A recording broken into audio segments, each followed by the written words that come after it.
Hello, everybody. Welcome aboard this live show.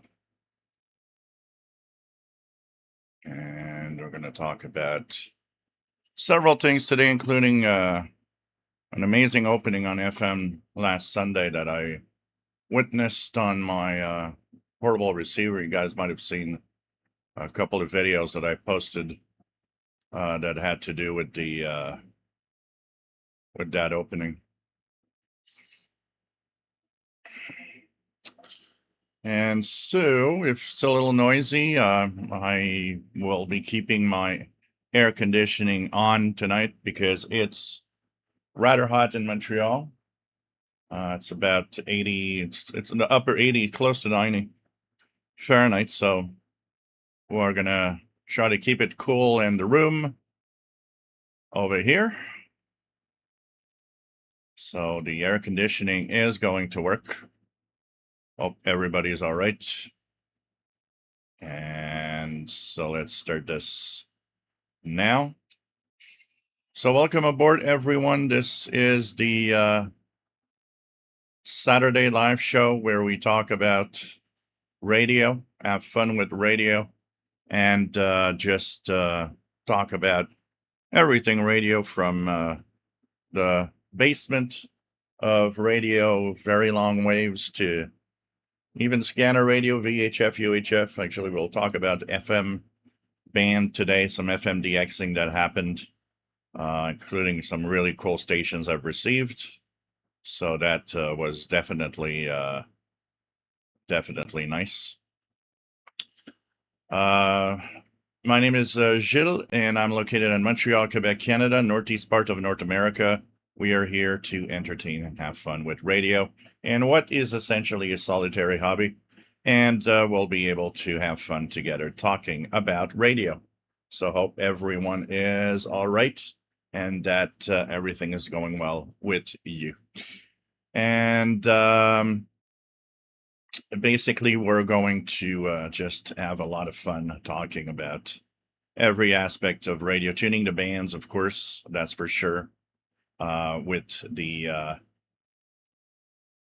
chasing of, I'm going to open the pages here, preamp for chasing the number stations in an hour's time like we usually do, and of course tune around the bands. I'm going to open the EIBI space, talk a little bit about my little urban de-expedition to Perry Island this week, which was a lot of fun. It was a beautiful day Monday for that. And I think we're going to just try to have some more of these days in the next few weeks. It's incredible when you think about it, but we're now past more than a month past the solstice, and it's starting to show actually on the bands. K index, let me just look. K index 1.66, solar flux 150. Propagation shouldn't be too bad today. So hopefully it's going to be nice day on the radio. So hope everybody is going to have fun today with the radio listening. We have a beautiful chat room. If you are in watching the show, you can join in and say hello to everybody. A great gang of people. This is one of the finest, most interesting group where we talk about radio and things are going well. And it's always a lot of fun to have everybody here. So why not say hello? Tell us where you are. And you can do it through email also. And you can also join the Facebook group on the week.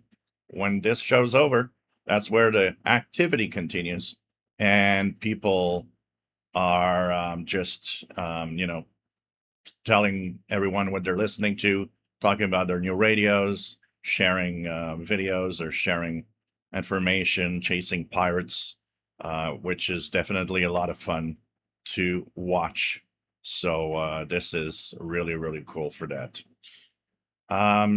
So hope everybody everybody is going to have fun today. And it's always a pleasure to have this. Don't forget that if you enjoy what I do, you can help out. It's always very, very good for me to help out with your donations because it enables me to continue with this live show, with the videos, buying radios when needed, and so on to review. So your help is tremendously helpful for me, and it is something that definitely keeps me continue this live show and the channel. You can contribute through the super chat here, and of course, there's the pizza fund and cat treats through PayPal. Also, you can send a little something if you wish to help out. It is much appreciated, and it really, really is helpful to continue all of this. Basically, we can continue doing live shows, and this is really, really nice. I want to thank immediately because I see it coming through the email. Brian Leisner and Ray Hoxert for the donations that have been received today. Thank you so much. It is much appreciated and helps tremendously. Okay. So I went to Perry Island on Monday doing some really nice listening. It was a beautiful day. Just, a little windy, just to be like on the cool side. And low noise propagation was great. I wanted to bring one of those little reel-in antennas like the ENT60 from St. Gian, but I completely forgot to bring one of those. So I had just the telescopic antennas, but it was enough to receive a lot of stations and a lot of stuff. So it definitely was something that helped a lot. The low noise environment just is so nice to have. You hear signals that they would be washed out and probably here in my listening just because of the high noise. And so it's a lot of fun to have a place where you could go. And I'm planning this week, if I'm not going anywhere like Perry Island, I will try to do a few walk in the park videos this week. It's supposed to be hot, but not too crazy hot. So maybe hopefully I'll have a few walk in the park. I actually want to go and do some radio in the evening when it's starting to get dark, where you have a different experience with low noise. You can hear a lot of stuff that here I just can't get. So this is definitely something that's going to be a lot of fun also. So we're going to have fun, and of course there's a FMDXing. I got quite a few radio stations last Sunday with the FMDX that was going through, but one particularly WUFT out of Florida, which was an NPR station. I got the Georgia Public Radio, GPR radio, was on the RDS display of the Codescent Do 86, coming in really well on the lower frequencies. So it was just tremendous to have some FM reception all the way from Florida and Georgia. And there were quite a few others that I was not able to identify before the FM skip kind of shut down a little. And we're actually going to talk about this a little bit because someone asked me a question by email saying that he's curious to understand how we can get stations from so far away on the FM band. He didn't think that was possible, and so we're gonna talk about it a little, and actually show you a website where you can go and see when the activity happens. We're going to talk about that. So welcome everyone. It's always nice to have everyone here. So I'm PRTVG. Nice to have you here, Bobby Burgess in Morgan City, Louisiana, WA5107 SWL. Let me take a little sip of. If I look funny, I actually sprained some kind of muscle in my neck, so I might look robotic. It hurts when I turn my neck, my head. So I might look a little like a robot today.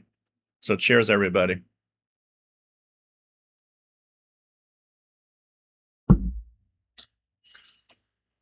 Richard Wagner, nice to have you here from Northeast Illinois.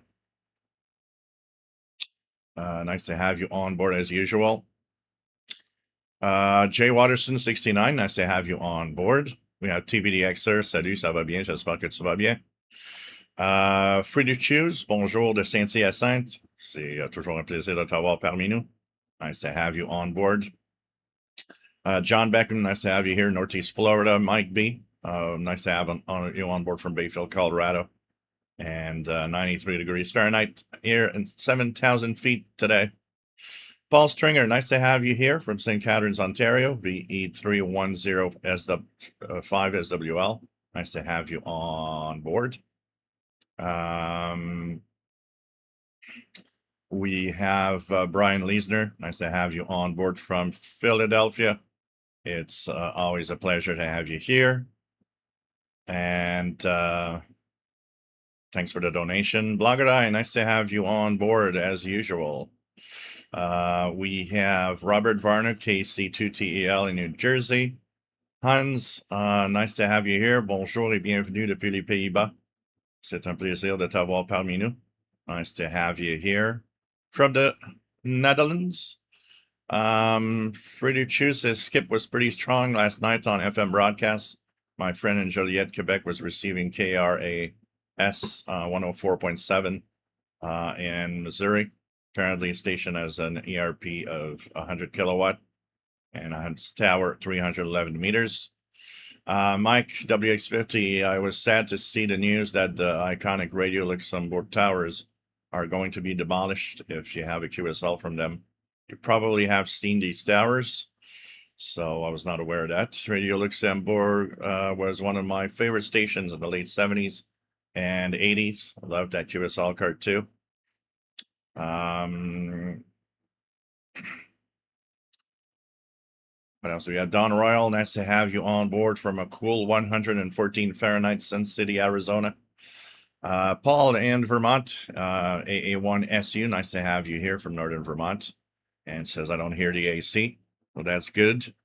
This microphone is pretty directional, so by removing, like, it's pretty much opposite the AC right now. So probably one of the reasons why it's not audible much. Ray Oxford, nice to have you on board from Victoria, BC. And he's looking forward to all the wise radio advice. J Projects, nice to have you here from San Diego, California. David's Radio Room, nice to have you on board. Brad Shaver from North Illinois, nice to have you here. 09 Keller, nice to have you on board from North Texas. Gabriel, nice to have you here from Montevideo, Uruguay. Always nice to have you here. ET Radio says 2 weeks ago I got FMDX in the van from 600 miles away. That's pretty good. Tosin Love, nice to have you here from Alabama. And says he's got the AC on freeze today. Brian Leisner says, I saw your YouTube Jacketum video. Thanks for the shout out. Well, no problem, my friend. C. Chalfant, USA. Nice to have you here from St. Louis. Spell 5011. Nice to have you on board from Nova Scotia. Just ordered a D808 based on your recommendation. Upgrading from a D608B and R108. You're going to love it. It's a neat little radio. Definitely a neat little radio to play with. So hope you have fun with that for sure. RJ Dakota, nice to have you on board from Winsville, Missouri, and a little warm, 90 degrees Fahrenheit. So we're not far from that here too. So, oops, I jumped. C half and USA says, love your recent videos from the urban park. Yeah, Perry Island is a lot of fun to be there because it's very isolated. Cars are not allowed, so you have to go there either by walking or by bicycle. So it kind of limits the number of people that actually go there. And it's a fun little isolated place to be for radio. And it's always funny because every time I go there, people think I'm the cop, I'm the park cop because of the radios I bring with me. And they were actually doing a movie. They had there was a movie crew there at one end of the park doing some filming with a few actors. So it was kind of interesting. I'd never seen that Perry Island used for filming something. Um, so it was kind of nice, but at least they were using just the end part of the park. It seemed to annoy a few people though because you couldn't go to that other side of where you get closer to the water, and I think some people got annoyed by that. But overall, my still had my place with my picnic table for making radio, and it didn't bother me really. Rick Myers, KO4OSA, nice to have you here. Had an opening into Europe on 10 meters around 12:30 UTC. They have been few and far between this summer. We're Denmark, 91 degrees in Florida. Yeah, summer isn't the best time for an opening to Europe. It's really, really much better in the fall and winter. That's where the transatlantic European 10-meter stations are usually most of the day. In the summertime, because of the absorption of the D layer, most of the signals on 10 will come from the south, from the north, rather than being transatlantic. But we're getting there. We're a month past the solstice. It's pretty surprising how time goes really fast, honestly.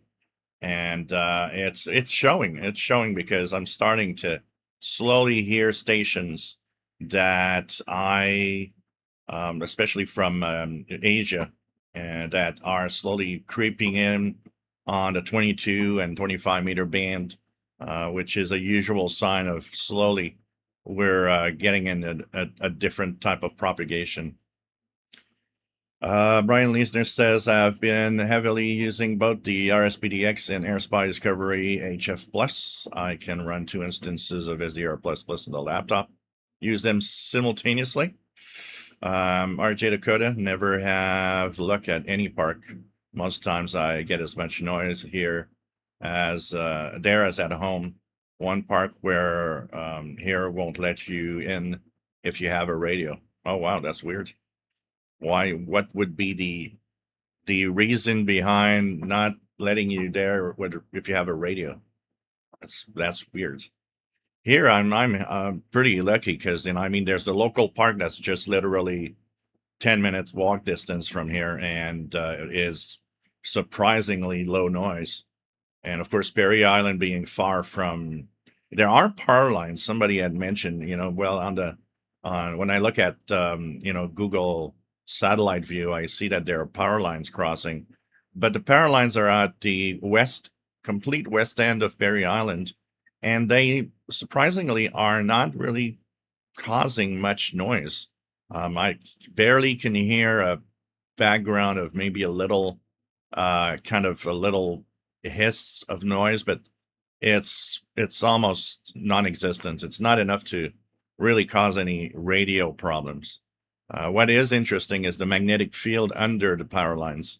When you take an AM radio or even the shortwave radio and you literally go under the power lines, all the reception on AM and on shortwave just completely stops, and you could see that the magnetic field is actually interacting with the radio.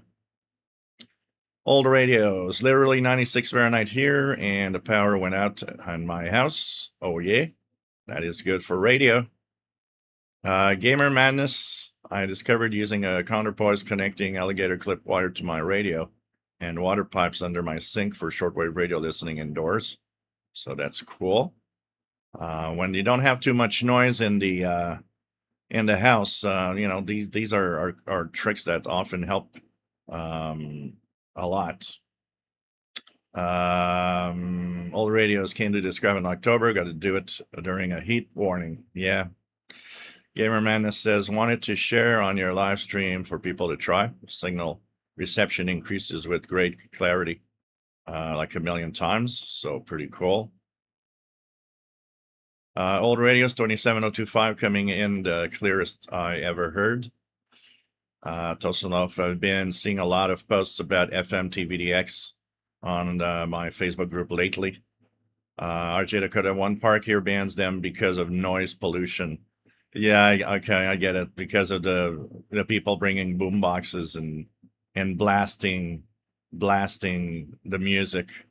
Here we've got a new couple of rules. We have the provincial parks where people go for picnic, not picnics, but for camping, stuff like that. And they have a set of rules this year that no loud music, a few things like that, because people were going camping and bringing those boom boxes. And let's face it, honestly, when you go to a provincial park in the middle of the woods, you're kind of going there because you want to have some peace. And if one of the people there has a boombox and blasts away its music, it's kind of annoying. So I kind of find that the rule is great because, yeah, why? If you want to do that at home. When you go camping or when you go up to, a wooded area, you want to have peace and quiet. That's the reason I would go there, except for shortwave listening. Mike makes music. Nice to have you here, Mike. Case E9 CEK from Central Indiana.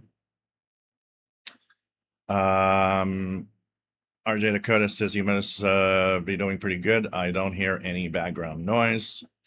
54 Cal says Northwest Pennsylvania. Nice to have you here. Tresson, good afternoon from Newfoundland. Nice to have you on board. 26 Celsius. We had a very weird week in terms of temperatures. It was actually cool a couple of days, colder than the normal temperatures we usually have. So Brian Leesner says the Dracutums may be fine on the higher frequencies. I noticed immediately on a Prunus J525. I like their little pocket radios. Steelic, nice to have you on board. DH1AO, nice to have you on board. Also from Northern Germany. It's really cool to have you here.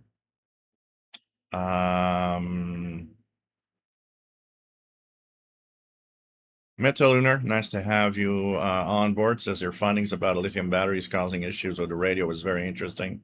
I had never considered that could be an issue.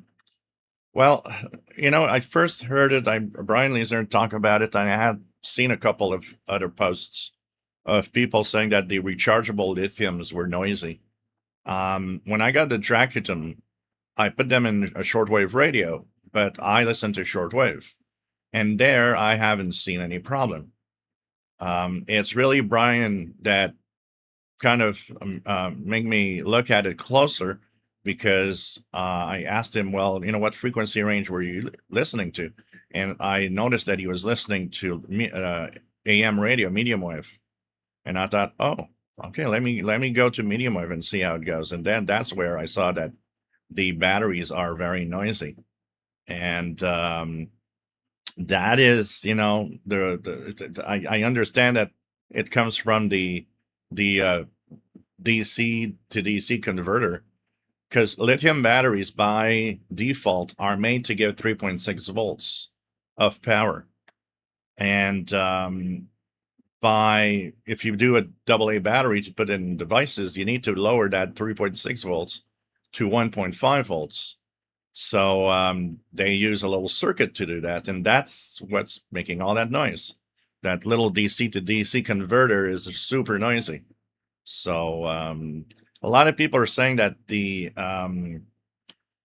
lithium batteries that are sold that are not rechargeable, like we have some from Energizer, aren't making any noise. So that is interesting, because if they're using lithium technology, it should also need a DC to DC converter technically, unless it's a different mix of materials inside the battery. Anyways, I now know that if you want to use a radio, the good old NIMH, the nickel metal hydride rechargeables, are to be used, or just use plain alkaline AA batteries. Spell 5011. I got Madagascar, Ascension Island, Brazil, and France, among others, this past week on the D608B with a bit of lamp wire attached. That is cool. In northern Nova Scotia. That is nice. SWL Signals, nice to have you on board. Was napping. Good day from Florida. Nice to have you here. Andy New, M7CUN. Nice to have you on board also. What else do we have? What else do we have? DH1AO says, I met a tourist today with his Malahide DSP2. I was quite impressed, especially noise reduction seems to work very well. It's probably in the same order of noise reduction than we have with the M-Lite 880. Brian Lee said the Dracutum scale medium wave, the entire band is erased. Jill Demo is a station local to me. Half of the US and Canada can hear that station. And I even showed it with a local station, the news traffic station. And that one actually is strong here. And it barely is audible through the noise. 57 SW1, nice to have you here from Southeast Georgia. Heavy thunderstorm inbound. So it's unplugging the MLA 30 plus for a while. What else do we have? What else do we have? VA3 JPX, nice to have you on board. Metalunar would be an interesting test if those Energizer or Duracell non-rechargeable batteries also cause this. Since they are not rechargeable, they may be a different chemistry and not need a converter. Yeah, that's what I'm thinking. That's what I'm thinking is that maybe there's some lithium in it, but the chemistry of the battery might be different to have it, just simply put 1.5 volts out directly without having, so they don't need that converter to change the voltage. But it's interesting because you never think that batteries will be noisy. We always assume that no, the batteries should be fine. And so I had a lot of people that kind of didn't understand exactly what I was doing when the batteries I was using, because some people were saying, well, I have lithium ion batteries and my XH data or whatever, and it's like, yeah, but no, that's not what I'm talking about. Those are 18650 batteries. They're giving out 3.6 volts, 3.7 volts to power the radio directly, so they really don't need to have any conversion of the power. So it's really double A's because of that little circuit. So, it would probably be fine if you use an external antenna, but it's crazy. It's crazy noisy. You see that the radios are really picking up that noise crazy. So I'll try with other radios too, because someone was telling me, oh, you should try with, several different radios. So I will be trying several different radios for sure. Joseph, nice to have you here from San Francisco Bay Area. And it says it is simultaneously foggy and windy and sunny. And tunes the band with his Texan PL 680 today. Game Madness says, I also wanted to elaborate with the kitchen sink pipes. Counterpoise, you have to connect alligator clip with 3.5 millimeter auxiliary connector. Connects to FM shortwave antenna. K6 BSM, nice to have you on board. And it's 43 Celsius today. And the hills outside San Diego, youch, that is hot. So Matthew Lunar on the topic of batteries. I like the Ever Ready shirt. Yep, Ever Ready shirt. I like it too. I saw it on the internet. I had to have it. I was like, oh, I got to buy it. So it was kind of cool. So we're just going to take a pause of reading because I'm at the bottom of the chat right now. And we're going to look at something that I'm going to show you about the about the FMDXing that we had this week. So I'm going to open up a page, and I'm going to show you guys. There's a page, there's a website called dxmaps.com, and it is a great place to get information about, DXing on the FM band, and what the bands are open, and different frequency ranges too, and even on the HF bands. So here we go. I'm going to switch to the display capture so you guys can see dxmaps.com. So brings up a map. When you open it for the first time, the map is actually a map of the world. So it usually opens up like this. And you see here lines, red lines that show some activity. So right now I'm just going to make this bigger here. I'm on 50 megahertz, as you see here at the top. I've chosen 50 megahertz. That's a 6-meter band. So you can see if there's openings on the 6-meter band, for example. And if you want to have an idea if there's some FMDX going on, well, you can go and click the FMDX. And this is going to give you any loggings of FM stations that are reported. Now, right now in North America, you could see that there's nothing much happening. A little bit is happening in Europe, but nothing fancy. Last Sunday, when we were actually getting that big opening on FM here in North America, all of North America was, engulfed in stations being received everywhere. It was just really, really amazing. So, of course, if you live in a specific continent like North America, you can, zoom in and say, well, I want to see what's happening here in North America and check out the openings. So right now there's no openings. So, I would not, you could go and check it out by yourself still, but I would not be, taking the radio and trying it out, because I definitely, you could see that there's nothing going on right now. But, of course, you got to try it anyway sometimes, because that's how you're going to know when something is happening. So these are all reported by people that actually have an account. They've opened an account on the website, and they just go in and log what they were receiving. So this is a great place, a great page, dxmaps.com. I will actually put the link in the description, and you guys will be able to check it out. So you check out this regularly. And of course, it's good for multiple bands. If you wanted to see if, for example, 10 meters is open, there's 28 megahertz. You could see that there are some openings on the 10-meter band. And of course, you can choose the HF portion and see what's the activity on any amateur band. So you can see if 20 meters, for example, here's 20 meters, and you can, of course, zoom out and see what's happening with the activity around the world. So it's really, really neat. Honestly, it's a great page to know when FMDX is happening. So I'll share the link, dxmaps.com, and you guys can go and check it out. So what's the reason behind openings like this on the FM band? Because, we always talk about propagation, that, shortwave is, up to 30 megahertz. There's, signals are bouncing off the ionosphere.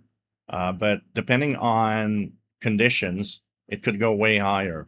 There are several ways that it can go higher. One is simply solar activity. If the solar flux, for example, goes above 200, you probably might have openings up to 6 meters, 50 megahertz, simply from standard, propagation conditions, because the ionosphere at a solar flux of 200 is so intense that it can bounce signals of higher frequencies. But most of the time, like openings like we had last Sunday, and we had several in the last couple of weeks, are mostly through what we call sporadic E-skip. Sporadic E-skip are clouds of intense ionization in the E layer of the ionosphere. And those are, there's no clear understanding of exactly how that happens. There are a lot of reports of different things, like if there's a line of severe thunderstorms that could actually cause these patches of ionization to happen. It could be, there are some that could be wind shear in a very high altitude, especially with the jet stream that create these conditions. Micrometeorites that actually kind of charge up the E layer a little. So there's different theories as to how it happens, but it's a phenomena that's still not totally understood. So it's something that still needs, I think, some study. But when it happens, it is great for all sorts of things, including FMDX. This is how TVDXing was happening when we would watch, TV stations from far away. It's through sporadic E-skip, actually, that it was happening. So it's a cool way of getting, unusual signals. There's a different type of propagation. Some people are talking sometimes about tropoducting, which is a totally different way of having signals go far away. It's simply that there are often two layers of temperatures, and often we talk about temperature inversions, especially when there's a cold front going through. You'll have the cold air and the warm air that make different layers, because cold and hot air don't mix. They kind of just bump into each other. And what happens is that it creates a special layer that traps radio signals in the VHF range. So this sometimes happens in like the 2-meter band. I remember one night there was a net on 2 meters, and that net was, usually it's always local stations, but suddenly some stations starting to log into the net, and we're like 300, 400 miles away. And people were just amazed. They were like, wow, this crazy. And I mean, they were really, really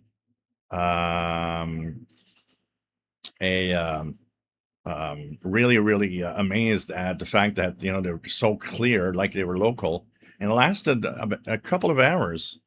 And that was tropoducting. That was signals trapped in between layers of different temperatures of the atmosphere.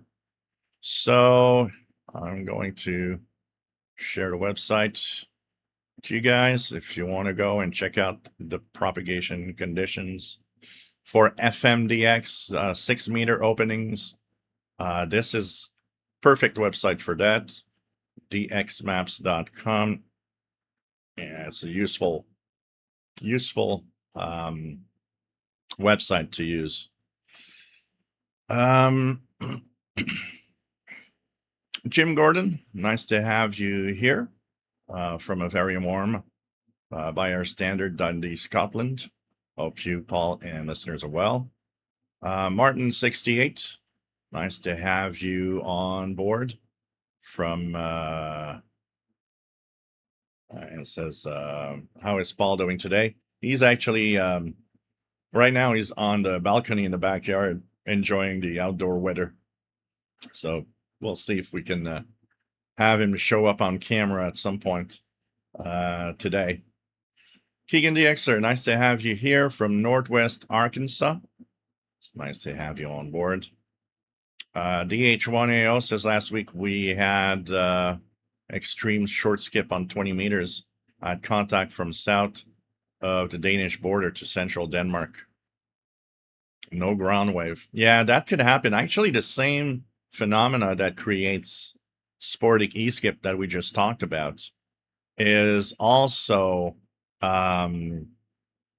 often capable of doing very, very short skip on the lower frequencies. due to the very intense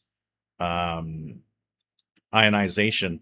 And actually, I had one time that happened that when CHU was still on the HF bands, one of the frequencies I would never hear was 14670. 14670 was it's too close. It's just roughly 100 miles away.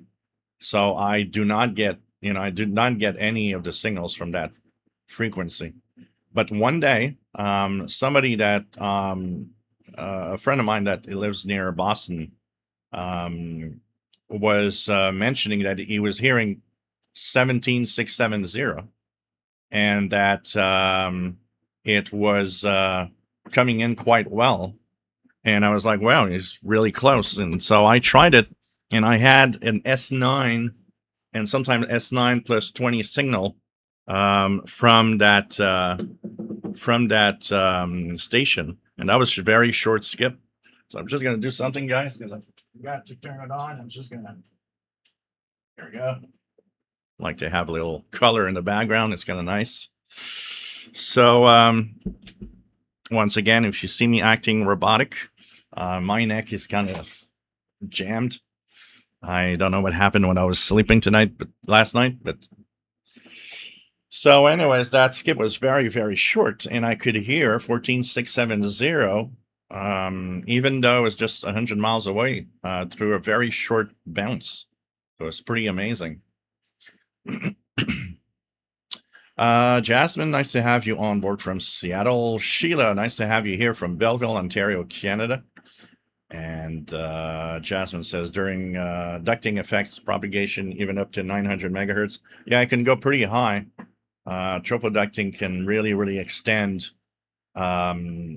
propagation of signals in the UHF range at a pretty good distance too. And it's always amazing. Tosla, if I remember, there was an episode of that old TV show Emergency where they had radio confusion due to FMDX. So yeah, there is a time I have read stories in an old, I think it was an old electronics magazine that were talking about TV signals in the 60s. And one of the really big solar cycles of the that happened somewhere in like 1965 or something. And what was happening is that the solar flux was so high due to high solar activity that there were TV stations that from Europe that actually were interfering with stations in North America. And some people were kind of baffled as to why they had a hard time getting some of their favorite TV stations and why there was so much interference. And it was the TV signals, especially on channel 2, 3, 4, and 5, 6, were actually propagating really long distances and interfering with other stations. So Toast and Loaf says, I remember. Okay, that's okay. Then there's Jasmine. I don't know why, but cloudy, cool days always think of shortwave DXing. Yeah, there are moments like that with weather that's like, you know what? Let's go see what's on the bands. I remember when I was still today. I remember that I loved when I was in listening to shortwave as a teenager, and when there were snowstorms.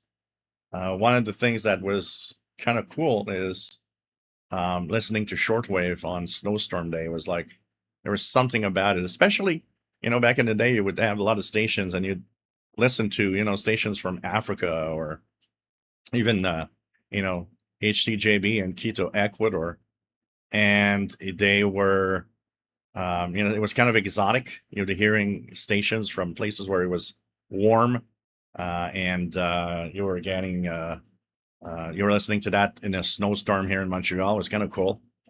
15,420. Damn. 15,420. See how well it comes here. Yeah, it's not super strong here, but 15,420.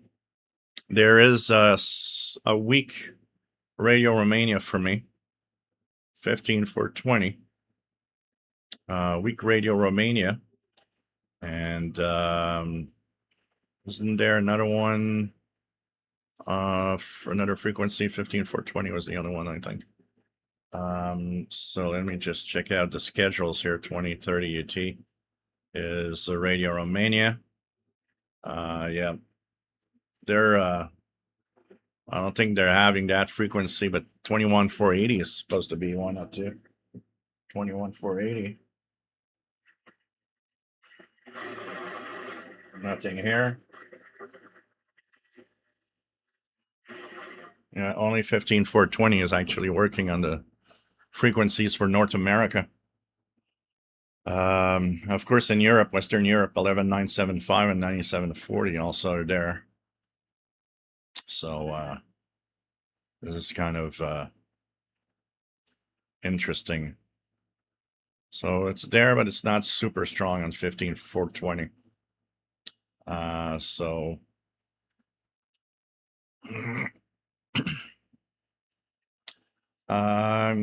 Shoestring, nice to have you on board.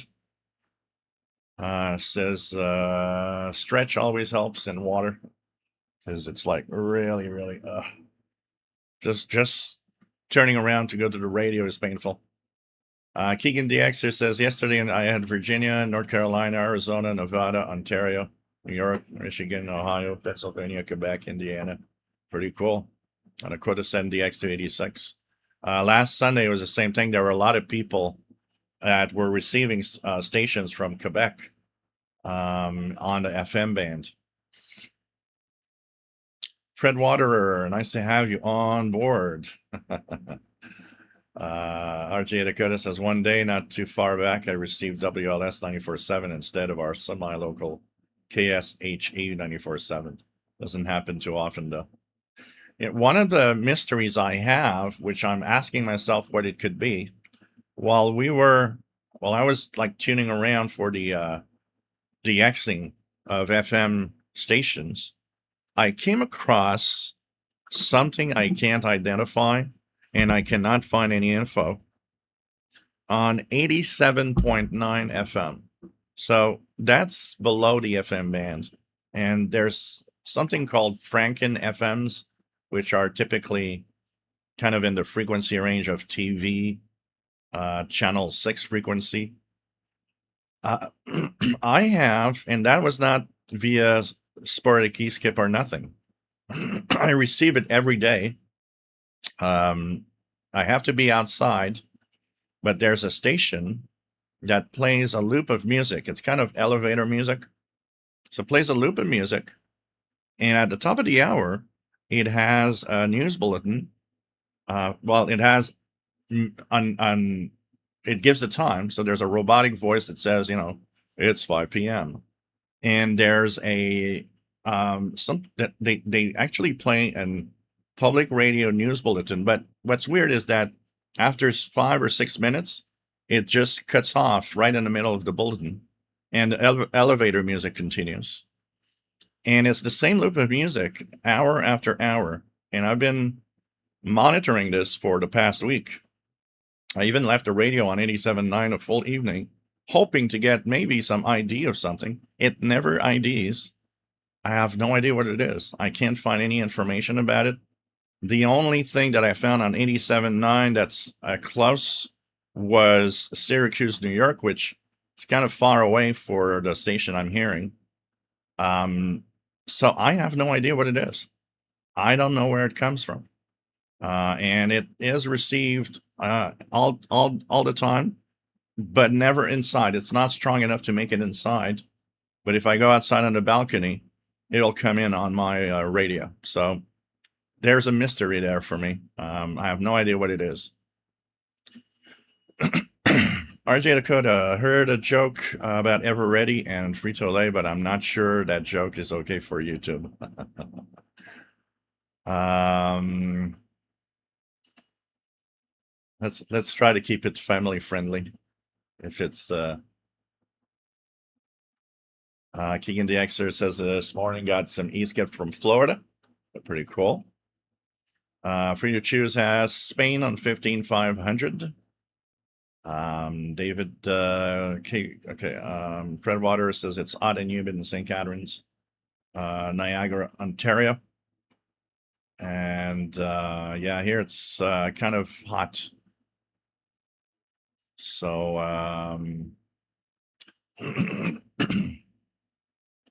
Brian Leesner says in Philly back in the day, you had a New York antenna installed. There was only 4 VHF channels. Picking up New York TV was a huge deal. DXing New York television, we had 3, 6, 10, 12 locally. Yeah, we had before we had cable back in the day, we had here channel 2, channel 6, channel 10 and 12, 17. So when I was actually at about 12 years old, we had 5 stations. In the 80s, there's a new network that opened up. We got up to 6 stations. And then there was a university TV station that also got on the air on channel 62. And so we were at some point up to 7 stations on the TV. And of course, I would, especially when I was young, when I was a young kid, we had a 26-inch color TV, and I was always fiddling with the rabbit ears to get the stations out of Burlington, Vermont, and Plattsburgh, New York, to get my Saturday morning cartoons. I still have the voice of my mom saying, "Stop playing with the TV, you're going to break it." Dustin Love has 15,420 week in Alabama. John Beckham, 15,420 coming into Northeast Florida on a Ceodon R108. Wood Turner says, just tried lithium-ion batteries in my XH Data 219. No reception on medium wave at all. I replaced them regular AA batteries and receive AM stations all over the band. So, what brand are they, Wood Turner, just out of curiosity?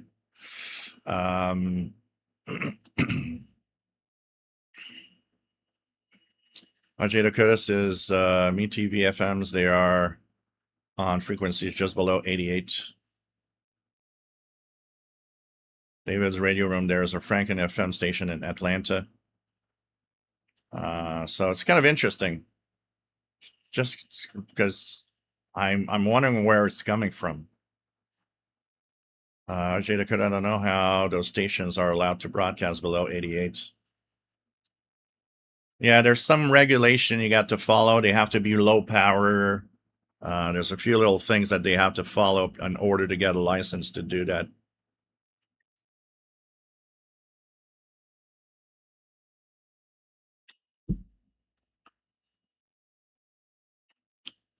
Jasmine says, get a Kraken SDR. You can radio direction, find that station. Yeah, that's what I'd like to do, is try to find its location. So I'm going to check that out. Joseph, just RF on 15,420 in California. Hey, Kevin, nice to have you on board. Joe, I think you were hearing the source, the broadcast of Jacob and Damon from the islands lost. Yeah, I probably was receiving some weird.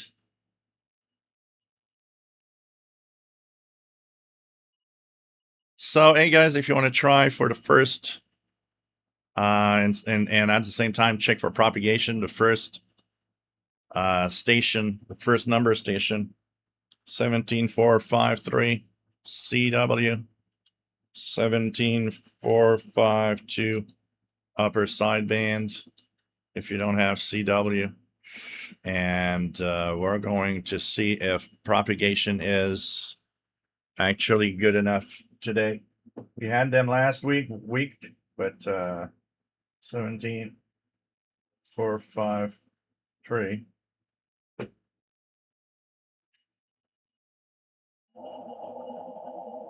So I'm going to leave that on. We're going to see if we're getting any of that in 2 minutes time. It's going to be interesting. This is going to actually give us an idea of propagation conditions too.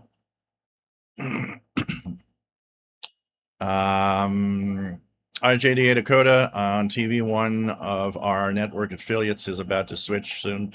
Both CBS and ABC will actually be on the same channel, but different sub-channels. So that's interesting. Brian Leesner, we even had a UHF converter on the Philco black and white TV in the basement. Oh, wow.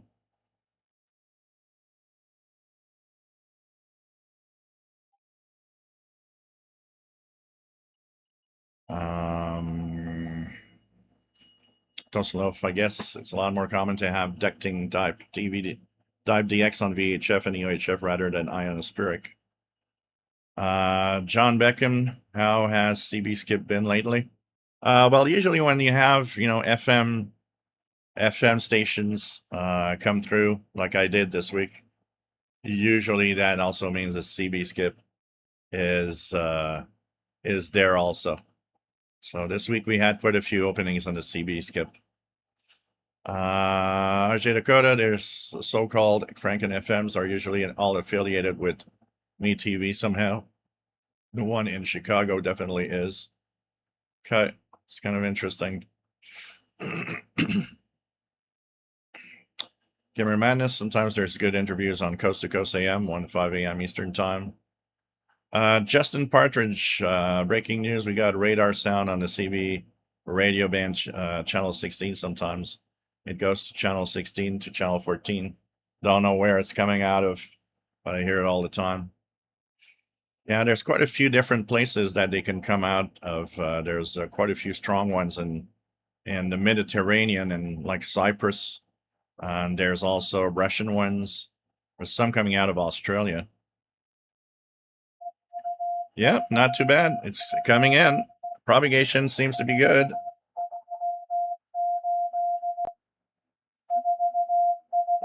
It's very, very strong today. So we're having extremely good propagation today.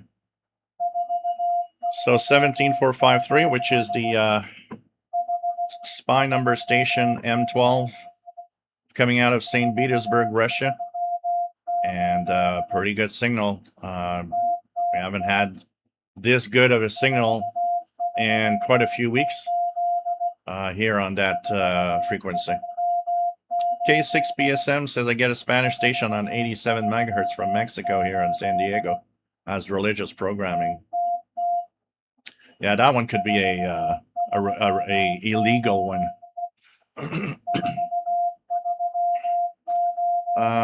Mike and Marlene, can you hear 15420? Very faint up here in North Timmins, Ontario, using a PL990X inside. In the living room, welcome aboard.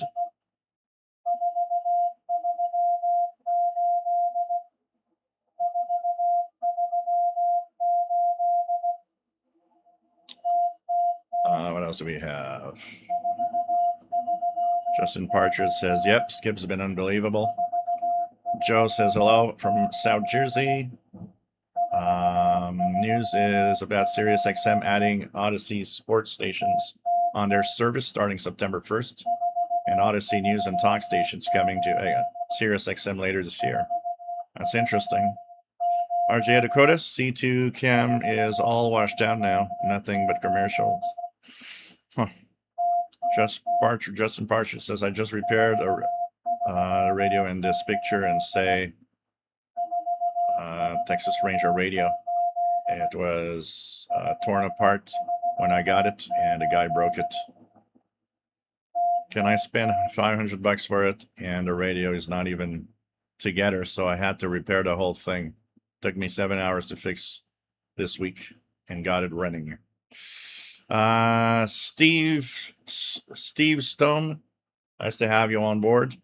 And it says a hot summer day in Fayetteville, Arkansas.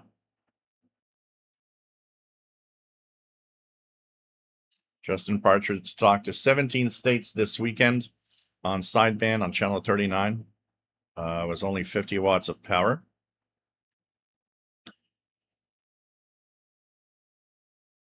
So Wow, that was short. It's already stopped. Usually there's a message following this.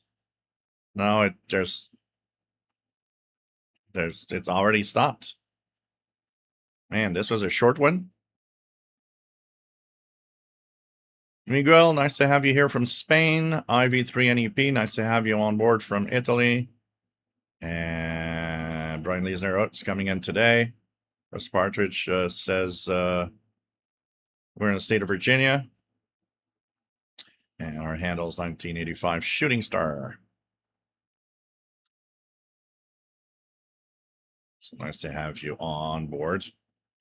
Let's try to continue. Okay, we have Kev Michael, nice to have you on board. 850 kilohertz KHH1 Tacoma, Washington, 9 p.m. And Tesla, if I hear 17453 weekly, I don't usually hear it at all. So we'll see the next frequency in 20 minutes. And seems there's, I guess, no message because they really just did the beginning and it stopped.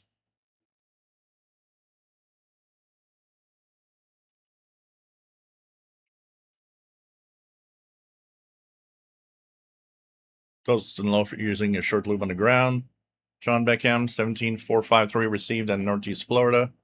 Chris G, nice to have you on board. Says, did you raise your sloper up on the pole again? No, didn't have time. I'm absolutely going to do that tomorrow to put it back up. It's still going to the fence in the backyard. RJ Dakota, 17453, actually coming in here.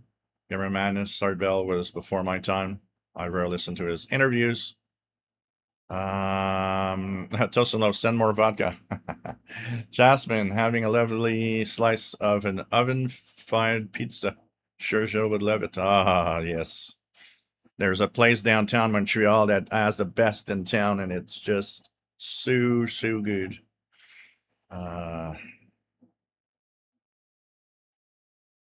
So what else do we have? SWL signals hearing 17453 in Florida. 20 over signal, but stopped after the slow CW. Nothing now. Yep, it's interesting. We're going to see what's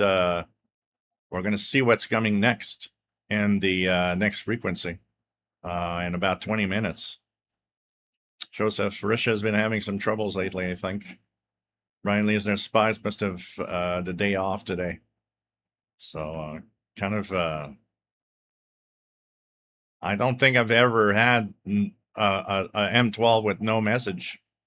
Usually there's that, fast CW that's being sent out.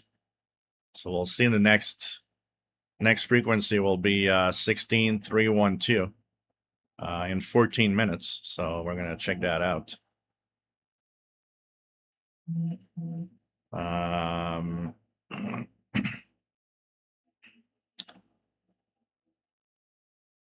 Apart from that, Gamer Madness discussions on a heart facility. Alaska, yeah. Wonder when's going to be the next test they're going to do there from, it's been off for quite a while, and the heart facility.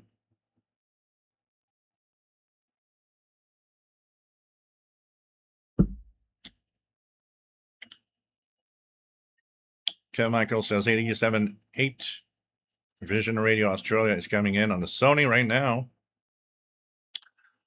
Fred Waterer always liked Arbel on Halloween. He renamed the show Ghost to Coast.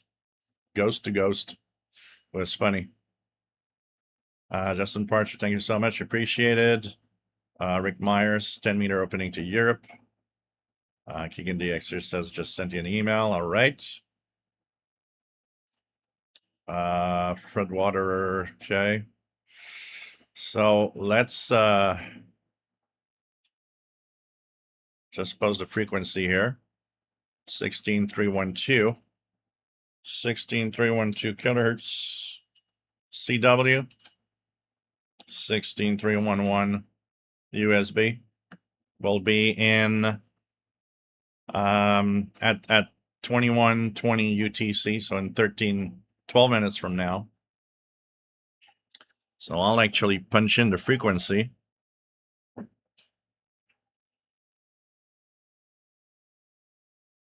Let's put it 312. And if it's there, it's probably going to be there because the 17453 was very, very strong. So it's been a long time since I've heard such a good signal coming out of the St. Petersburg, Russia number station. So we'll see if this one has a message. It was very awkward that the other one didn't. So let's try something before I'm going to check if RWM.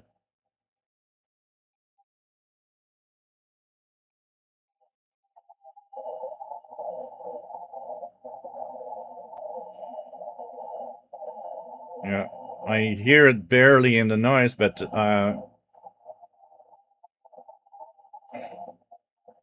RWM is slightly there on 14996.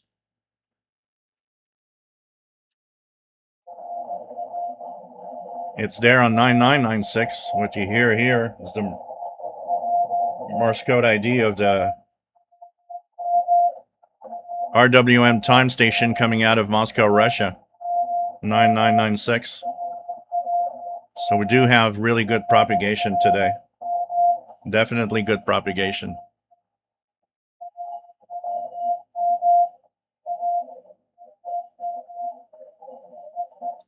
So let's go back here and we'll see if we get the M12 number station in 10 minutes time. So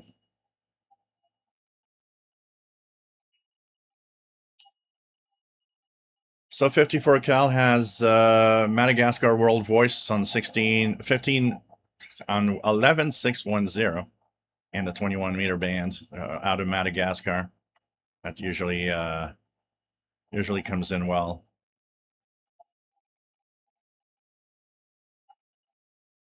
And let me just check here the emails.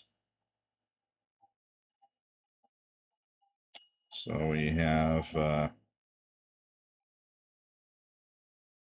so I sent a picture of the station. Oh, look at that. Keegan received a Montreal station, Chaume FM, on 97.7. I'm not sure you guys can see anything here. Yeah, it's just white out, but 97.7 FM, Chaume. I don't know if now, there we go. So that's pretty cool. You received our one and only rock station. Yeah, Montreal. That's pretty nice. Pretty nice. And I'm gonna try to do something here because you guys might want to see this. There we go.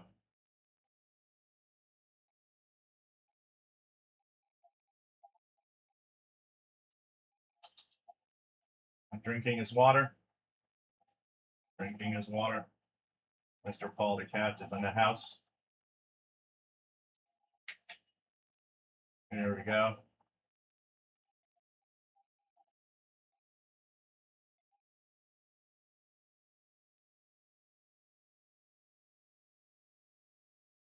Really thirsty. Coming at it from outside. It's hot outside, so he's really, really thirsty right now. There we go.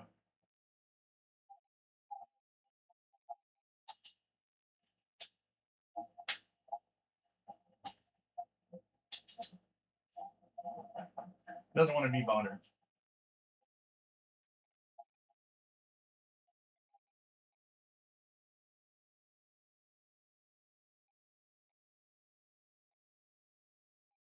In this occasion to say Say hello. Here we go. Here we go. Mr. Paul. So we have Mr. Paul in the house. So here we go. Going back out. I wanted to show you guys Mr. Paul saying hello. Coming and drinking his water. And here we go. So,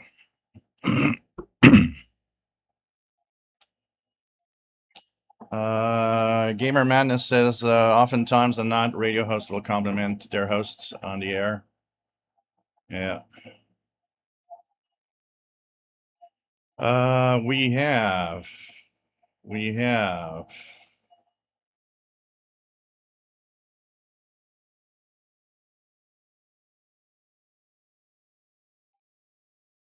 Craig Martinetti, nice to have you here. Blogger says there's WBRK, New Jersey Pirate on 87.9. Gamer Madness says, I've seen your videos, Joel, about the facility test on HARP, but missed the test to tune in. Yeah. Wonder when there's going to be more to come. It's kind of fun to try to chase the tests that they're doing with the ionospheric heating and all.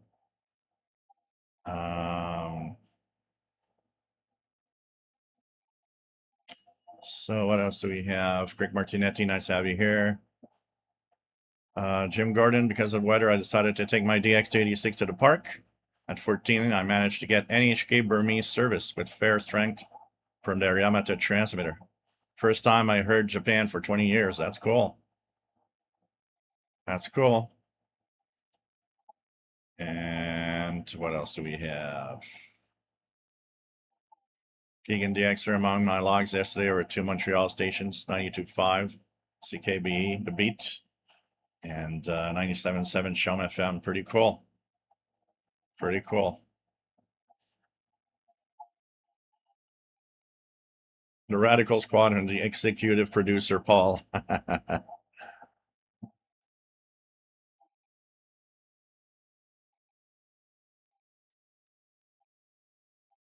Ale, RWM is coming stronger on 14996 than 9996 in Toronto. So that is totally possible. Mike B, shout out to Paul, making a special appearance. Yeah, there was a tone on 16 through 2, which means we're gonna hear it when it's gonna start in 4 minutes time. Fred Waters says, Paul looks up. Excuse me, I'm busy. Yeah, that's pretty much it.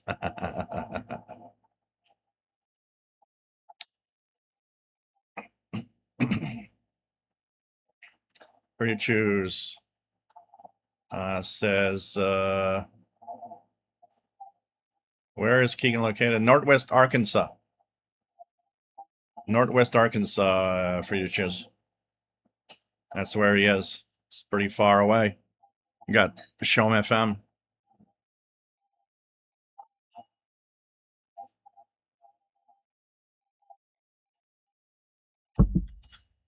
Chris G wants Paul the Cat to join the Islands on the Air contest.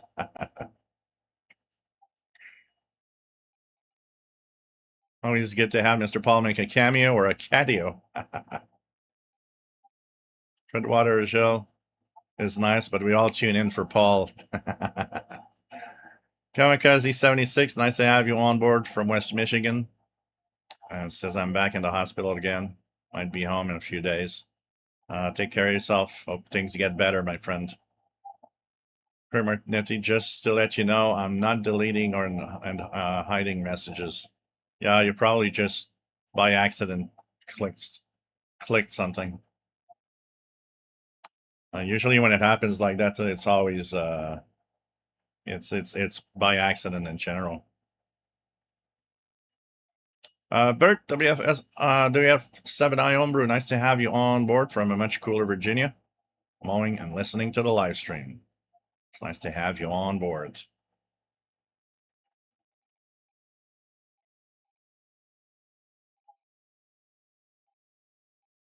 Shoestring ever considered a golden microphone? He should have his own little, you know, cam that follows him around everywhere on YouTube. That would probably make it be a popular channel. Radical Squadron says Deep Space Network dish in Canberra receiving downlink signal from Voyager 2, the Ultimate DX.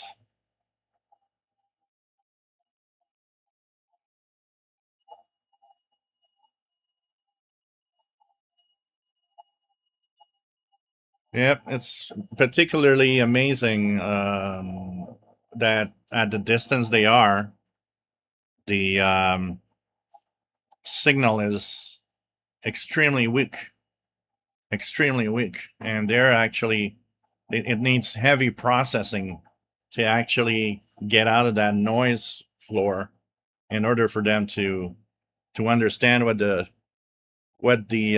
Voyagers are actually trying to say. It's pretty amazing. Pretty amazing. Old radio is 98 degrees and still no power. Yeah, that's kind of not fun when you want to have air conditioning going on, or at least a fan. So here we go. 16312 in 30 seconds time should be heard.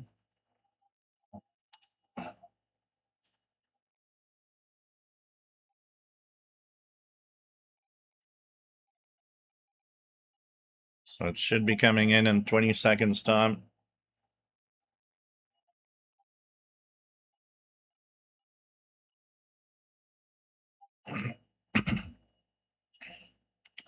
Mike WX50, the Voyager documentary show recommended in the past is such a great show. Oh, absolutely. The here we go. Pretty strong. Once again, M12 number station, spy number station coming out of St. Petersburg, Russia, being received on 16312 CW. Yeah, the documentary, the farthest journey.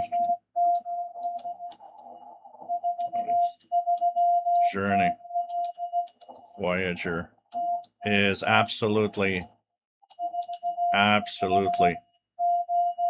beautiful documentary to watch, and to see all the people that were so dedicated to that project, and also how the project came to life. How, you know, at the beginning they didn't have the money, all of the money to do it, and they would work on getting more funding as time went by. I mean, these Voyagers are amazing little spacecrafts. What they did was just great.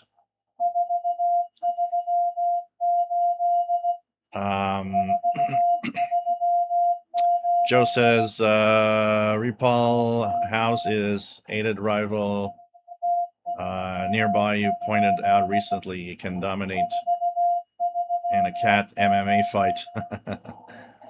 He's, you know, the thing is the neighbor's cat Gigi. She's a female cat. Is extremely aggressive with Paul, but Paul is in another mood. Like with her, Paul just doesn't care. So, but you know, right now there's no enemies. Pretty much all the cats right now are very apart from her. Much of the cats around, like there's Marcus and other cats. I haven't seen a lot of cats lately, though.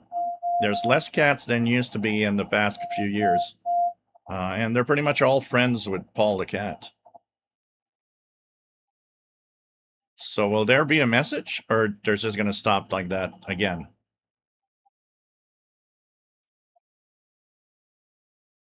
That's interesting. They have no message today. I've never heard an M12 Morse code number station that didn't have a message. That's interesting. Is the Ukraine attacks starting to get into the way of their spy number stations? No messages are being transmitted?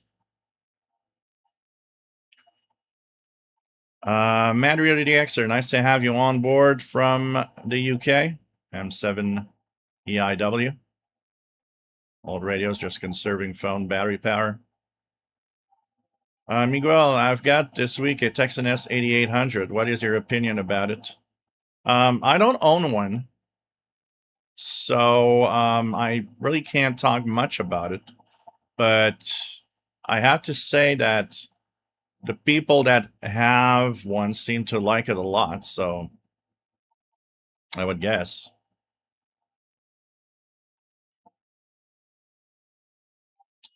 Um, Michael, Ohio, nice to have you here from Northeast Ohio. Older radios, yes, I wish I was in Washington State and not here. Close enough. I bet a ribbon microphone would work.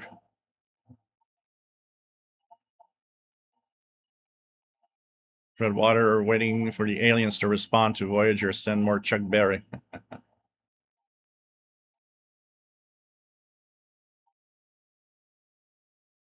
What I like about one of the jokes that I like is I think it's on the Pioneer spacecrafts that they have a plaque and they show a human, two humans that are kind of, they're naked basically, and there's of course a graph of showing where we are. And someday I see on Facebook somebody had posted a joke, and it said, "Dear Earthlings, stop sending us nude pictures of yourselves with instructions on how to get to your house. It's creepy. Sincerely, the aliens." Mike WX50 Washington State sounds like a good retirement option.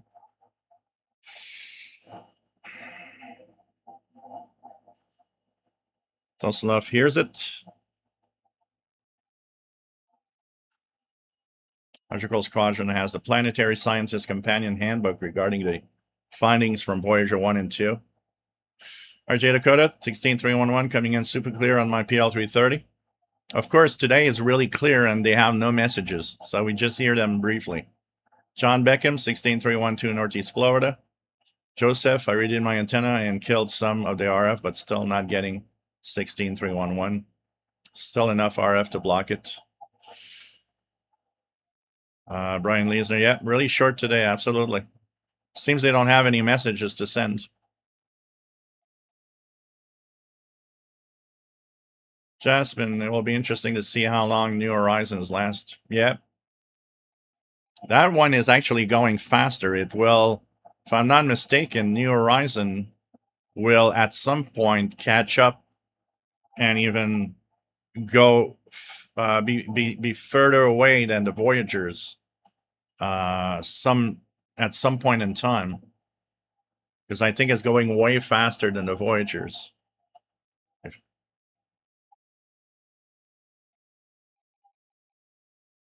Free to choose spies are on vacation. Possible. Who knows?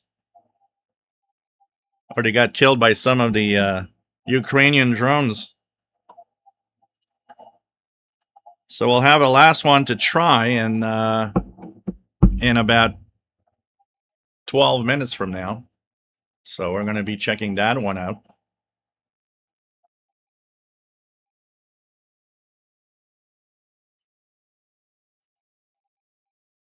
Marvin Motz, nice to have you on board from the Japan Islands.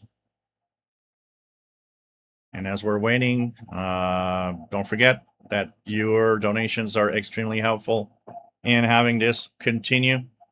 You can give me a little something through the super chat here. And like our friend Gamer Manus just did.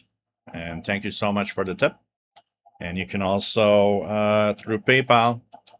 It is much appreciated, helps a lot, helps me continue doing all of this, making videos, and hopefully for a long time to come. And imagine if this show would not exist, if tomorrow morning it would be over. I think a lot of you would really miss having this live show every week. So thanks for your donations. Thanks for helping out. It really, really helps a lot, guys. What do we have? Joe says, I heard USAGM Thailand was testing this week. Should bring us hope for the return of Radio Thailand.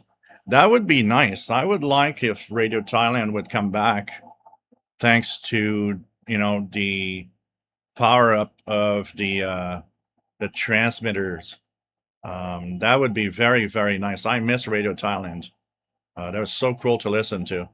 And it often had a pretty good signal in North America. Toast and Low says, I need to set up a switch so I can switch between 2 or 3 antennas. Toast and Low, send more radios.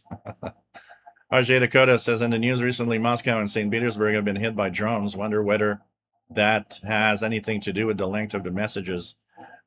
Yeah, definitely. That's kind of interesting.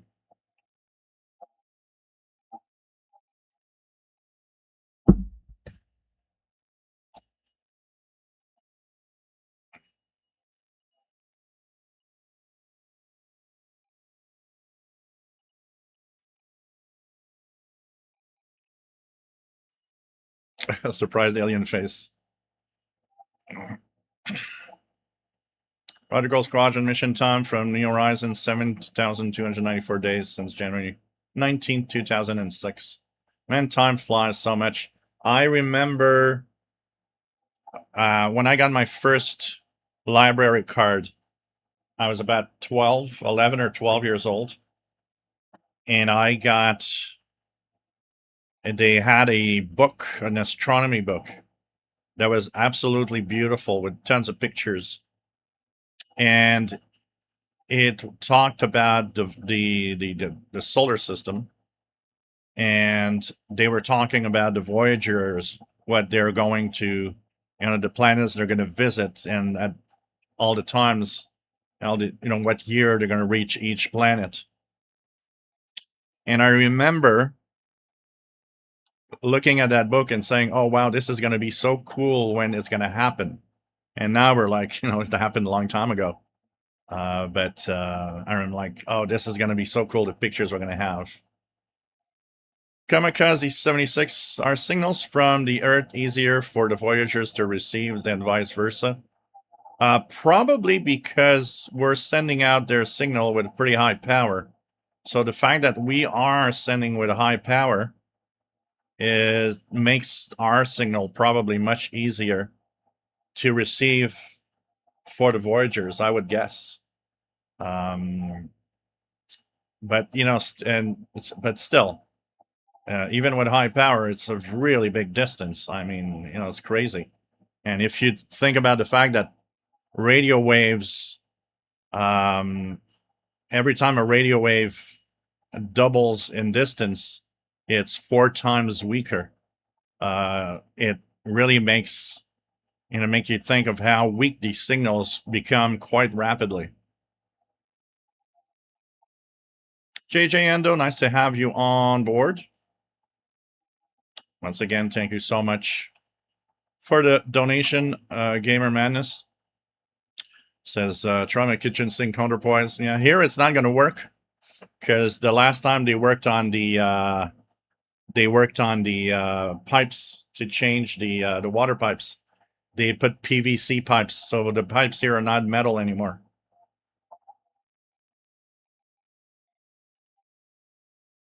John Meckham, is UTC mode preferred, more preferred than GMT? Well, UTC is kind of really the official standard now.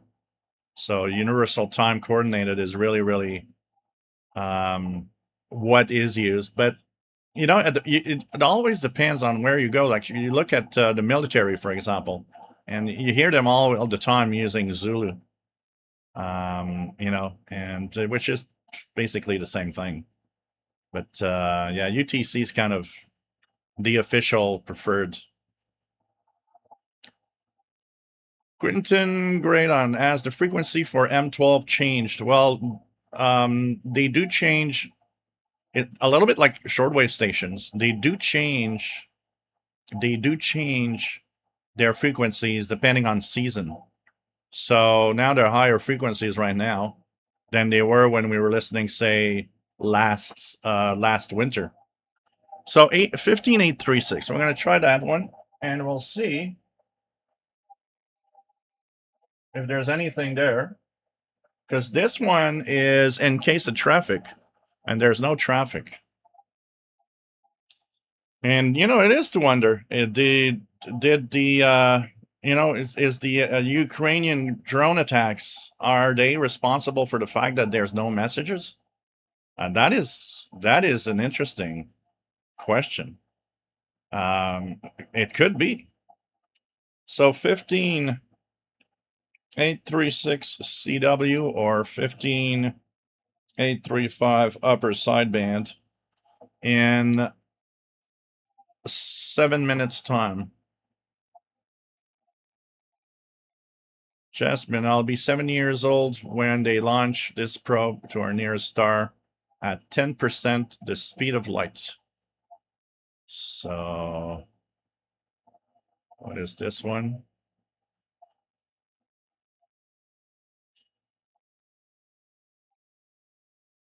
An interstellar probe search signals signs of life on planets orbiting stars in and around the Alpha Centauri system. So that could be very, very interesting. I won't be here anymore, but these are interesting.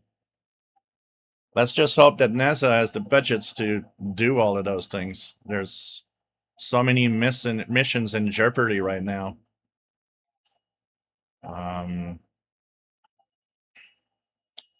What I am waiting for, and just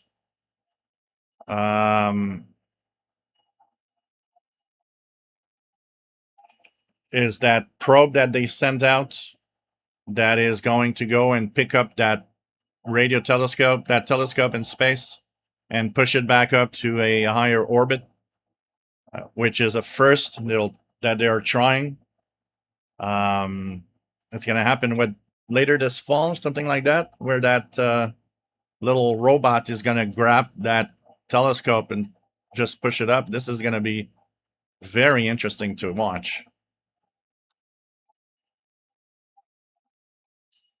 Like WX50, UTC is confusing since WWV. Yeah, they say coordinated universal time.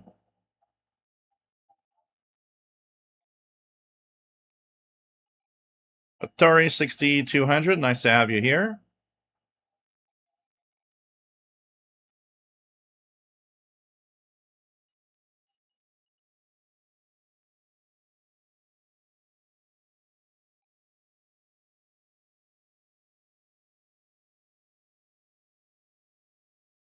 IV3NEP, yes.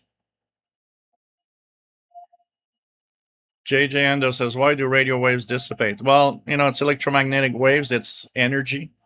So as it crosses distance, it fades out.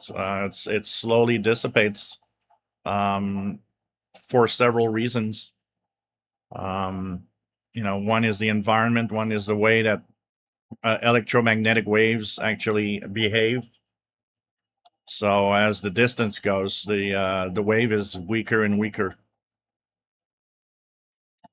Jasmine says the Voyager probes were launched 49 years ago. The 2069 Alpha Centauri mission will take 44 years to get to our stellar neighbor at 10% speed of light. That is interesting. Where if the Voyagers would go there, it'd take them thousands of years. It's still amazing. When you think about the Voyager probes that are going at, something like 30 kilometers per second, it would pass in front of you. You would never see it. I mean, 30 kilometers per second, you wouldn't even notice that something passed in front of us.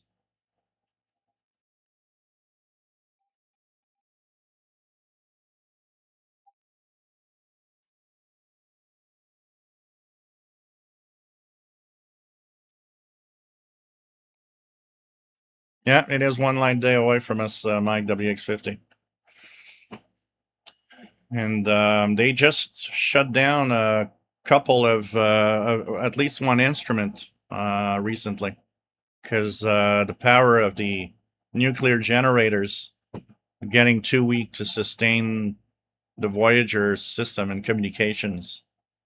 There will come a day, unfortunately, where it's all going to shut down and we won't have any news anymore.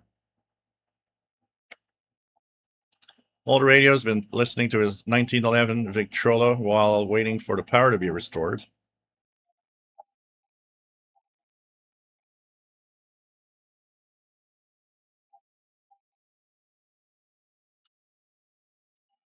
There is a BBC. There was a BBC. Jasmine says, "Yeah, you're right." There was a BBC interview this week with somebody that worked at NASA and has been working at NASA since 1975. And he was mentioning that he lost his job, including all the staff around him with the offices, when Elon Musk started to, cut everywhere. And he was saying, at the age that I am now, I never thought that I would, I thought I would be working for NASA for the rest of my life. He said, I never thought I'd lose my job. But he was saying that because they were talking about the brains from the U.S. that are going to other countries by hundreds because of all the cuts in science. All the brains in the U.S. are finding, new places to go and work. They were saying one of the countries that's extremely aggressive right now is France. He actually just made one contact with a research facility in France, and they immediately said, come over, we're going to take you and you'll have a job. And so, it's sad because the United States, by losing all of these smart people, that doesn't look good for the future of science and the US and the new discoveries. And all of the projects from NASA and all these organizations are kind of being pushed to the brink. So I just heard a tone, but nothing more. So I guess there are no messages because this one is optional. The one that was now to be on 15836 is in case of traffic. The two previous one didn't have any traffic, so it's logical that there's nothing now. I did hear a couple of tones, and that's it. So there's absolutely nothing today on the. That is very surprising. Fred Water, I use UTC for my column in the Spectrum Monitor. In my personal notes, I usually use GMT because I'm a traditionalist. Also, get off my lawn. Jasmine, at least you'll get to see the Dragonfly helicopter fly around Titan. Yeah, that's gonna be interesting.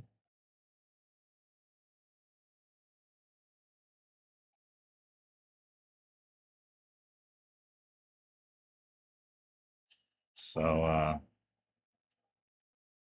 Brian Leisner, and the world of data processing timestamps in the database look like 2026-07. Yeah.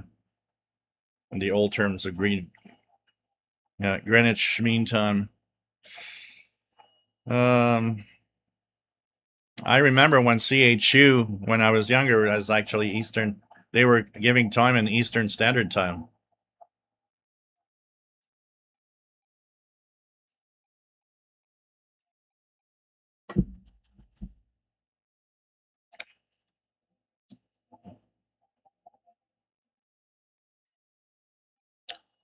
Goodwater, can you? So let me just go back up. Just go back up. Okay. Bluegrass Farmer, do you know of any SSTV event schedule from the International Space Station anytime this year? We don't know them much in advance. In general, when we learn about them, it's a few weeks away. So at some point, I'm going to go and check something here because I am subscribed to their account here. Let me check the Eris status. Anything coming up? Yes, scheduled. Scheduled. No, this is contacts. So there are some contacts that are going to happen. Outage coming. So right now,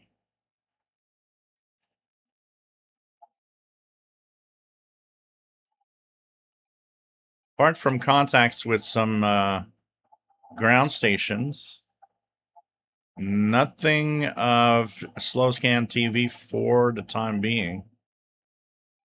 For the time being. So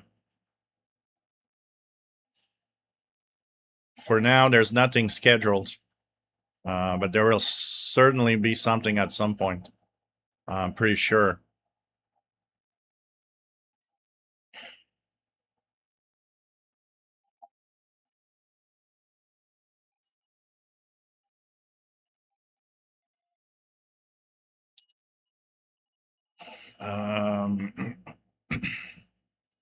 Brian Leesner, it's remarkable that Voyager is still alive. No one expected this. Yeah, those were not meant, that their warranty is long expired. They were meant to do their jobs up to the exploration of the solar system. Todd Riddle, nice to have you here from his new location in the Northern Black Hills. Jasmine, yep, a lot of good people, unfortunately. Jasmine says France is trying hard to recruit here. Magical Squadrons, Spitzer Space Telescope, deactivated since January 30th, 2020. Jasmine, two of my friends who graduated are now in France and Germany. Jasmine has a trip scheduled to visit Max Planck Institute for similar reasons. Cool. My WX50, I think my deep ancestry is French. I wish they'd recruit me. Jasmine says, I figure I'd likely end up in France, Germany, or China.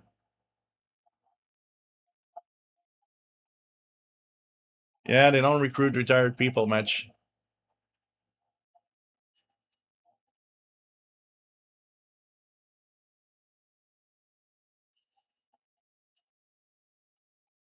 Redwater, Canadian universities are snapping up smart folks too. Yeah, I heard a lot of people in all sorts of fields of there was a I think it was on the CBC. There was a news item about it, and they were interviewing people that are moved from the U.S. to Canada to pursue their careers, and almost all of them have seemed to be saying that they just love it here, and that they're really happy to be in Canada.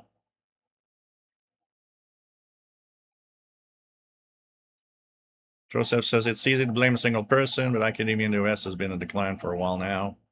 There's a lot of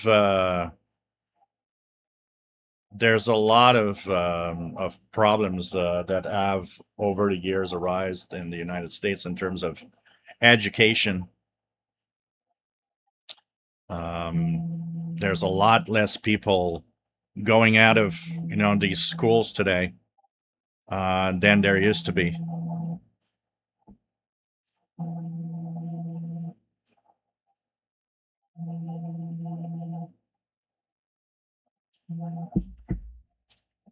Chris G says, I listened to the ISS ham radio contact with School and 2 Meter during the week.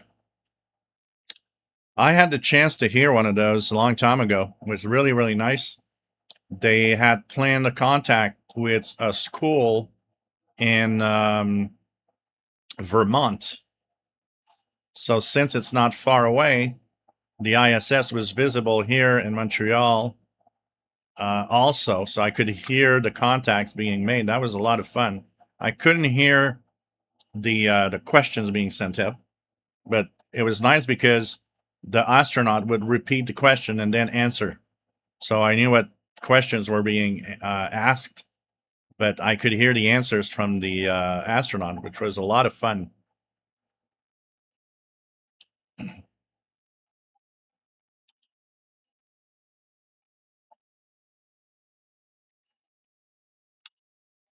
Radical Squadron, Max Planck's thesis about the second law of mechanical heat theory. A good read if you're interested.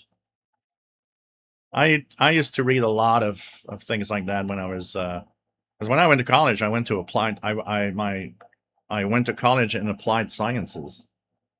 I mean, it was one hell of a tough program, I can tell you that.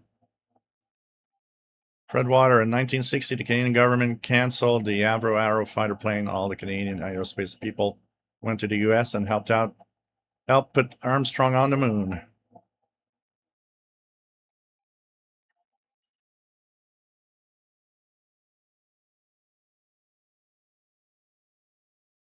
Fred Water is iconic. It's ironic that Canada now taking smart people from the U.S. Yep.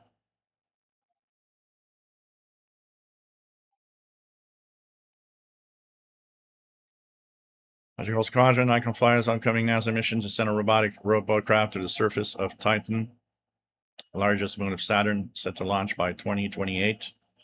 Once again, hoping that, free to choose. We lack doctors. Yeah. Well, in the US also, they lack doctors. So that's the biggest problem. So they also lack doctors. I think it's a problem almost everywhere that having, doctors and nurses. It's kind of a universal. Every country right now is having a hard time getting those people.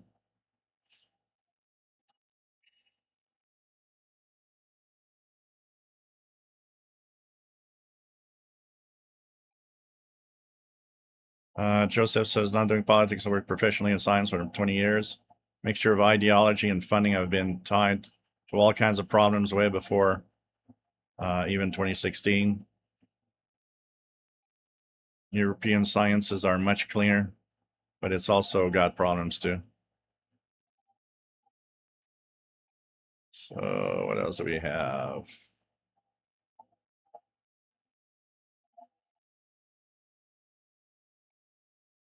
Water. There was a movie called Space Cowboys where they recruited Apollo era retired astronauts for fixed 60s technology in space.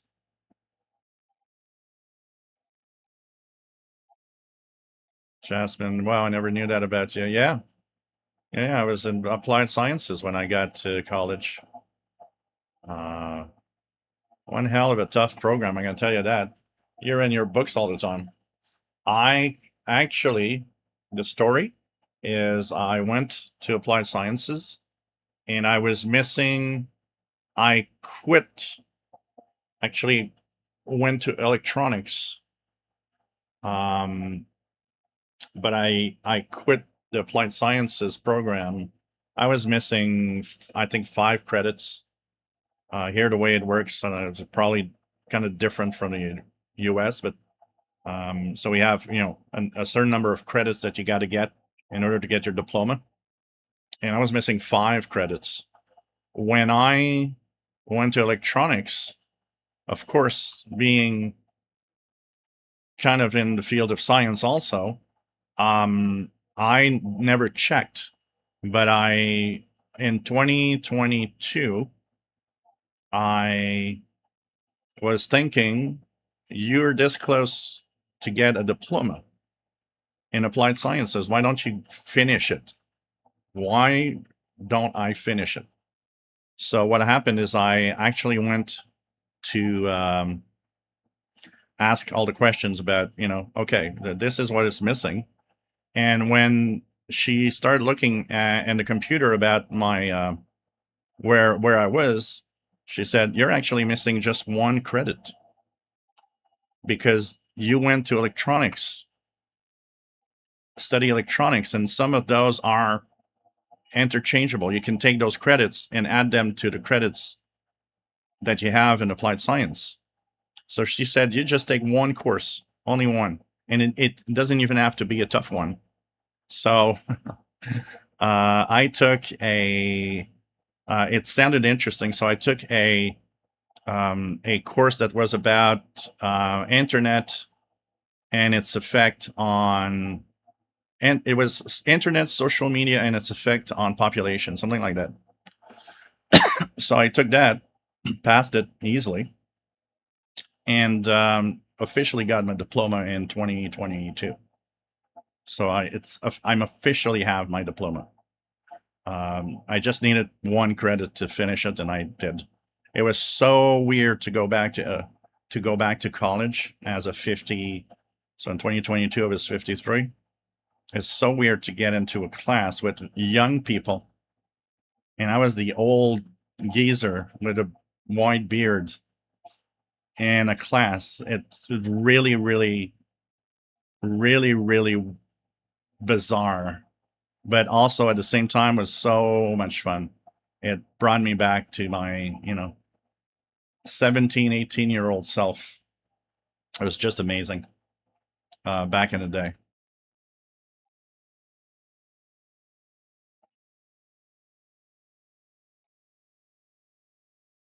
What I was scared of was that they would, I'd have to take one of those really heavy, science courses, which I was thinking, I haven't studied in science in, 40 years.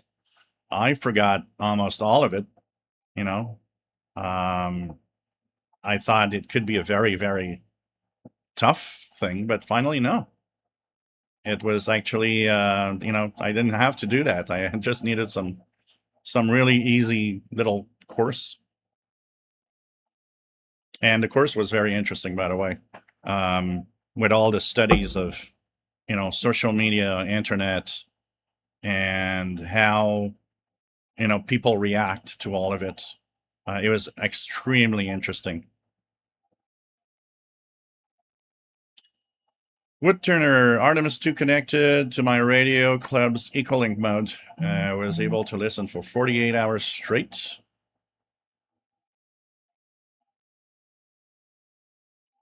I miss the days of the space shuttle when they had the communications coming out of the amateur bands on the WA3NAN, the Goddard Space Center amateur radio. It was so cool to have that space shuttle comm. And I told you guys the story all the time. As my brother had a new girlfriend back then. He didn't really care at all about radios. He always told me, "Oh, you're listening to the noise again." And he brings home this new girlfriend, and he wants to impress her by, "Oh, this is my, geeky brother," and he can actually listen to the space shuttle on his radio. Like, yeah, trying to impress your girlfriend with my radio stuff that you don't care about. Chuck Schreiber, nice to have you here from sunny and hot Texas. John Beckham says, you just go back, graduated from college, and I am glad that I was given the opportunity. Yep. Jasmine, great course, very applicable to what you're doing now. Yeah, absolutely. I thought I was so close. I have to go and finish it, even though I was much older.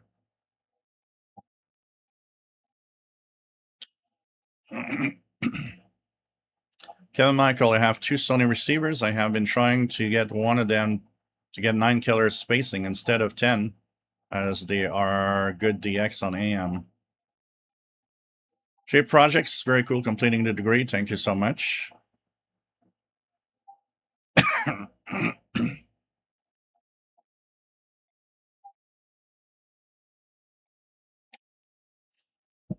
John Beckham, 1976. John, greetings for Virginia. There is an interesting tone on 16329 upper sideband. Sounds like a TI and CW. Do you have any insight of those types of broadcasts? You're listening to 16 329, right? Yep. You're listening to I'm going to put myself in, stick CW.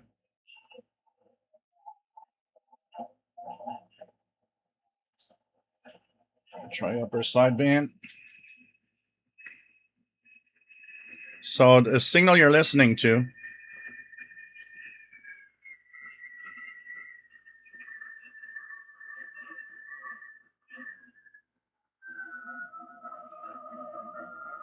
so I'm hearing D, the letter D here.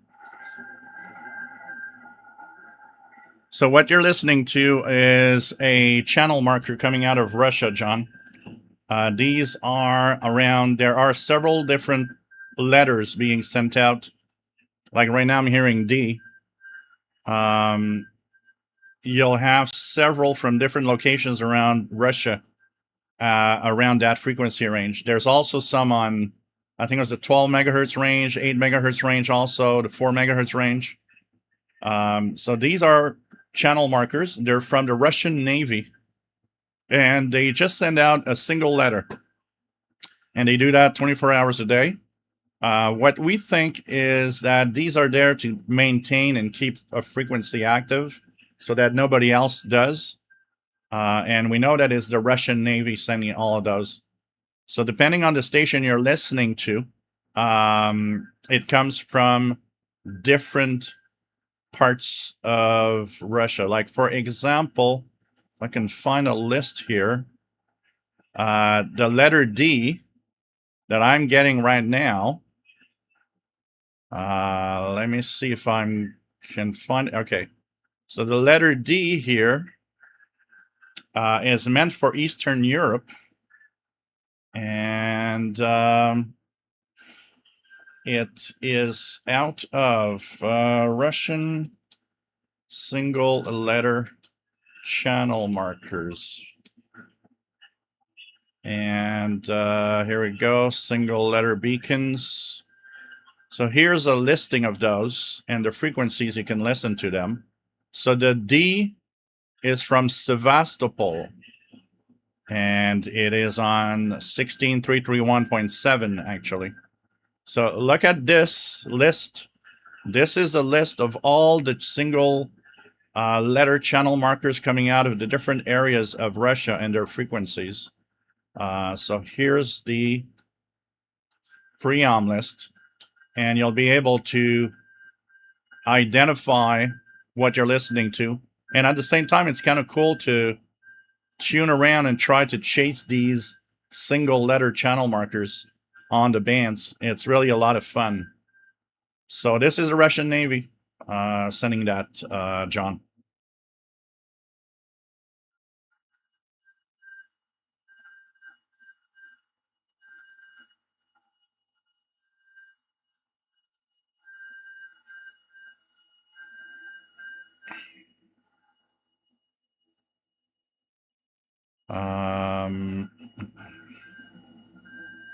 What else do we have? Mike WX50 is 1985. Fred Water is good, Joe. They took a course on social media and the internet. What does he know about that? Yeah, I have no idea. Actually, everybody was surprised because when we had that, the teacher asked questions about what we were doing, and I was saying, well, I'm a YouTuber. And immediately all, for them, I'm an old man. So they think I'm doing some old dude thing or whatever. So when I said I'm a YouTuber and gave my channels out, the tech channel and the channel here, you could see all of the class just turned and looked at me like, what? Yeah. Yeah, this old dude is not conventional. So it was kind of cool. Shoestrings is nice. Radical's Quadrant says tomorrow will be exactly 30 years ago since I received my amateur radio license. That's cool. Jasmine, Joel, I heard that back in the Soviet times, they had satellites that transmitted at 21 megahertz. Did you ever receive them? Yep, the RS, Radio Sputnik satellites, they were called. And they would have 10 meter, one had 15 meter capability, 21 megahertz, and several of them were reversed um, repeaters. So you would log into them, amateur radio operators would log into them on 2 meters, but you would hear the downlink on the 10-meter band. And it was really actually so cool. You could listen to these satellites. They were a little higher in orbit, so you would hear them, the ham conversations for like 20, 25 minutes as they were passing overhead. And unfortunately, the satellites weren't broken when they stopped. They were actually hooked to a Cosmos navigation satellite. So it was an extra payload that was linked to the main Cosmos satellite. But the big problem is that when they decommissioned, so this is the D marker, when they decommissioned the Cosmos satellites and turn off the power, it would turn off the power to the amateur Radio Sputnik satellites. So unfortunately, and of course, the original first satellite that was ever put in space, Sputnik, was audible on 20 and 40 megahertz. So amateur operators that were, or anybody with shortwave radio with single sideband and 57 would hear the beeps being sent out by the Sputnik satellite close to 20 and to 40 megahertz. Redwater says, I took some courses in my 50s. It was fun. I actually applied myself this time. Take care, Blogger Die. See you next week. The old Sputniks used to send out a beep around 21 megahertz back in the 60s. Yeah. But there were some amateur satellites, Radio Sputnik. I'm trying to remember the number. They had a number, so it was RS, Radio Sputnik. I don't remember the exact numbers they were. But I had a lot of listening. They also had a CW beacon you could hear on 10 meters.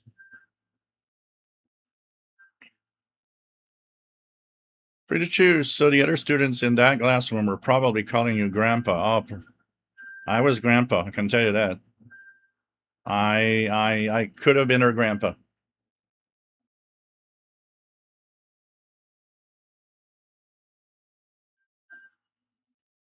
Mike WX50 says, I used my marketing degree for a while in sales, but then got into educational technology.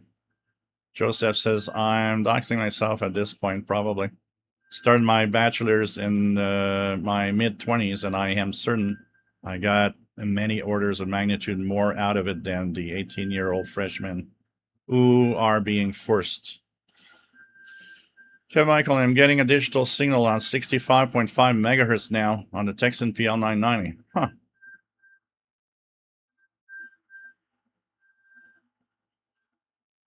Mike WX50 didn't really use my history degree, though I love the subject matter.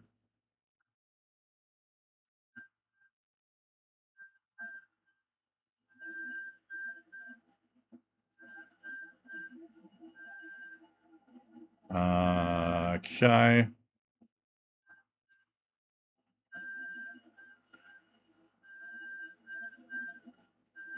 Jasmine says, that's very crucial. You're anything but conventional. Oh, yeah.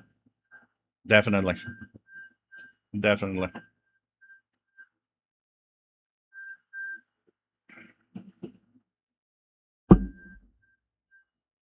Joseph shows it eternally hip. Charged and ready to go.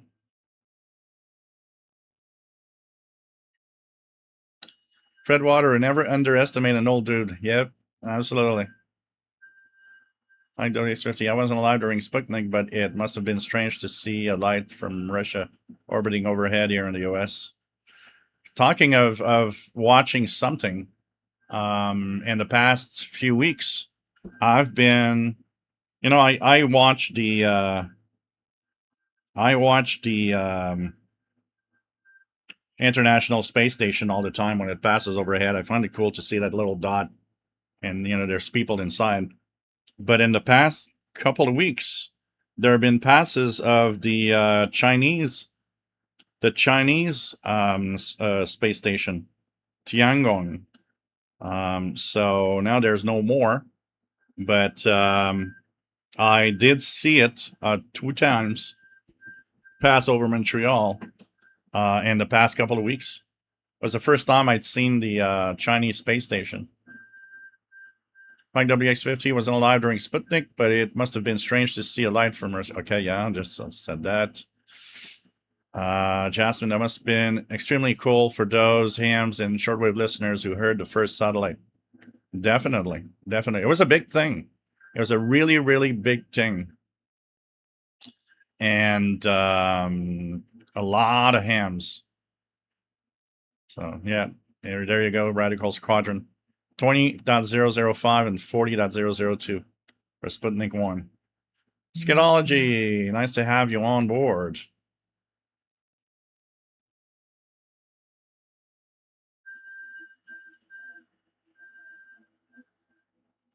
Gino, your studying for that college class is the same as me studying for my general test.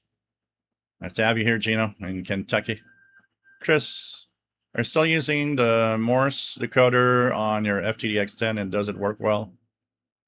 If I had to put one thing that's a piece of crap in the Yuzu FTDX10 is the Morse code decoder. That thing and the FTDX10 is dreadfully difficult to use because it doesn't have auto lock. It doesn't detect the speed. You have to know what speed the darn CW is being sent at. If you don't know the speed, you're screwed. It's difficult to try to decode, and it doesn't really decode very well. So it's like I never use it. I do use the PSK decode, the radio teletype, the RTTY decode. Those work really well. But the Morse code CW decoder on the FTDX10, what a piece of crap that is. I'm going to tell you. You know, when I say that, no radio is perfect, that's an example. Oh, you watched it too, Jasmine? That's kind of cool. I was actually looking for frequencies, seeing if I can spot any frequencies that I could just put my scanner radio on to see if I can hear something.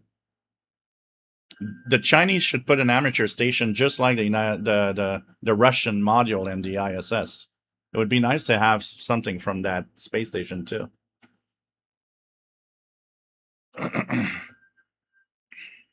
RJ Dakota, when I was a child listening to my parents and grandparents, it was a really big thing.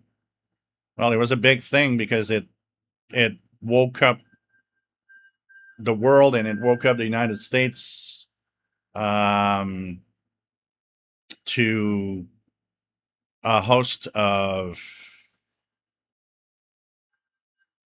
like, look at that, we're there, they just did it, and they did it before everybody else. Some were seriously scared about that, especially back in the day where the Cold War was kind of heavy. Thank you, Mike B, for the donations. And you are right, there's not a lot of donations today, and it would be nice to have a little more. If you guys would like to help out, please do like Mike. Give a little something. Any amount helps. It doesn't matter. And don't forget, there's PayPal donations that you can also send through the PayPal email that I'm posting here. Thank you so much for those that have donated.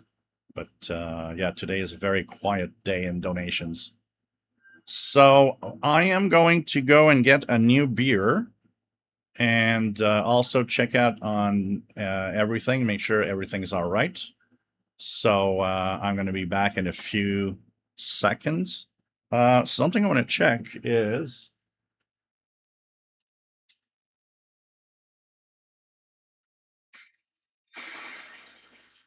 I think turkey is there, but it's not very strong. So I will leave you guys with the soothing sounds of a Russian channel marker.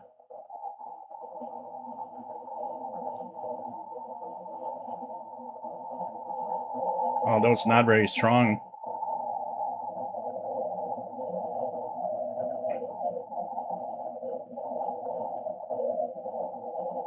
Yeah, not very strong. It's getting weaker, actually.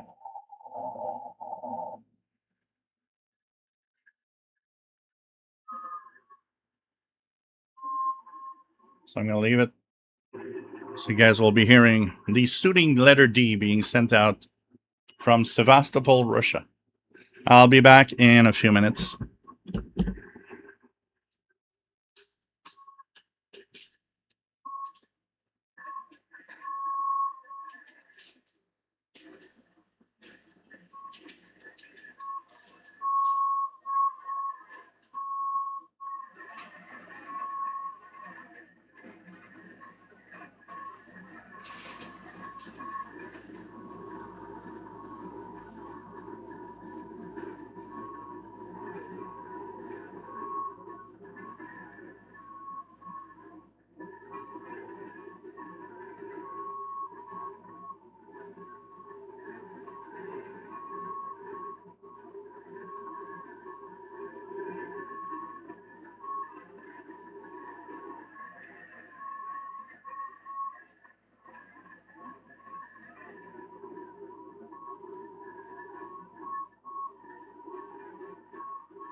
And we are back.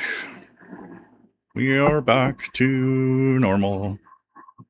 So, let me take care of that. And we're going to open up Beer Dew and continue in our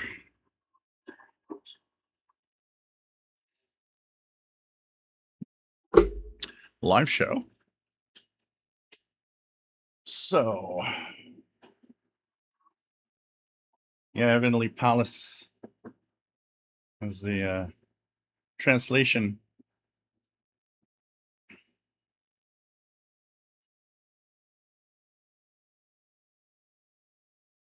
Radical Squadron Sputnik 1 send a radio signal back to Earth for 3 weeks before its 3 silver zinc batteries became depleted.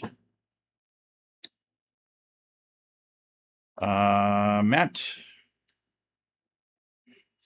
MDK2, nice to have you on board, my friend, from Colorado.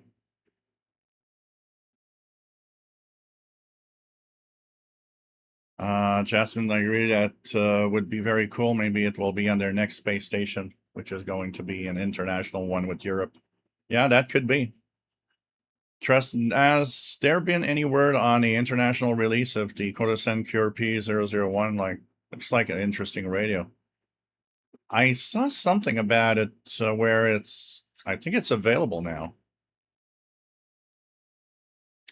MBK2, funny name given the history of China. The Kingdom of Peace was a notorious proto-Christian rebellion in 19th century China. Thank you, Joseph, for the donation. Much appreciated. King and the Xer just finished a jalapeno pepperoni pizza. Sliced black olive. That sounds good. John Beckham, I am starting to notice more shortwave stations broadcasting from 59 to 7700 in the early evening. Yeah, there is. You know, as the days will start getting shorter, because I was looking at it this morning, I was calculating how much daytime we lost since the solstice. And we're at like 45 minutes shorter days now. And so it is also starting to show that in the evening, some of the stations on the 49, 41 meter band starting to get a little stronger. RJ Dakota, Eastern European FM, 64 to just under 108. We're all still slowly converting to the standard 88, 108.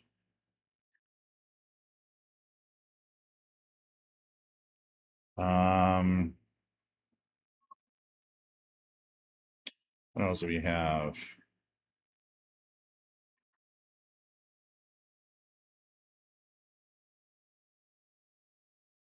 John Beckham, lovely sound.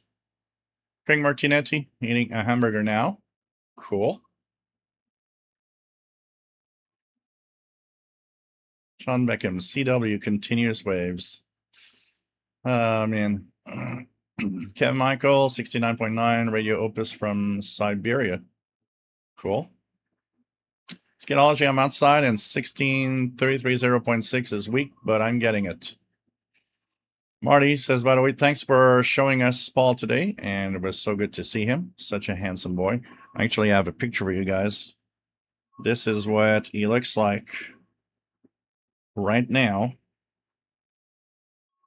on the balcony in the backyard and the sunshine. This is what he looks like right now. Just looked at me like saying, what do you want? I'm happy here. So pretty cool. That's his favorite spot because he could see in the backyards, all the backyards, and see if there's other cats or anything around.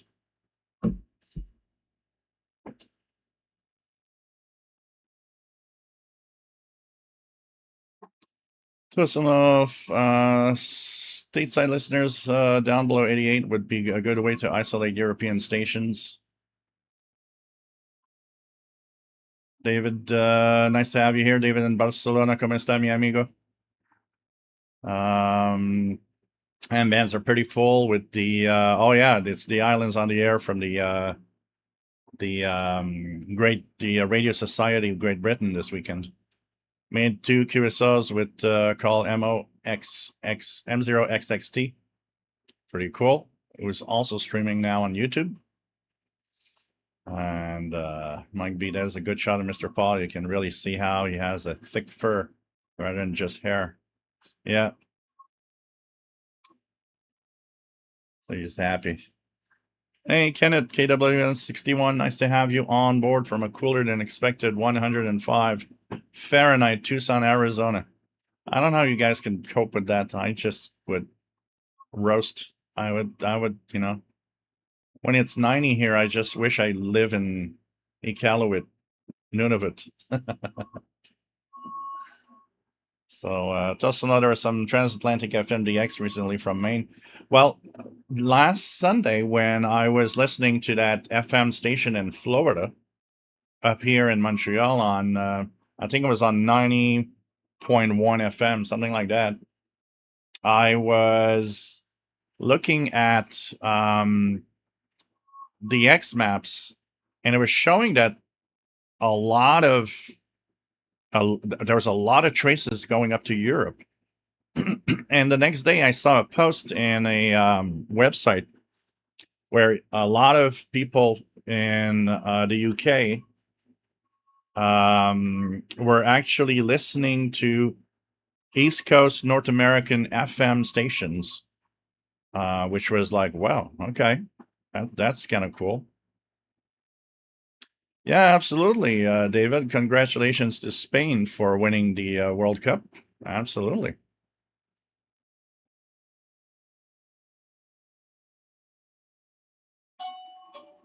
So I don't know why is their doorbell ringing? I don't remember. Or did I order something? Oh, maybe I ordered something from Amazon. Let me just check out here if something is arriving. No, it's not a radio, guys. I'll just go down and no, it's supposed to arrive tomorrow. So I'm not supposed to get anything right now. I'm not supposed to have anything. So there's a doorbell ringing for no reason.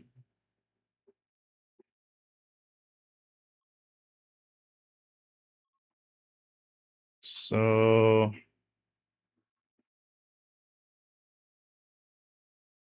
Chris G, Mr. Paul could be my cat's brother. They look similar, but my cat's only 3 years old. DH1AO, it's sad living on an island and not finding time to participate in the Island on the Air contest. Yeah, you're EU 042.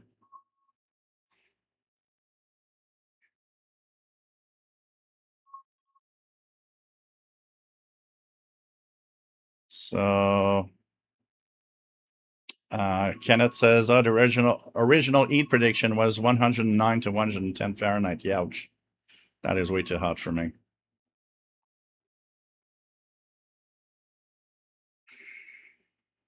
Tosalov, I've never had any good VHF antennas, but you can hear a lot with just the whip and dipole sometimes. Jasmine, what is it? What is it? I'm going to go check out, guys, okay? It won't be long.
All right. I could have had free groceries because they delivered groceries to my door, but they're not my groceries. They're the other building next door. So it's like, I almost got free groceries.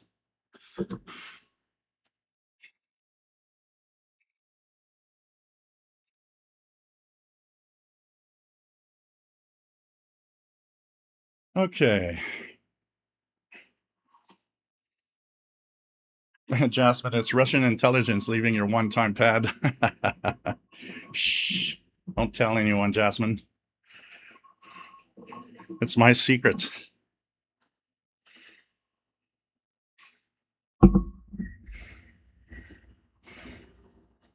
Oh, man.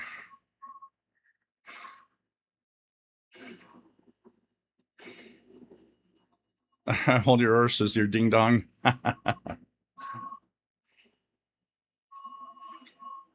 Reminding him not to collaborate with the Albanians anymore. Don't make him.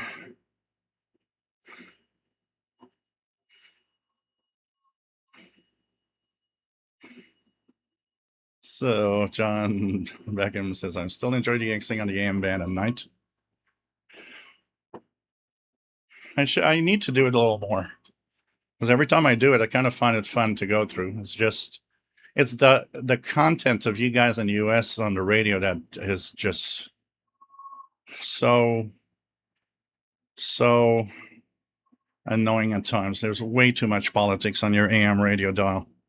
There should be better programming.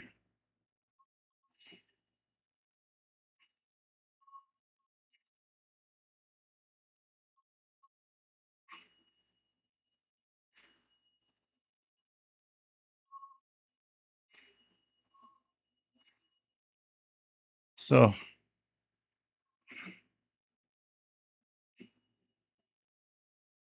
Codemaster, it's nice to have you here from Georgia. W3DJS. Doesn't know if Walmart recently delivered an ice maker to someone else, but they refunded my money when they saw the photo proof pic. Yeah. It happened 6 months ago. Somebody left a box here and there were like uh baguettes and loaves of bread and soap. And so I left it there. I thought, well, they're going to find out there's a mistake and somebody's going to come and pick it up. But 6 hours later, it was still there. I was like, all right, if nobody's getting it, I'm going to take it. None of my problem.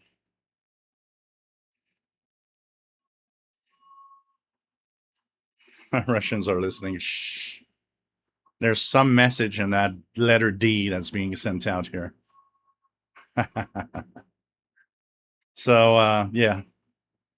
So that FM opening, anyways, was very, very interesting last week. I really had a lot of fun. RDS is cool for that purpose of identifying the stations. When the signals are strong enough and you get that RDS info, it really, really makes it so much easier to identify stations and know what you're listening to. Yet there's still quite a few that I never identified. There's one that was in Spanish, somewhere around like 91.9 or something like that, or 91.7.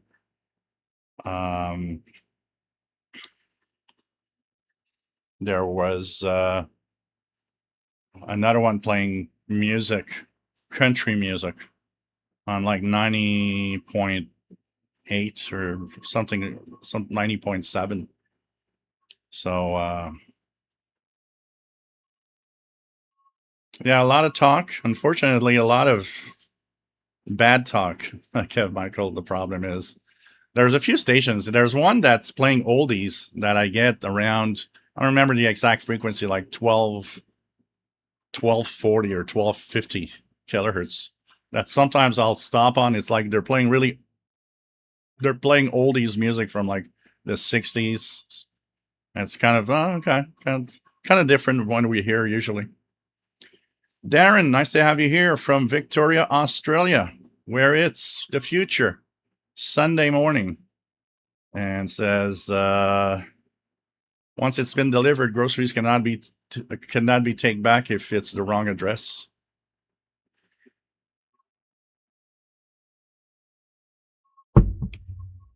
I sometimes have food delivered by Skip, and I had ordered pizzas, wood oven pizzas. And when I got my order, I had fried chicken.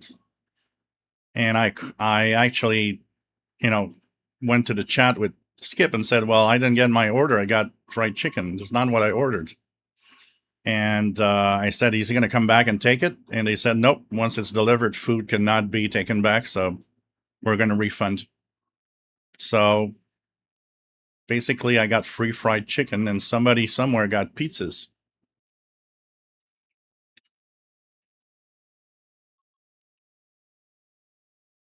Mike WX50, do.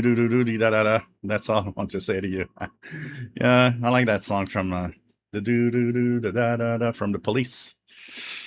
That one guy, Ryan, don't be nervous. It's just a ham license, and be relaxed, and you're gonna have it. You're gonna have it. I'm sure you're gonna pass it. Okay, and let us know how it went. Come back next week and let us know.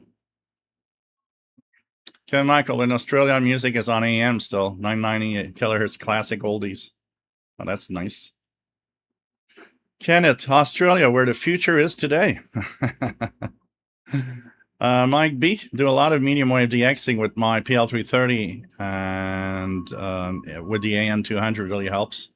I'm in it more for trying to get the faint distance than the content mini stations US play. Yeah, that's what I usually do. What I do is I tune around and I try to get the most distant stations possible on AM. RJ Dakota, actually have a rock station on 1220. Wish there were more music and specialty stations. He's got Brother Stare on 770. Wow.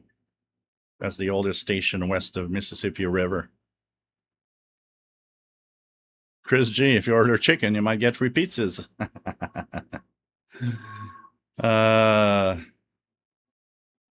David says, now you have to invent fried chicken pizza.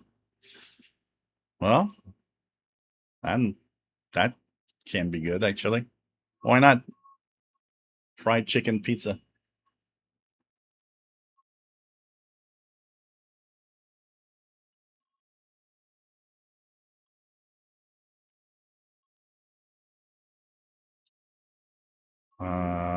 Kevin Michael's got oldies on 97.9 and 1240 kilohertz. What I really miss is the old. What I really miss is the old times when we had a lot of local stations here in the province of Quebec. I remember listening to 1240, which was from Saint-Hyacinthe, actually, where our friend Free to Choose is. And they used to have a call-in, a request show in the evening. I remember tuning as, I don't know, when I was about 14, 15 years old. I remember tuning that station because there would be people, asking for their favorite songs. And I remember one of the things I remember, there was this guy that would call in every single night and always wanted to hear Stairway to Heaven by Led Zeppelin. So it would play literally every single night on that station. It was just so funny.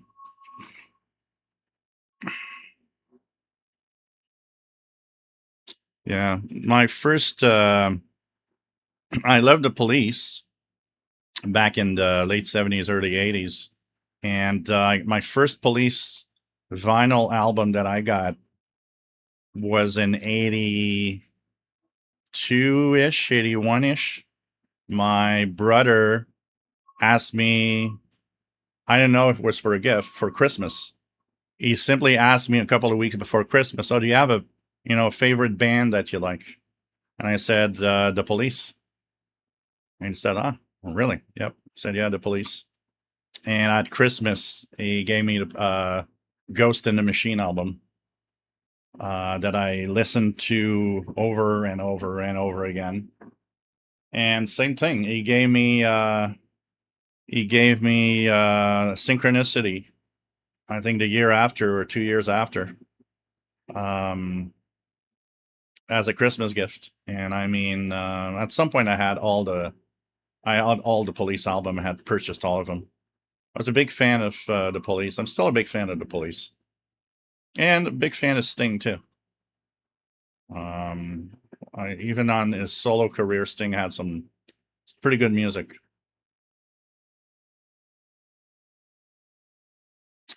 Keegan DXer alternate between pepperoni pizza with sliced black olives and chicken bacon ranch pizza and rotisserie chicken meal with sides, macaroni and cheese, mashed potatoes for dinner.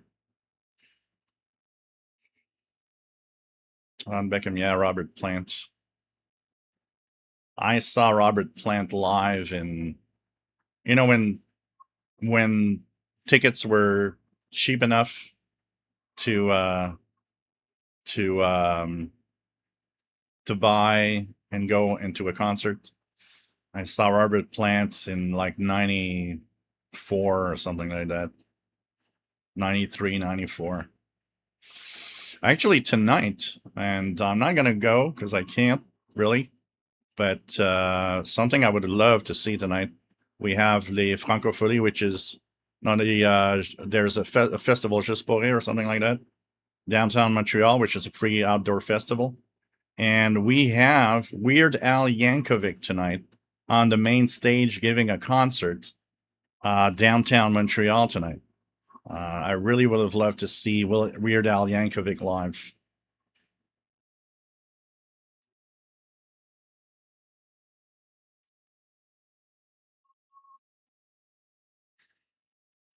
Jasmine Giant steps are what you take walking on the moon. Yep. Yep.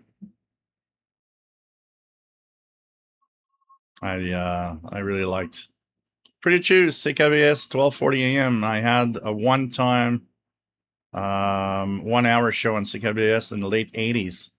I was still in college. Oh wow, cool. What year did that station shut down? I'm trying to figure out.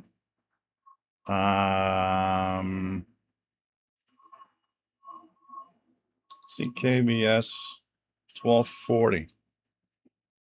CKBS AM History of Broadcasting.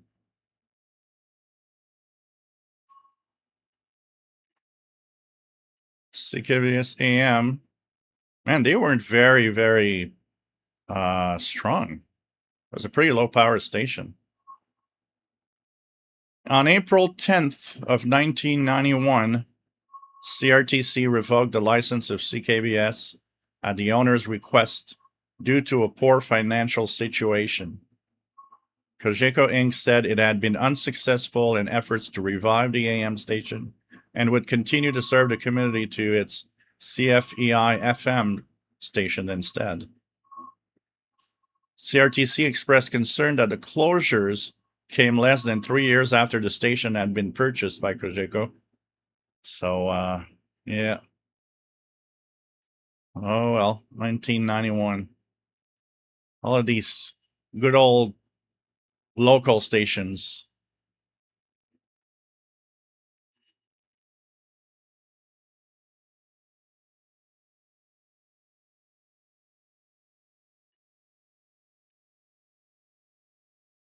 Scatology, I'm pretty close to Zoomer radio station because I live somewhere near Toronto. Kevin Michael, how about CKLW, the Big 8 from Windsor, Ontario, Canada? Yeah.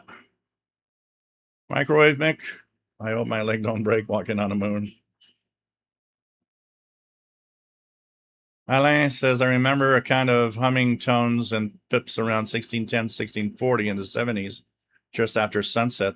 It reminds me there are so many mysteries on the radio that are now gone. Yeah, and there's still a lot also that, if you take the time to tune around, you'll find them. DH1AO, Dire Straits, Sultans of Swing, Alchemy Live, some good Knopfler performance. Yep. I saw Dire Straits live the last tour they ever did. I saw Mark Knopfler live also a few years ago. I'm at 6 or 7 years ago. Brett Woolley, greetings, G. I've been working on stuff. I had no joy on any number stations. Bummer. Concert ticket prices are nuts on out today. It's crazy. Today you got to be rich to go see a concert. Kenneth loved Weird Al's video of from the 90s. The guy's so talented. Jasmine, Jill, do you do any Sting or the Police at karaoke? Sting has a very, very high voice. So, one, you don't see a lot of people singing some Sting. And two, there's not a lot of songs that will be I can reach in my range of voice. But I can sing a few songs from Sting. And if I'm really in voice, if I really, really am in good voice one night, I am able to sing Every Breath You Take.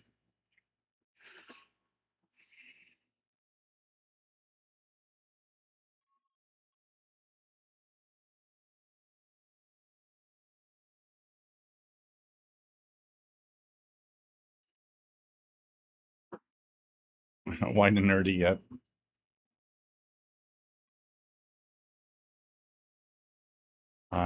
So anyways, I'm sure there's going to be tons of people downtown for Weird Al Yankovic tonight as a free concert. Saw Def Leppard live in London a couple of weeks ago. My WX50, but the Police album covers on my walls as decorations. Brett Woolley, April Wine, and Rush are a couple of great Canada favorites of mine. Never seen them. I've not seen any of those bands live. Free to Choose, CFEI came on the air in 87. The owners managed to disguise a transfer to FM by starting CFEI and shutting down CKBS. At that time, all AM stations were switching to FM. Jasmine, were you a Shoddy fan? I just discovered her. Oh yeah, Smooth Operator, Smooth Operator. Yeah. John Beckham, Todd talks about a radio station, Zoomer Radio. Kev Michael, CKLW, 800. And there's a few more. I know quite a few songs from her. And yep, great artist. Great artist. Cosmic Lettuce, nice to have you on board. Cheers from a nice and warm 40 Celsius. 50% relative humidity. Southeastern Arizona, youch.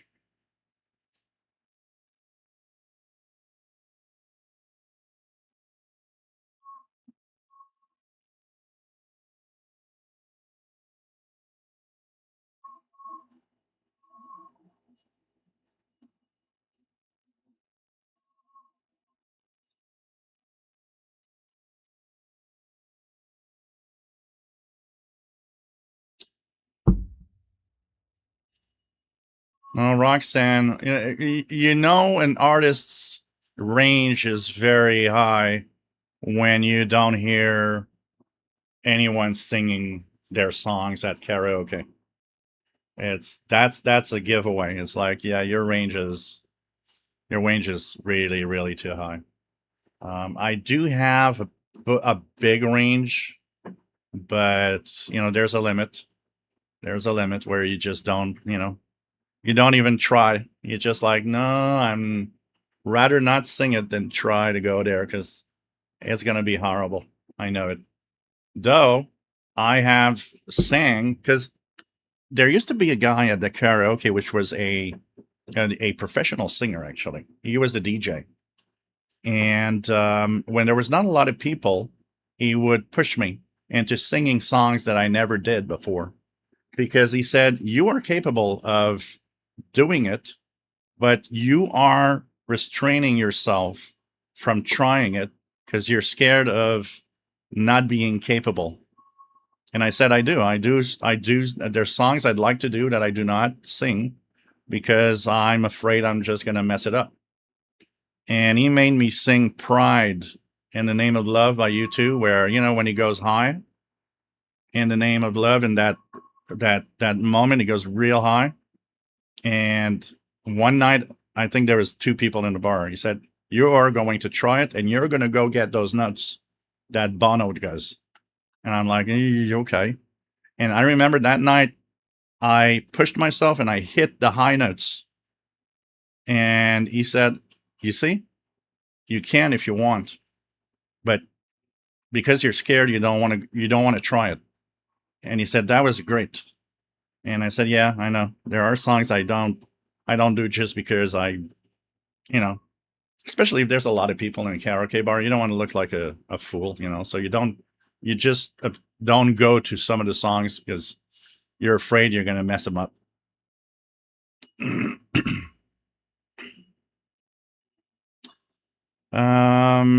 So Jasmine says, "Oh, cool. Gives me some idea of your range." Toast and Love, Test Dummies. Yeah, that's a song. Hey, Jet NG, nice to have you here.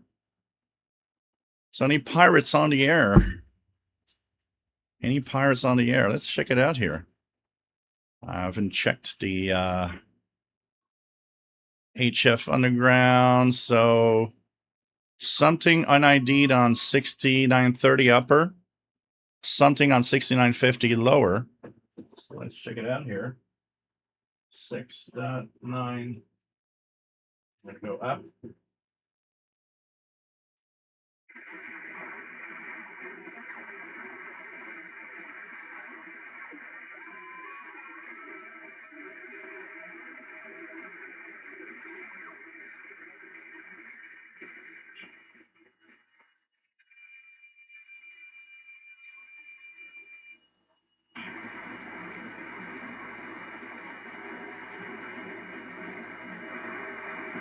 There's definitely some music on 6930.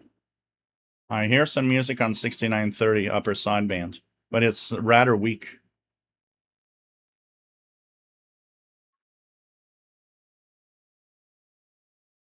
Boyd Mason Link, nice to have you here. Says audio not here. Mind WX50 can sing instrumentals. I like that. Mind WX50, like that song Tequila.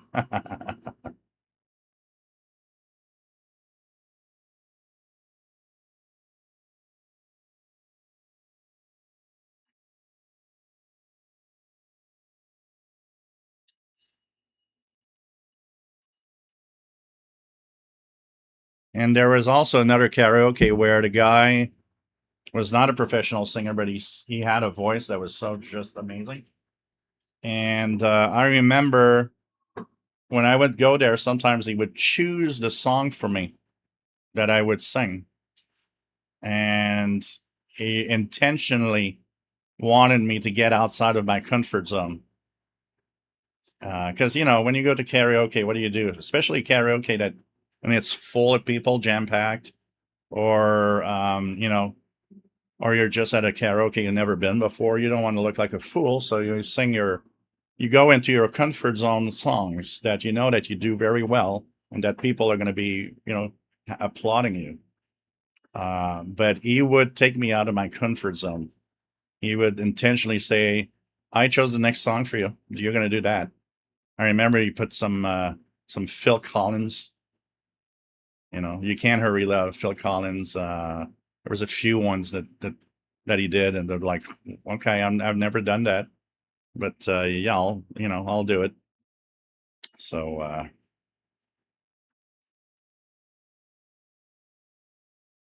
Cosmic Lettuce, Weird Al is an analog large language model. uh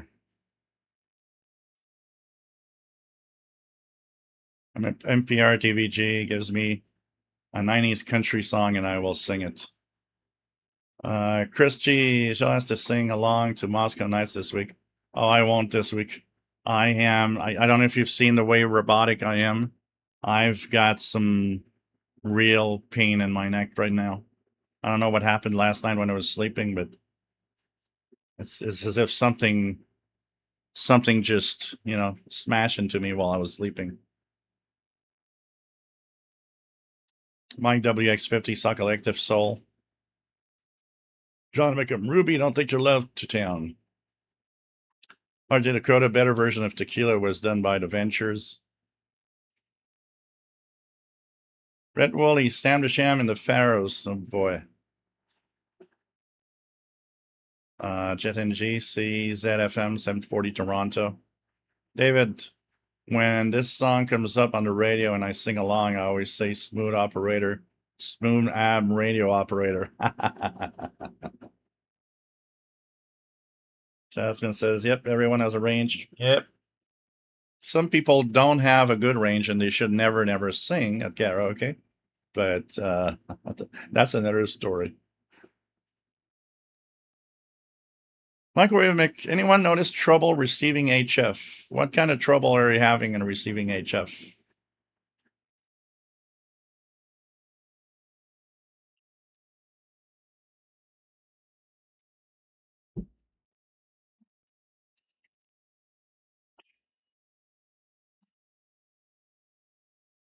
I'll sing my standard songs and bands that I go to when I sing at karaoke will be I do some U2 songs like Where the Streets Have No Name from U2. I one of my favorites that I do.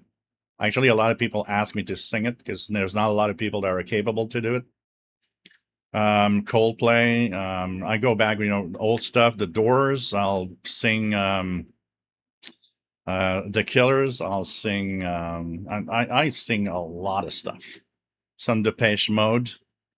I sing some David Bowie. I sing. I'm just trying to think of all the. I probably have my own personal karaoke catalog of songs is probably. I probably sing at least 300 to 400 songs. So I have a really big choice to go, and often I will choose my song with the feel of the crowd. I look at what they're singing, what are the years that the songs are tonight from everybody, or I look at the audience and they're like, okay, they're all, they're baby boomers tonight. So I'll go in a range of songs that are going to please baby boomers, for example.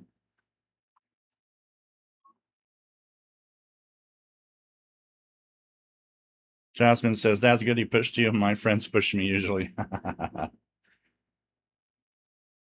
Boyd Mason Lake says, audio now here on my end. All right. Scalology, thanks to my early adolescent sounding voice of Sony. Just go down. Oh, Light My Fire by the Doors, Kevin Michael, is one of my... Every time I sing Light My Fire, somebody tells me I am actually singing it exactly like forgot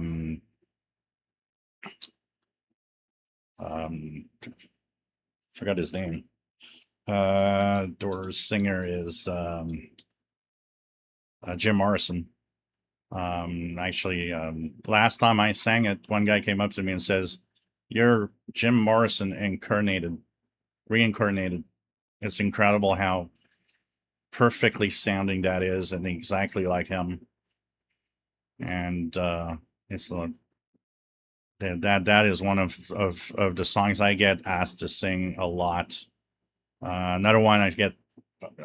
There's a couple of guys that always ask me to sing "Sympathy for the Devil" by the Rolling Stones, things like that.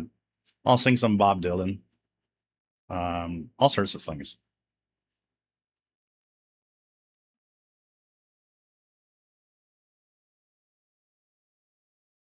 Free to choose elevator music on 6930.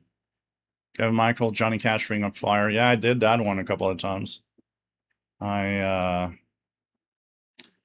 father was a big Johnny Cash fan and came out of the blue 20 years ago, out of the blue, showed up at the karaoke bar with my brother because my brother knew I was there. And my father said, sing some Johnny Cash. And I sang Ring of Fire.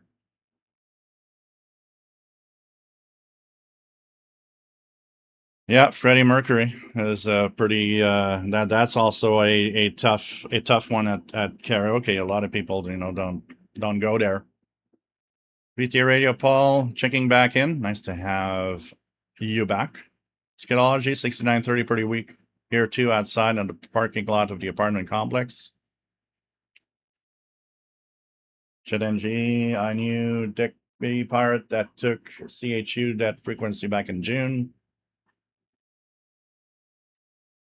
Old radios at my mom's, still no power at my house. Toast Love, there's a lot. Yeah, there are some good covers, definitely. Gabriel, Sting, and Eric Clapton came into Uruguay in 1990. Both soundboard recordings are available online if you were to look. Kim Michael, 6,900, 7,000. I have a lot of weird stuff. Yep.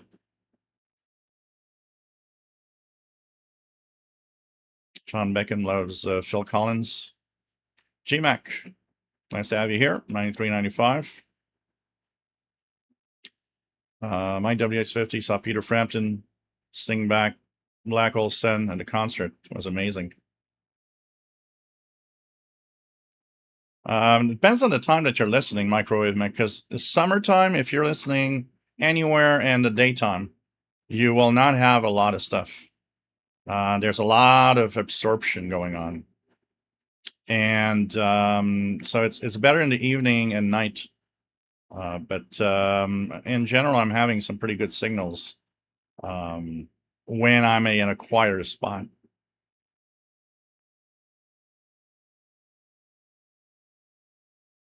Chris, Jet NG, which beer are you drinking? I'm drinking the standard of every week, Labatt Blue Dry.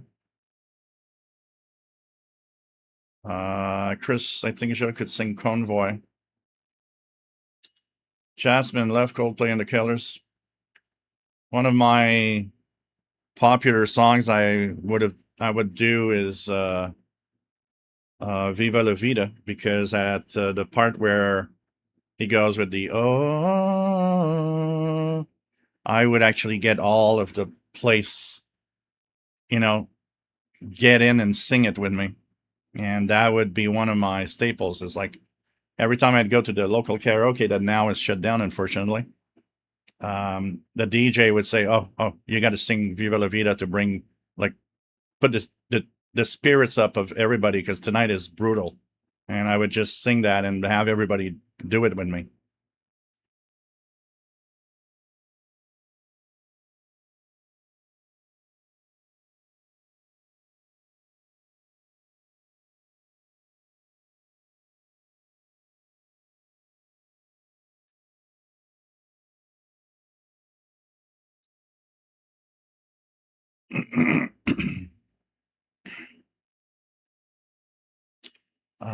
What else do we have?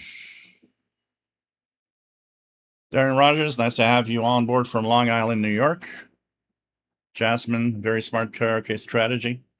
Yeah, I tend to go with the feel of the audience. Of course, there are nights where the feel isn't there. It's like you're trying to figure out what do they want to hear. Because I figure I'm gonna sing, but I want to sing something that people want to hear. There are nights where you're like, I have no idea what this crowd wants.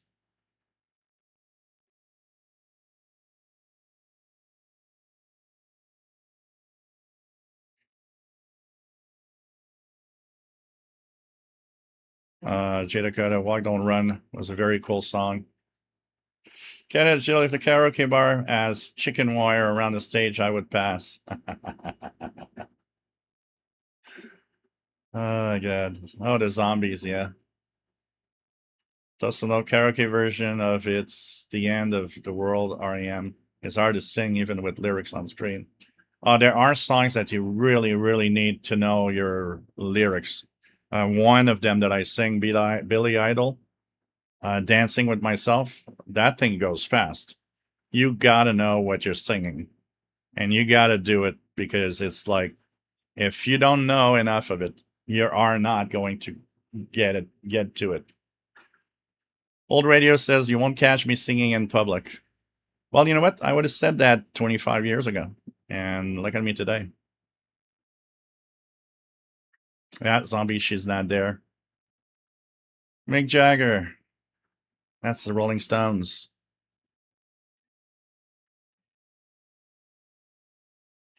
Jen Matt Kelleher. I think you have a different account. MDK2. Nice to have you here from Colorado back home. Found that the temp reached 102.4 Fahrenheit about an hour ago. Ay, ouch. That is hot.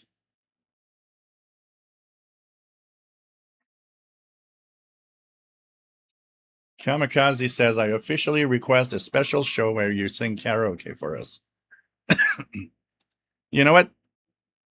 I would need to have the proper place as to not have the neighbors go crazy. But I could do it on, because, as soon as you sing songs, if I sing songs, YouTube will put copyright strikes on the songs. But I could do it on my main basic channel where I could do live shows, where there's pretty much not a lot of content there, honestly. And we could do a live show someday. Maybe we could do a live show from there, and I could do a few songs. That could be fun, I guess.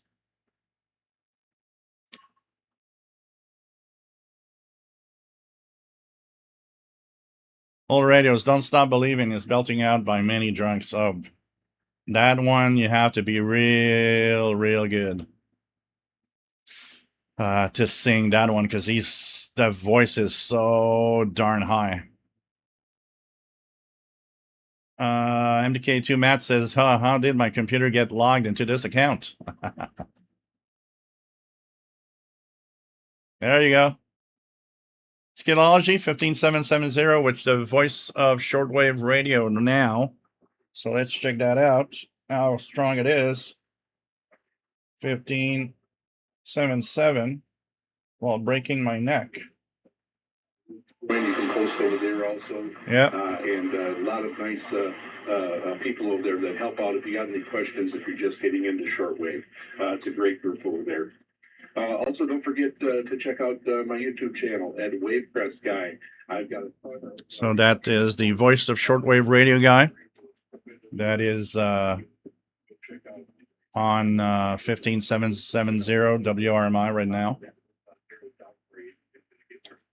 Jet and G, new radios coming in September. St. Gian 909X2 and Malahide DSP2.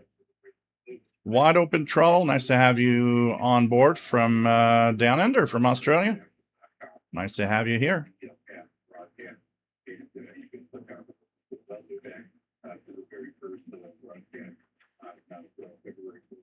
Sean Becken, let it all hang out. The Hombres, Kevin Michael, Coldplay, Green Eyes. I sing that one. I do sing Green Eyes. I sing many Coldplay songs. One that I've abandoned and I've never sang. The day my sister died, I sang The Scientist from Coldplay. And kind of a sad song, especially if you've seen the video too. And since then, I've never been able to sing it without crying. Thomas Skitz, hello from Upper Michigan, watching with one of my grandsons, Michael. Hello there, Michael. Nice to have all of you here. What else do we have? Leonard Bernstein is Not Afraid. The H1AO Proclaimers has tons of superb songs. My favorite, Letter from America. Chicopee Radio, nice to have you on board. Says for some reason I don't get notifications your live streams, which is weird. A lot of people have been complaining about notifications for the live streams or when I post videos. There's something about YouTube that's broken. John Becker, Mother's Little Helper by the Stones. Jasmine says, I've never seen so many people sing Mr. Brightside by The Killer. Or Country Road by John Denver in public as this summer. So many of us in Seattle are after the USA versus Australia game were singing those. Yeah, those are a popular song also here. Country Road is like one of the songs you'll hear almost guaranteed any night at the karaoke bar. Cosmic Lettuce Message in a Bottle is difficult to sing. You got to breathe at the right time. And you got to have that high pitch sting voice, which is very, very high. I mean, you can adjust, the tone. And Paul is biting because he wants attention. So,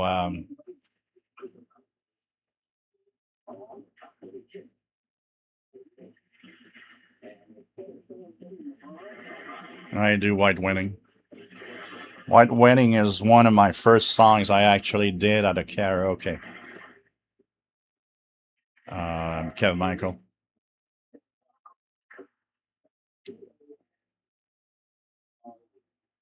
I sing Rockin' in the Free World by Neil Young.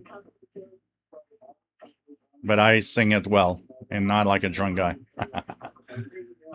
Sean Nigo. You're coming through loud and clear here in the UK. Nice to have you here, Sean.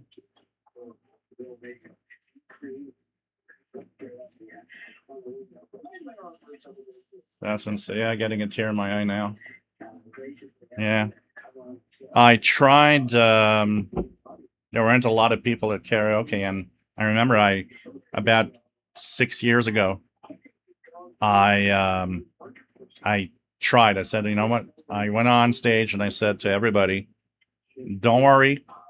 I don't think I'm going to be able to go through this. I might start crying because this song I sang that same day that my sister passed away. And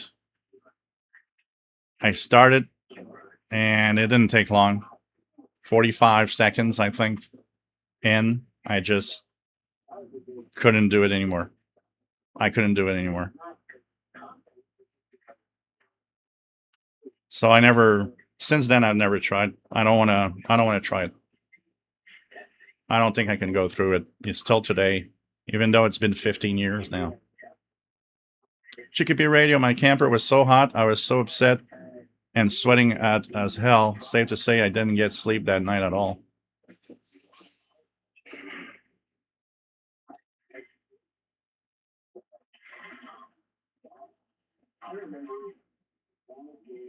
Brett Woolley, Somewhere Over the Rainbow. Old Radio, Surfing Bird by the Trash Man. MDK2 says it's hilarious to me because Take Me Home Country Roads is a Colorado song, and we've been singing it at sporting events here for years. Not everybody wishes they were coming home here. Mark, nice to have you on board. Crazy Old Man, nice to have you on board. I play guitar. I actually have a Fender Stratocaster right here, not far from me, and a Marshall of valve state amp. The H1AO, Country Roads, and Sweet Caroline. Sweet Caroline. I used to do that song because one of my best friends, her name is Caroline. So when she would come over at the karaoke, I would always sing Sweet Caroline, looking at her.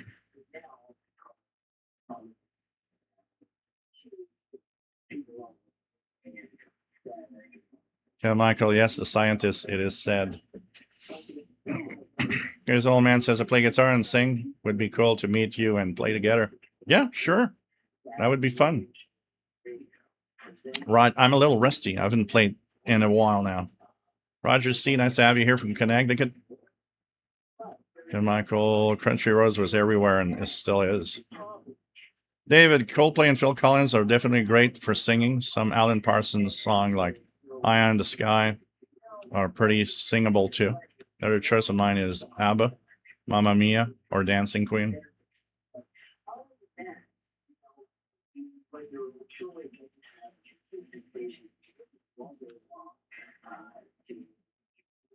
Oh, I sing Piano Man. Billy Joel, I sing Piano Man. That is one of the songs I like to sing. Can you sing any Elvis songs? I easily can sing Elvis. It is totally in my range. I've sang maybe I sang a couple in the past. But since Elvis is not, I'm not a big fan of Elvis. I don't naturally go there. But I could sing some Elvis songs, yes. A band that I like to sing songs is the Beatles. The Beatles is interesting because if you don't know what to sing to a crowd, you just go and sing one of the most popular Beatles songs, and everybody just cheers up. There's something about the Beatles that makes everybody just happy to hear. Everybody knows the Beatles, even the young people.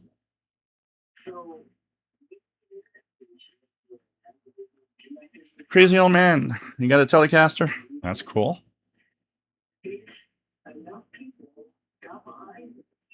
Brett Woolley plays tuba.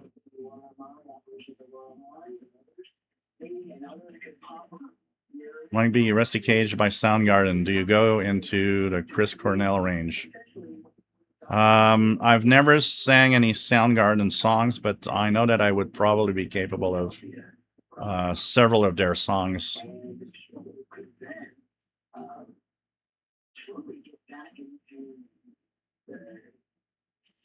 G, I'll bet you love Poland and Munchen from Germany beer for you to try out. Yeah, I need to check that out. I need to try different stuff.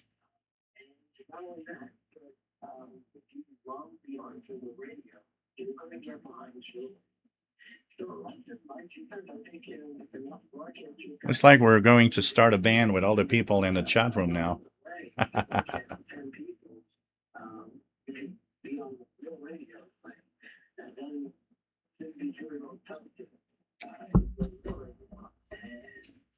That's one you need to know.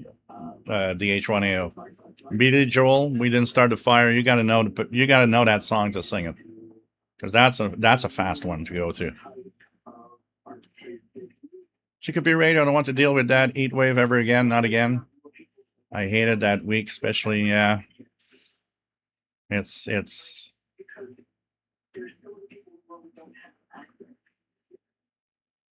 Songs that I like to sing also from bands. I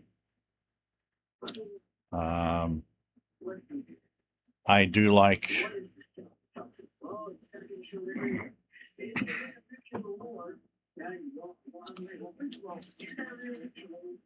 Green Day. I do sing a few songs from Green Day. I do sing a few songs from Muse also. These are all in my range, and there are great songs to sing there.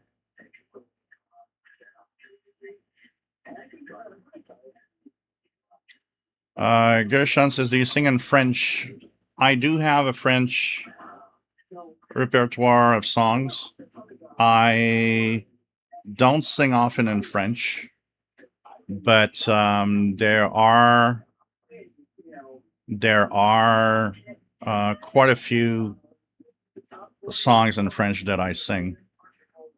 Here, when we go to karaoke, here Quebec's Quebec's national day is June the 24th, the Saint Jean Baptiste. And I've been to karaoke's on June 24th. And of course, to honor the Francophone side of the province of Quebec, I always, will go to a karaoke and say that, today's Quebec's holiday. And so I will only sing French language songs today, especially from Quebec artists. Jasmine, true, everyone knows the Beatles. Yep, absolutely.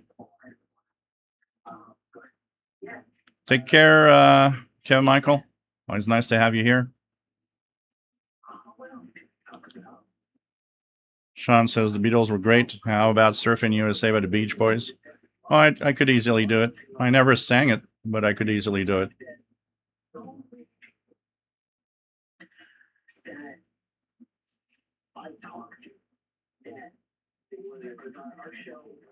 Thank you, Crazy Old Man. Nice. Thank you for the tip. Don't forget, guys, you can also have a pizza fund going and cat treats for Paul. And that's also through PayPal at the Yahoo email that you have here. Thanks for your support, guys. It's very important. If you like what I'm doing, if you're here every week, think about it.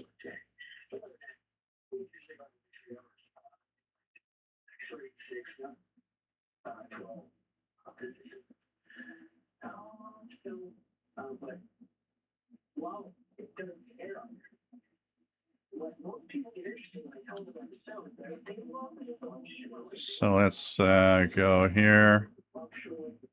Yeah, I'm 57. Crazy Old Man.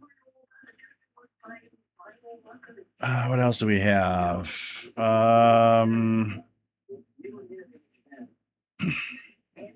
Red Woolly, yes, the beauty of the Beatles.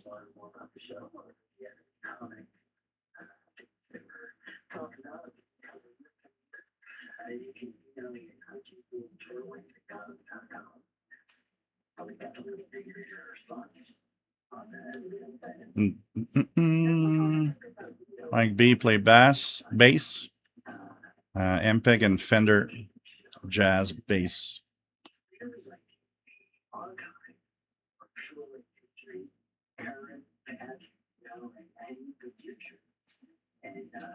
Yeah, come as you are, I can. Chicopee Radio. I won't. I can do come as you are. Relatively similar too. I do sing a few REM songs too.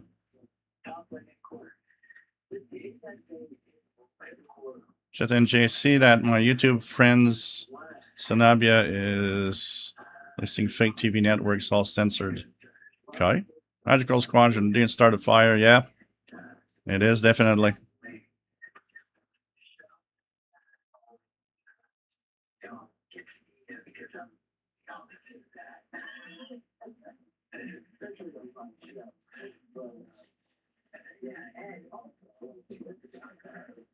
All radios, I sing a rousing version of Hamburger Lady by Tromming Riddle at karaoke.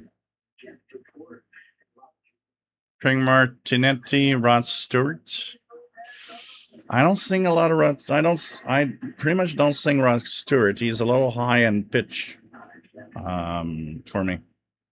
Jet and GCHU was closer to me than WWV is to me, being the fact that CHU signed off last month. Yeah, unfortunately.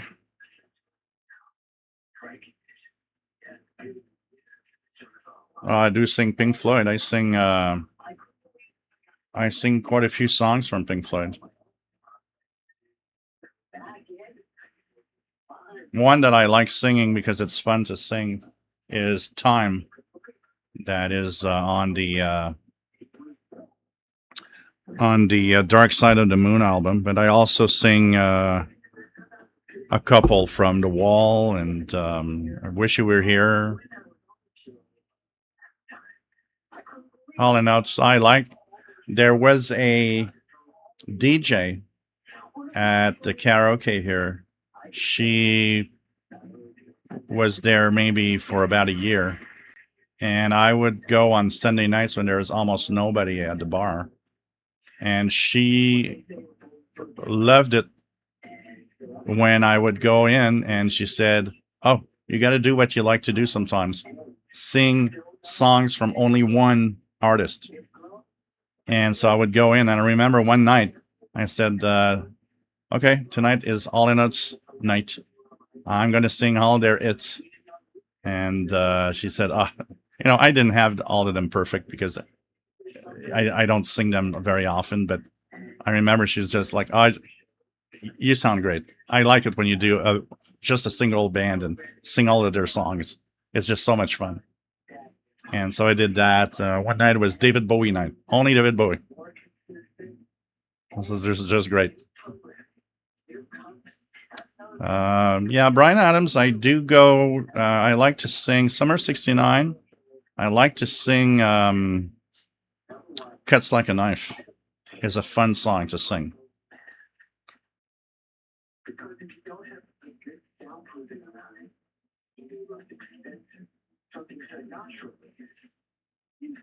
I saw somebody said, I think I jumped over the question, but somebody said, can we,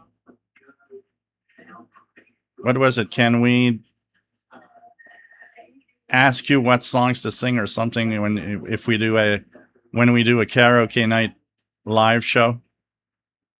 What you could do is, suggest songs, and I'll choose the ones that I know I will be able to do.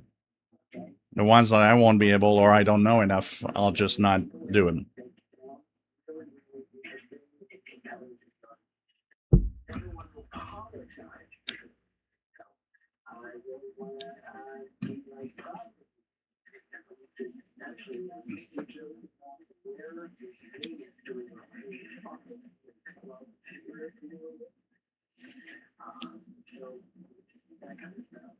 Jet and G, never ever think about the ETH on satellite HD. Nope. I would have loved to see something though, Jet and G. I would have loved to see that little portable color screen portable they wanted to bring out. That is definitely something I would have loved to try, and it looked beautiful and it looked very interesting. Craig Martinetti, oh, Jesse's Girl. I never did that one. It's a little high.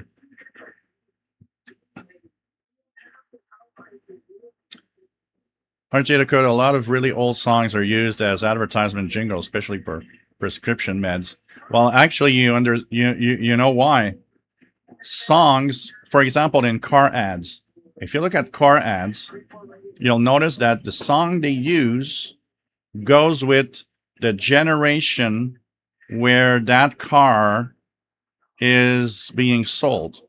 So if it's a Gen X car, they will put an 80s song. If it's a car for older people, they'll go back to the 70s or so. Ads actually have songs that go with the generation of who their product is going to.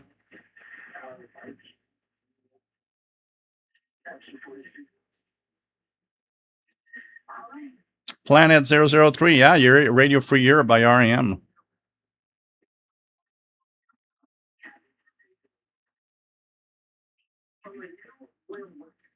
So CC Health and USA says excellent time and wish you were here. Awesome. Well, it's nice to meet you, crazy old man.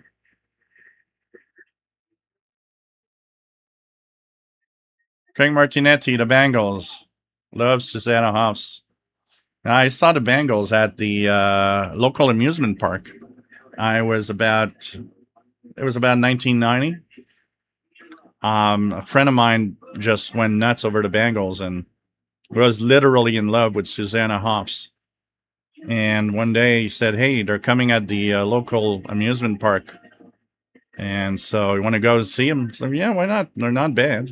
Actually, it was nice, but they were, that day, that was the time when the band was almost over, and they really hated each other. And you could see it on stage. I remember Susanna Hoffs pushing one of the girls because she was too close to her. you could see that there was tensions and they just ate at each other now. That was kind of interesting to see live.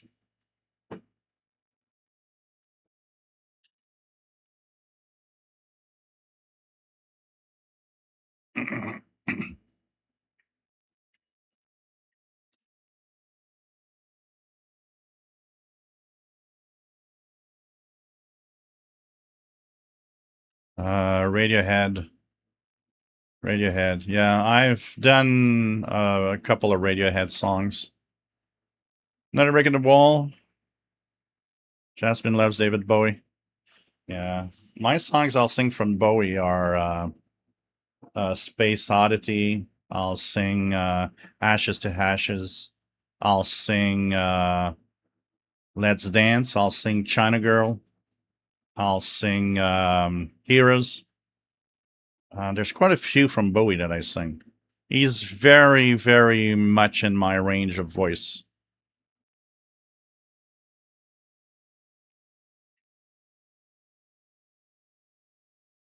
Oh, happy birthday in advance, Bobby Burgess.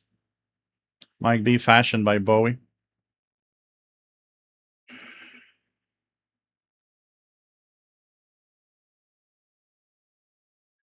RJ Dakota, well, like an Egyptian by the Bangles. Manic Mondays. John Beckham, yep, cuts like a knife.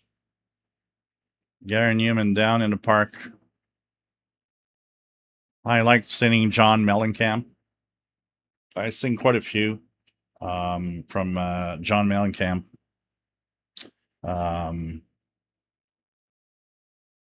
Heard So Good is one of the. I usually start very often when I start an evening of karaoke just to warm up my vocals. I'll sing Hurt So Good from John Mellencamp. It kind of puts my vocal cords in the ready mode to do something, to sing the other songs. Red Woolly just depends on how drunk you be. I have to say that there are times, there have been times when I went to karaoke and drank one too many beers. It does show in in the karaoke singing at the end of the night. Jasmine, true, my mom said she knew she was getting old when she started hearing songs she grew up with in ads. And my mom had one saying, she said, you're getting old when your favorite, artists when you were young are starting to pass away. She said that hits you. When your favorite artists are starting to die, you're getting old.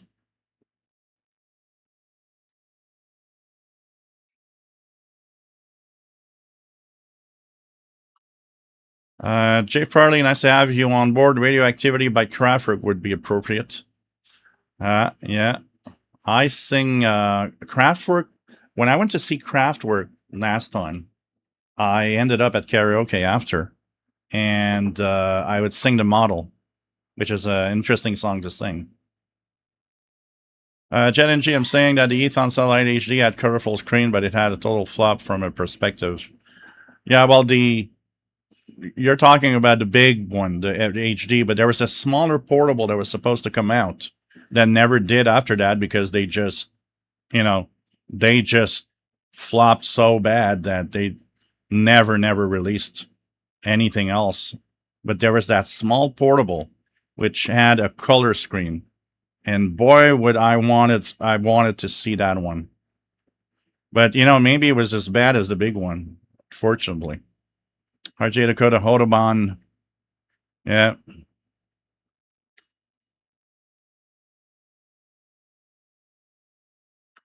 Jasmine says all good Bowie choices. Whoops, I'm crooked now.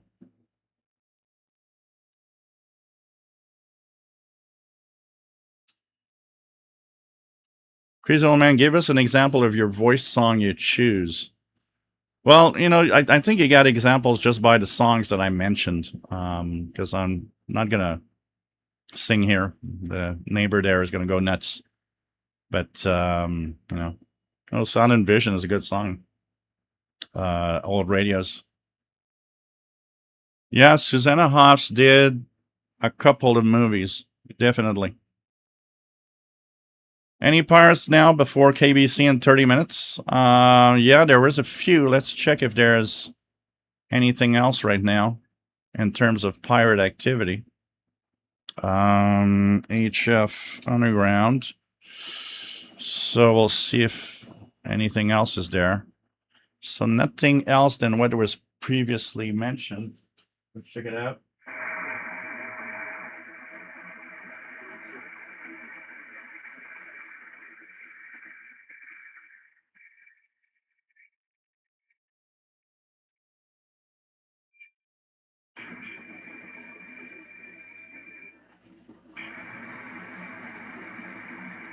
Not hearing really much of anything on pirate activity here.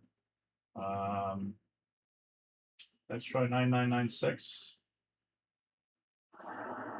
I'm hearing the tone coming out of RWM Moscow time signal on 9996 though. It's kind of interesting.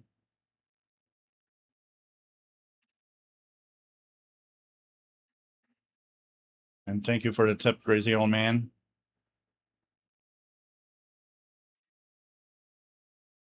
I sing a few songs from Bruce Springsteen.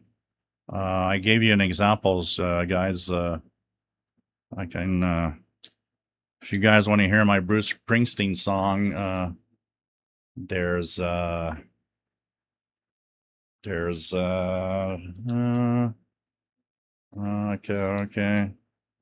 See if I can find myself in the, or I'm going to go, actually, I'm going to go to,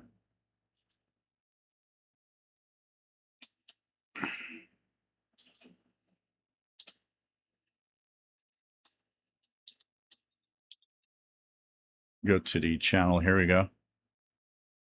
This one is, okay.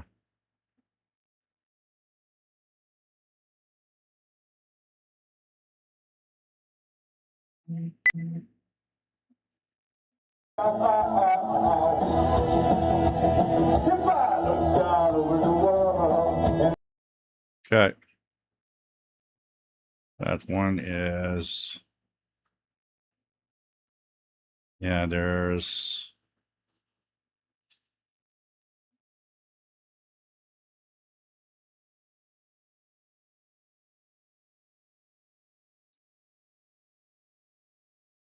of course, now that I want to find it, I don't find it, but I'm just going to go to here.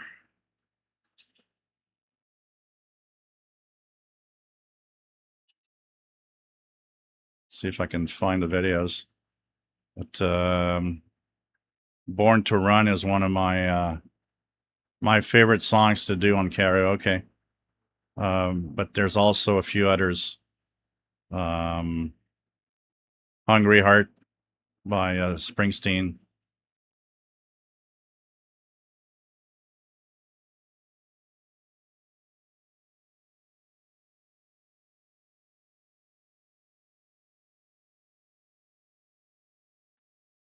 Well, anyways, I'm not going to spend too much time trying to find that. I got a few songs. If you guys want to watch some of the songs that I sing on, they're not all perfect on this one, but there's this guy that used to follow me a lot on the tech channel, Tim Robinson, and the bar I would go to had a camera, and they would record. You would record my performances. If you go there, you'll see that I have several. He posted several videos of me singing different songs. If you want to have an idea, keep in mind some of them are not fantastic, but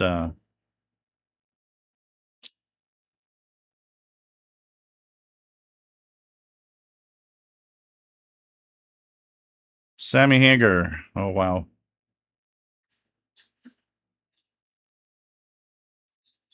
Red Willie, I got to meet Roger Waters on a Radio Chaos tour. Cool. Van Morrison, Brown Eyed Girl. Yeah, that's good. Kenneth says your description of the Bangles concert reminds me of an old Johnny Cash song. about the band that sang the folk songs of our land. The one on the right is on the left. Okay, Martinetti, Bon Jovi, ZZ Top, Jackson 5.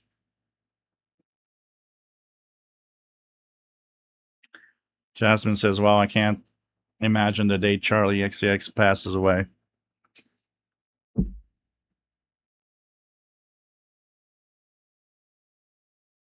First time I ever shed a tear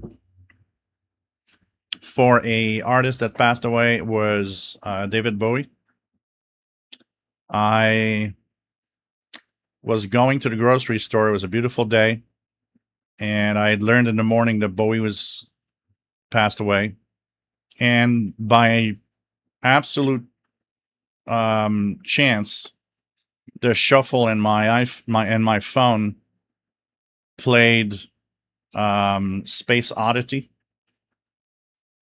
and it kind of hit me hard that one of my favorite artists. I've seen David Bowie live 3 times, and it just hit me that one of my favorite artists is gone. Arjit Joshi, nice to have you on board from India. Nice to have you on board from the foothills of Himalayas in India. Pretty amazing.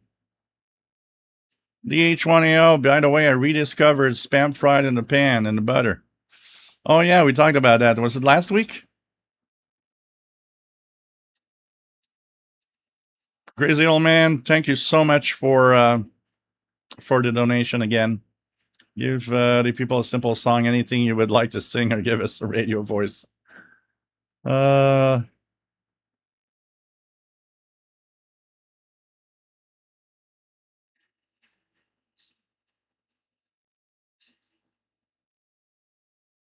TVDXer, salut, à la prochaine.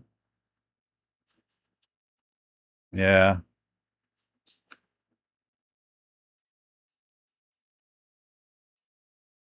Mike B, have you thought about starting a pirate karaoke station?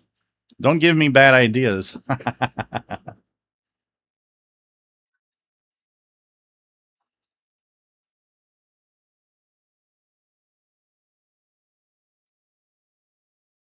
Two Broke Tim, nice to have you on board. All for one and one for all. When bands are struggling, once they hit the big time, it becomes hooray with me and to hell with you. Yeah. Yeah.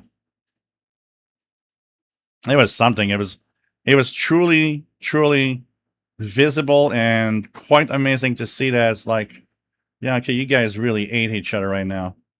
It's just nuts.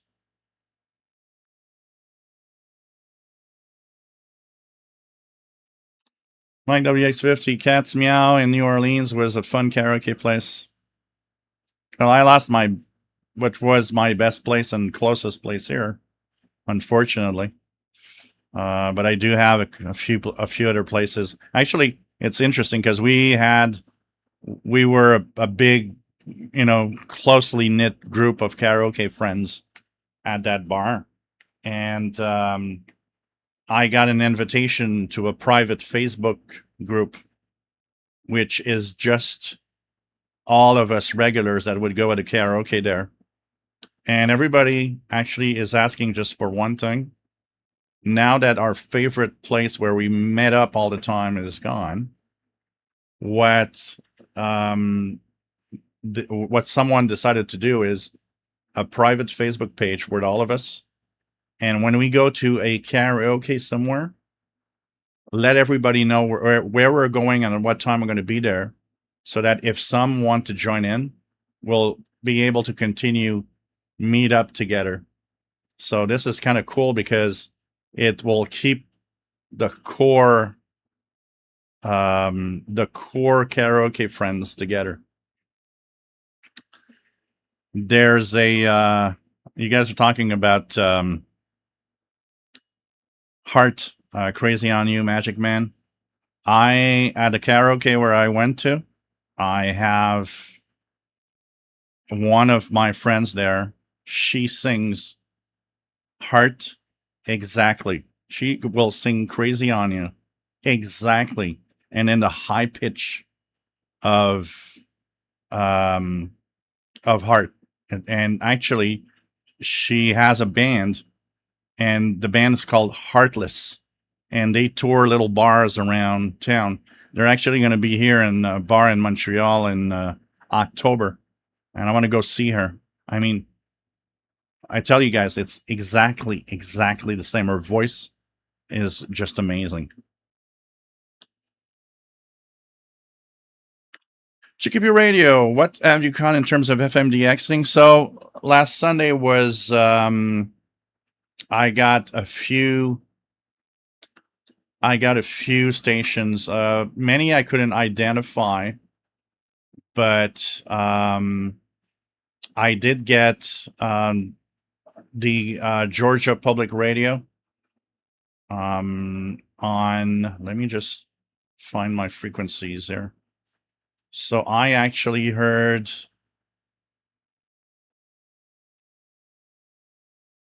Georgia Public Radio on 90.1 FM, and I got WUFT Florida, and public radio, an NPR station on 89.1 out of Florida, Gainesville, Florida. And I got several that I couldn't identify, including one in Spanish. It was really cool. Just all that on the quarter cent with the telescopic antenna, basically.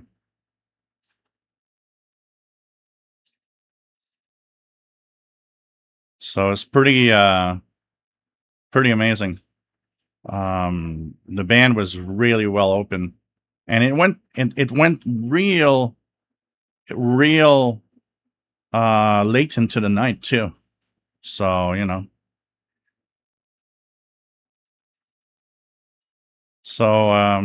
Jasmine said that's so cool. Yeah, I we were.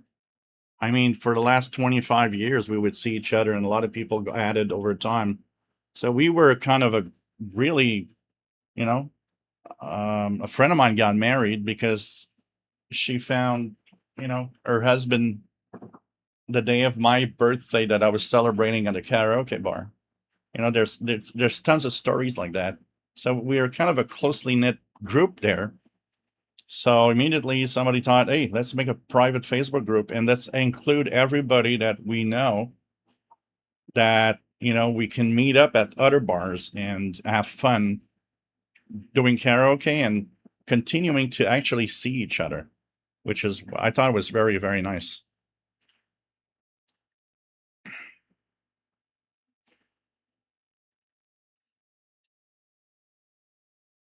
So I need to check out. There apparently there was another opening this week, a couple of openings this week that were pretty good too. So I need to check out on the FM skip. I was showing earlier the DX Maps website where you could see when the bands are open. So this is going to be interesting. Like FMDX right now is pretty much. Oh, there's some FMDX.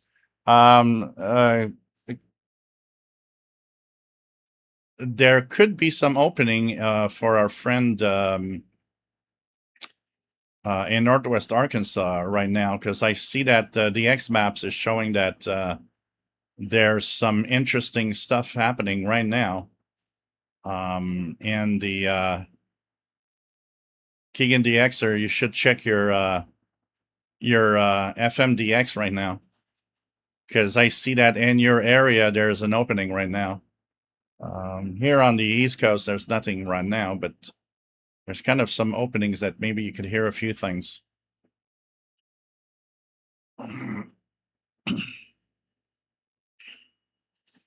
Old Radio is about an IBM Selectric typewriter. Cool. Still want a G Super Radio?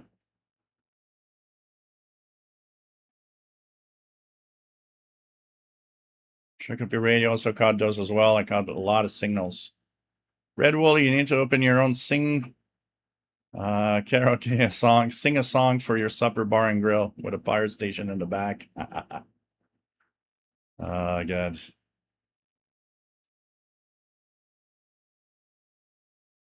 Pat Benatar is great. Can a country singer Travis Tritt stop singing is hit. Here's a quarter because fans were throwing quarters on stage and it hurt the band literally. Oh man. Jet NG, I wanted the I really want the ICF 2010 from Sony, but it's an old AM-DX machine, not FM or an AirDX. So yeah, Laura Branigan passed away of a aneurysm. She passed away in her sleep, which is honestly sad, but the best way to go. You never know. You just went to bed one night and you just never wake up, which I find to be a great way to go. You never have,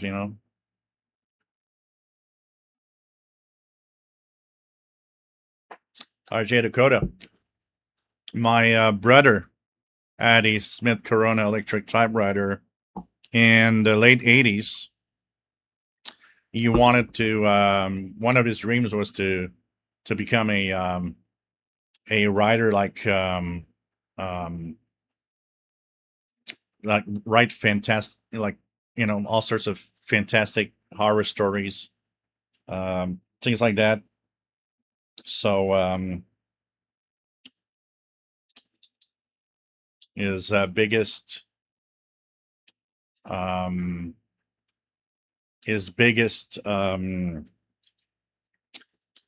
probably his biggest inspiration was Stephen King, and he wanted to write stories, and he had purchased one of those Smith Corona electric typewriters for that. PVM, what's your favorite shortwave radio station that you listen to now? I am a big fan of mostly one of the stations. I'm a big fan for the capability and what it actually is capable of sending us as programming. WRMI. WRMI has so many great relays of stations like Polish radio, like Radio Prague, Radio Slovakia, a lot of different programs. Like right now, it's the Voice of Shortwave Radio. So there's so much interesting stuff coming out of WRMI, and so much more that could be possible, that I like WRMI for that. I mean, remove WRMI from shortwave, and in North America, if you're a program listener, you have almost nothing to listen to anymore. Just a few stations still broadcasting to us, like, Radio Voice of Turkey, Radio Romania. You'll have, a few stations that you get because of target area purpose, BBC World Service at night, and Radio New Zealand. But without WRMI, the program listener will have almost nothing to listen to in North America. So it's absolutely, it's very important that they continue operating, honestly, for that purpose, because North America is not anymore in the center of attention of any shortwave broadcaster, or almost none now. So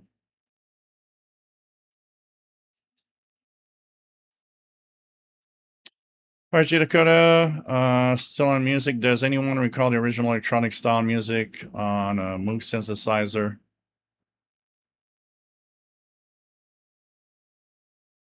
Dick Hyman. Good. Candid, my motto when I go is to die like my grandfather in his sleep, not like the screaming passengers in his car. Youch. Youch. That's okay. Rest in peace to CHU. Yep, that is sad that we've lost. We had a tornado here hit a part of the Laurentians here in the province of Quebec, and I got a message from someone telling me that the place where they were, their cell phone would not work, because the signal doesn't reach there, and that a lot of people there had weather radios, and because the weather radio service is now gone. Well, they never got any alert or anything. They didn't know that a tornado was about to hit their area, and it actually created a lot of damage. Nobody died, but you know what? Um, I think this is, if somebody had died, first, you know what? Using that might be an interesting example in trying to see if we can get it back on. But if somebody had died, I would have personally sent that and said, someone died because of you shutting down weather radio. Maybe we should actually, you know, take the people that took that decision and, and prosecute them as murderers. You're a murderer. Someone died because you shut down that service. I still, that's, CHU is one thing. It's sad, but weather radio, I'm still totally baffled that weather radio is gone. I don't understand that one because it does save lives. Jet and G, get American beer like Land Shark and Japanese like Sapporo. I've had Sapporo a few times. But here we have, and it's actually a thing here, Jet and G. In Quebec, we have a lot of microbreweries, and it's now become a thing that we don't want to buy beer from big, those big corporations that are selling beers. We want to buy our local beer from microbreweries that is made here in Quebec, and it's really getting good enough publicity now that everybody's doing that, and apparently the big companies like Labatt, what I'm drinking now, are having a hard time to compete because people don't want to buy from them. They want to buy from the local little microbrewery instead. The RJ Dakota, I tuned past 7850 and still expect to hear CHU, but nope. Yeah. Yep.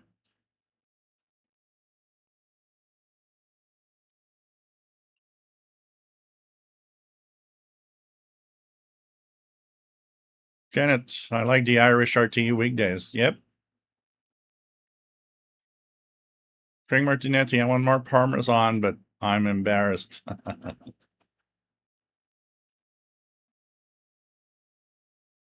Yeah, popcorn.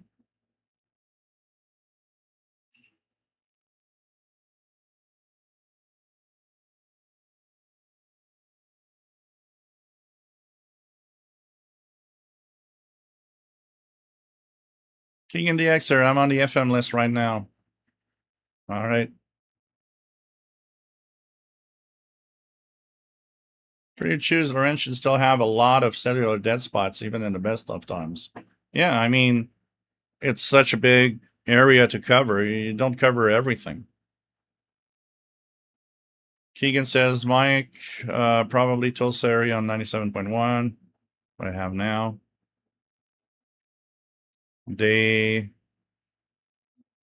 Mark, they should give the weather band channels to amateurs. In an emergency, we could use it.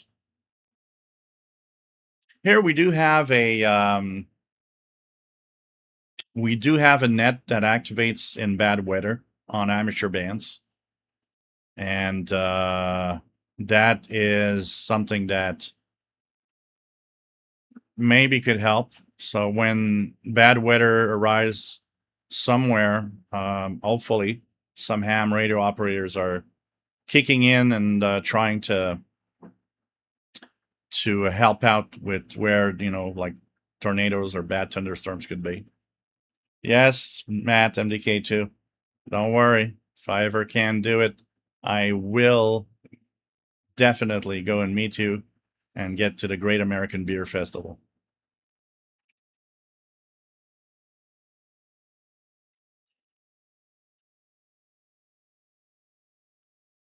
Mike B, we have a lot of great breweries here in Colorado. We're very fortunate to have a wide variety of high quality beers. We try to support local also. Yeah, same here. Same here.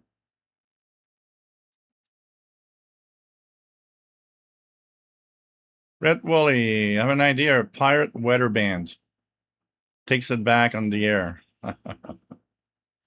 Old Red is one thing I never skim on is a good rising crust frozen pizza. Radical Squadron. Remember 14325 during hurricane season? Yep. And 7268. When the bad times, when the bad weather arrives. Absolutely. But you know, it's really sad to see that the weather channels are off. Oh, progress report on Burger Night, says says Matt. Let's check that out. Oh, here we go.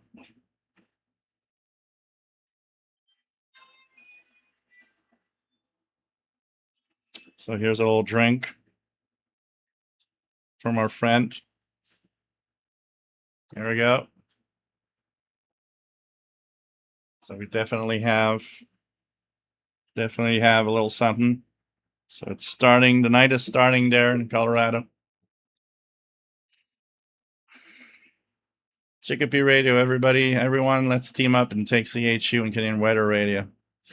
Yeah, it'd be, you know, weather radio. I mean, CHU is sad, but it's never been, and even on their website, they do say that it's always been kind of a little experimental, never a real official service.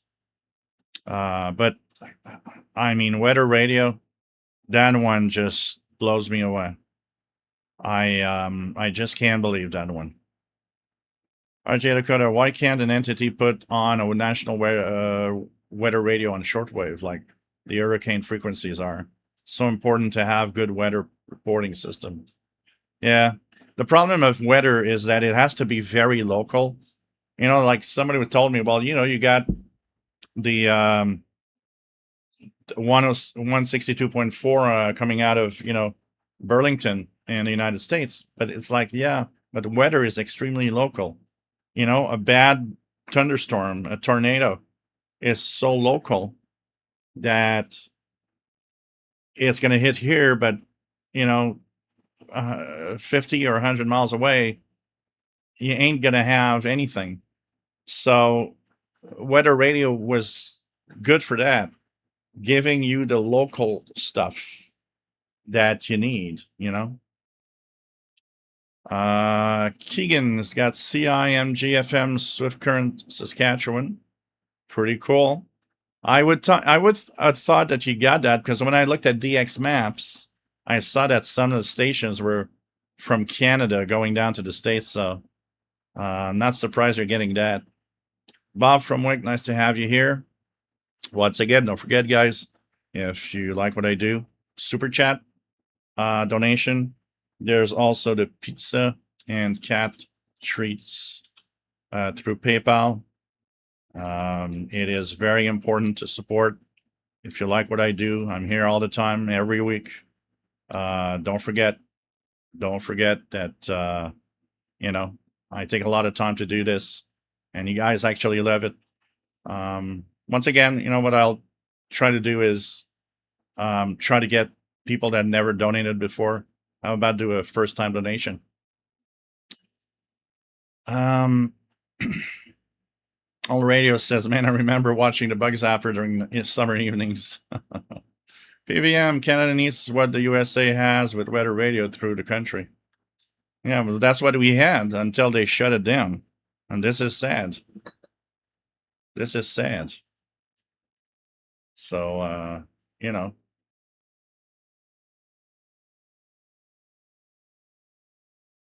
Caffeine EU, can you tell me more about those /Morse encrypted radio stations?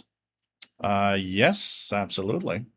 Let's just first check for Radio Romania.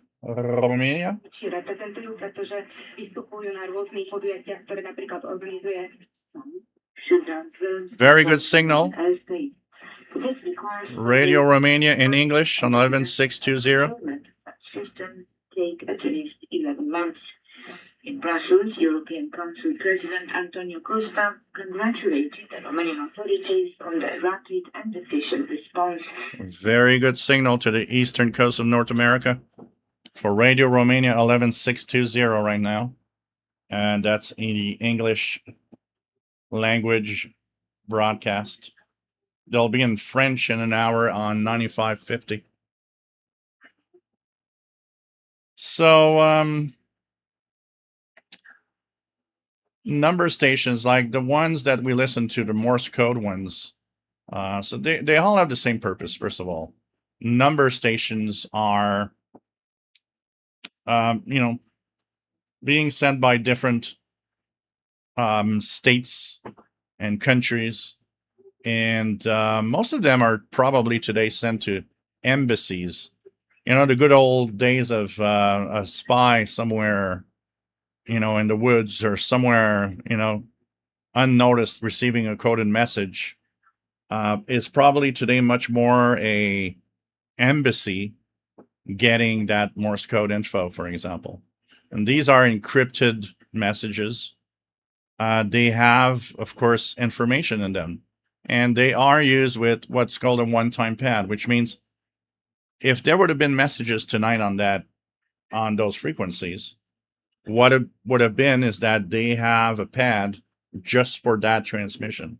And then that pad isn't good anymore because the next time we're going to send a new message, it's a different decoding encryption scheme. So you have to have the information on how to decode it. And, it's to send information. It could be information about, for like, we can imagine Russia, information maybe about, information they have about the Ukraine Russian war, information about changes to plans that they have, and so on. And there's a lot of countries around the world that have these. Poland has some. Russia has some. Taiwan, China. There's quite a few of these number stations left.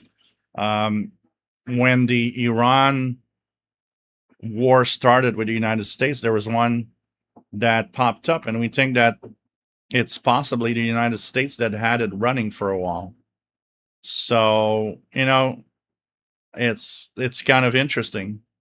And it's to send, private messages about, all sorts of things happening.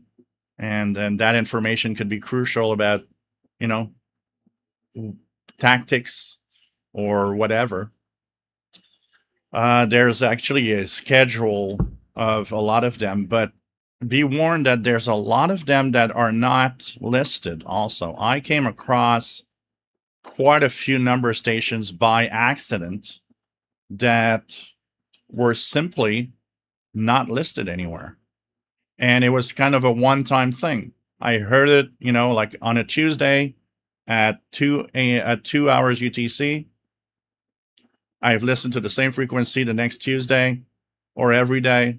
I never heard anything again. So there are some popping up all the time.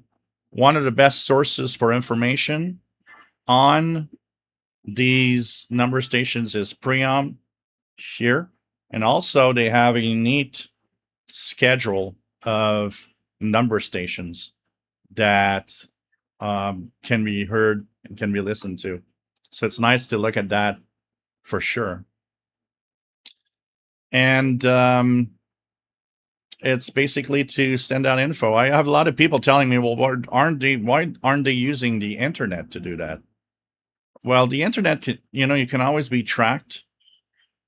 There's always a way to find where something comes from if you really want to. This is perfect. Shortwave is perfect for being anonymous. And the reason is simple. It's you're sending out a signal, even if you know where it comes from, because you can triangulate a transmitter site. But you can't find out where the message is being received. There's no way to track that. So you don't know where that message is being received. And even if it's a spy, What better cover? A little portable radio. You're in the middle of the park somewhere where there's no one around. You got your one-time pad maybe, and you're just, listening to whatever is being sent out. Nobody knows. Nobody knows. And you've got your message, and they can't track you. There's nothing they can do to track you. The receiver is not trackable. So it's the best way to do it on shortwave.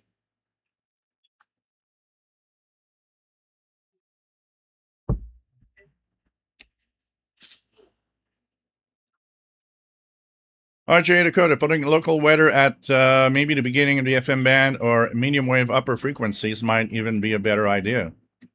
Well, you know what?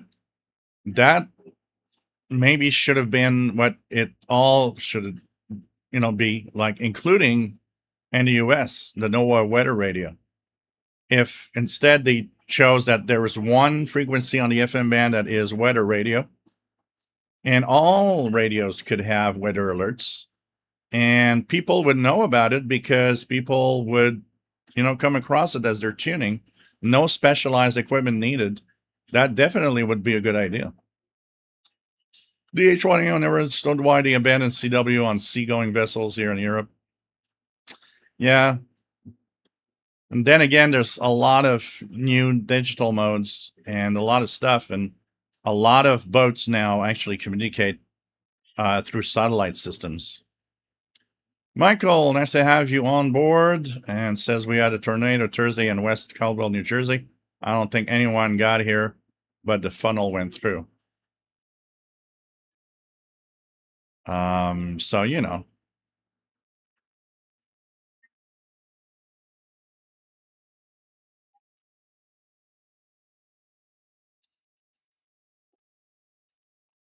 what's funny is there's a lot of cuts that happen in the United States in so many services, but we had a story on the International Radio Report about the NOAA Weather Radio Service in the United States getting more funding to increase its coverage.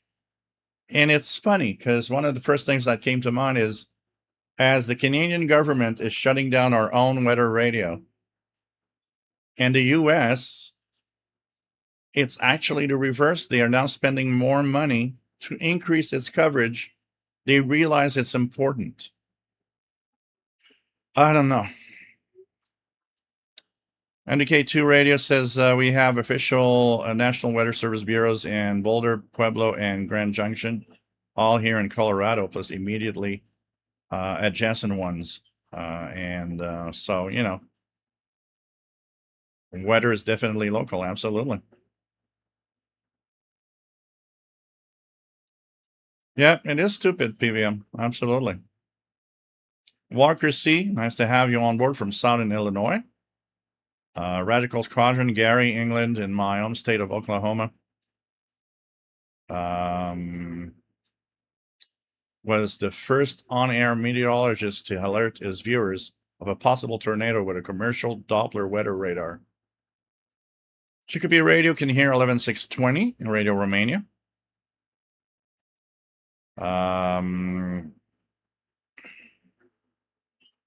Spell 5011 receiving Radio Romania well in Nova Scotia here too. Of the Whip antenna, Tussin Love 11620, pretty good. Signal Fady Fluttery. Chicopee Radio receiving 11620 Radio Romania on my SDR FMDX web server in Chicopee. So cool. Walker C, I'm using 100 feet of wire antenna. Is there something better to use for my all-band radio just for monitoring? If you're strictly talking about shortwave, things like that, if you don't have a lot of noise, that is actually 100 feet of wire antenna is actually pretty much the best that you're going to get. When you want to monitor other frequencies, sometimes receivers will kind of dictate that it's good to have different antennas for different bands. VHF, UHF will have a different type of antenna because 100 feet of wire is not that great for that. But if you're strictly long wave, medium wave, short wave, There's not much you can do to make really anything better, except if it's noisy. And that's where the problem is. If it's noisy where you are, then a wire antenna is a problem because it picks up a lot of noise. So you might want things like a magnetic loop that lowers the amount of noise and gets more signal of the stations. On J Dakota, a lot of Weather Channel personnel went to Fox Weather. I've noticed the Weather Channel itself is not what it used to be. Michael says we have Cricket Hill Brewery in the next town. I don't know. But you used to be able to go there and it taps right on the wall. You could go there and drink. No problem, Caffeine EU. Tosanov, I bet they use the Kiwi SDRs to see how well they can be heard in different places. Who knows? Who knows? Honestly, who knows?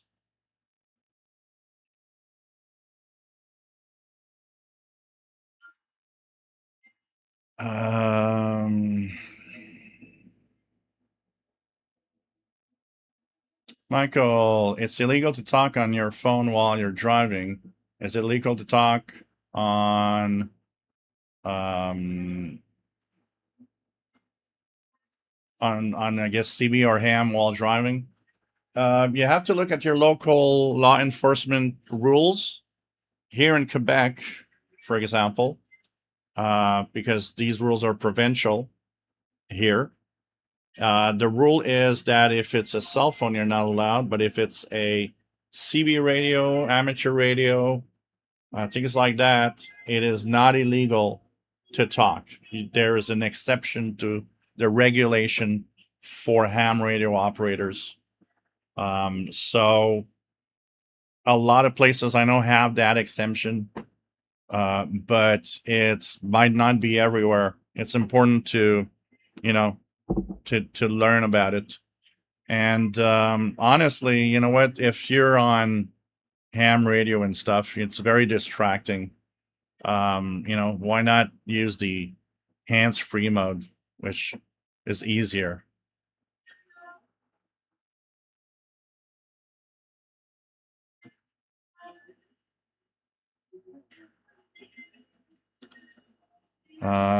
King the Xer using the rabbit ears in his bedroom while staying cool inside. Cool. Riding Animal, nice to have you on board. You're just 4 hours late. That's all.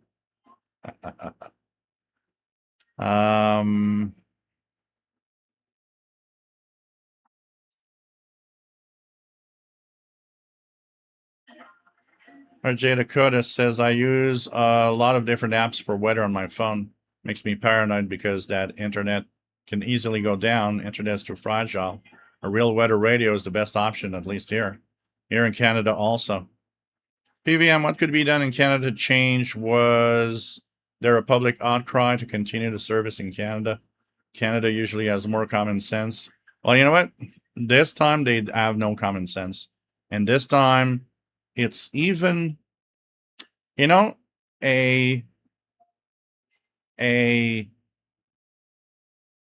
what is worse about this is that they suddenly announced that the weather service would be terminated only a few weeks before it was. It almost sounded like they did it in a very quick decision so that the least amount of people could complain about it. It's almost like they just wanted it to go away and that's it. There's a petition online that's still going on. There was a lot of I sent a lot of information about who you can send an email to and the who's responsible of the Environment Canada service or division and all of that. The worst part of it is that the Environment Canada weather radio service was taking a very small chunk of more than $1 billion that Environment Canada is spending. It was not even something that, costs a lot of money to operate.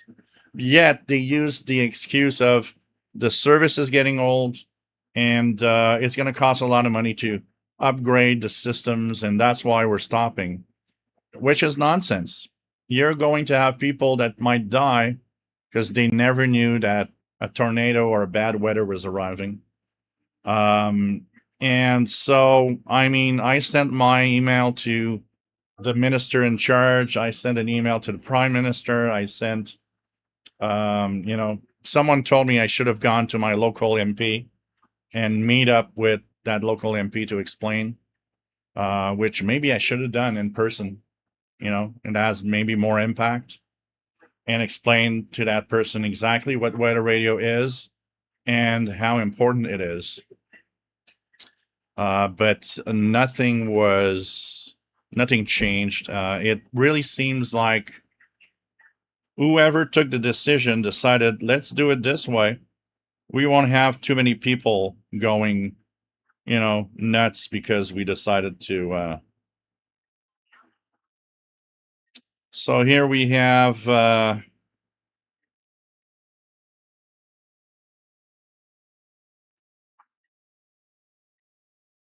fries that are getting ready to be prepared from our friend MDK2, Matt.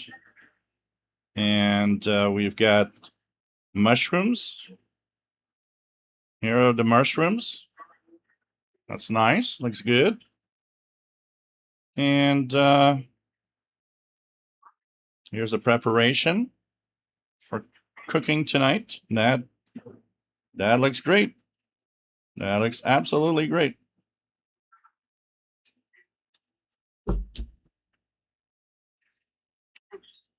So I think it was done so quickly that and the other problem with weather radio is that, like a lot of people say, now no one knows they exist unless you need it. So weather radio is known to who needs it, is unknown to the general public. So people don't know that was shut down, but people that need it know. I remember when there was about a few years ago, there was a message on some of the weather radio channels that said, oh, by the way, we might shut down this weather radio channel soon. And there's a guy from Magog and the Estrie region.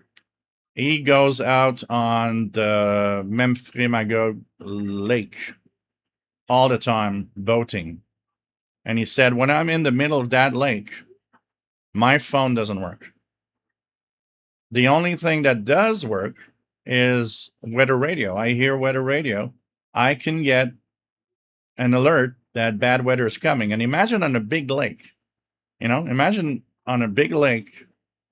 I mean, when bad weather, when the wind goes and real strong, it's an ocean. I mean, the waves pick up real fast, and it could be a life or death situation. And he was telling me, I said, I don't want the weather radio to go away. And I actually told him, I said, they give a phone number, call that phone number and say that, you need it. When you go boating, the only thing that warns you of bad weather is the weather radio. And you need that, because it's important.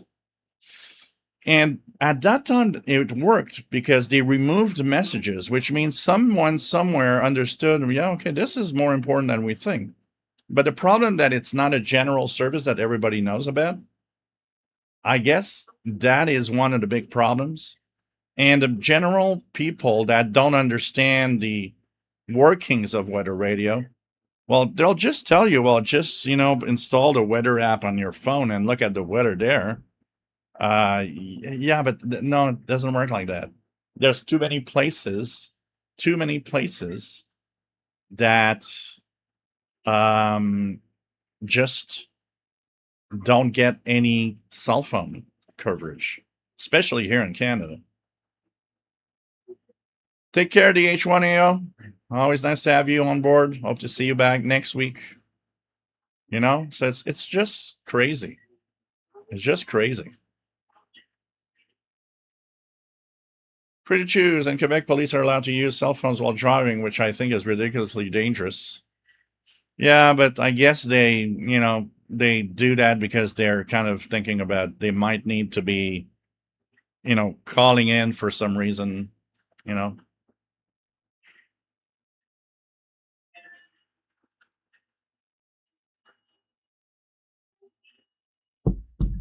RJ Dakota says, not being political, but common sense seems to be lacking just about everywhere. Yeah, pretty much. Andy New, eyeing the proposed new Xiegu 100-watt transceiver with interest. PVM says, you're right, it saves lives. Yep, it does. It does. Joseph, 15770, coming in better now on Texan PL680. And then hang in there on 15770, Joseph. In 7 minutes, Radio Slovakia will be in English on that frequency.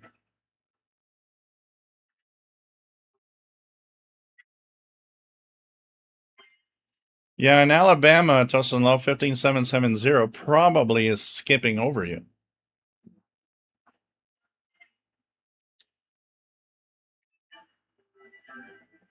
No, I don't drink any Red Bull, Monster, stuff like that either. Yay, power's back on, says Old Radios. Finally, air conditioning.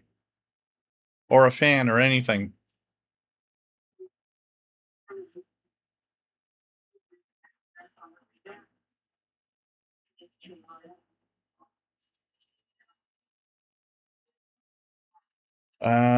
David, here in Spain, and I'd say in Europe as a whole too, we've never had a weather radio service like you have in North America.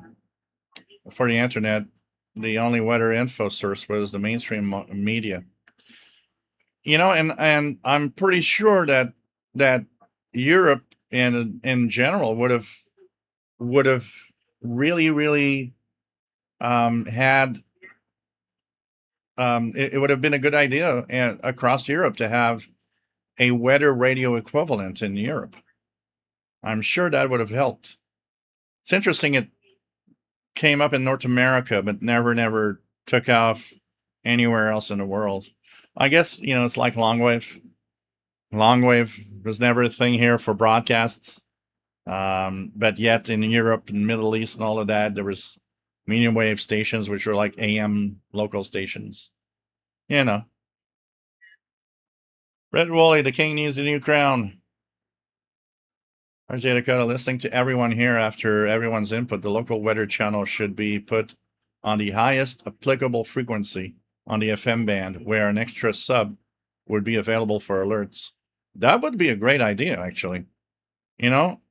Turning, like, instead of having separate NOAA weather radio channels that you have to operate, it would be absolutely the best thing to do to have all of that.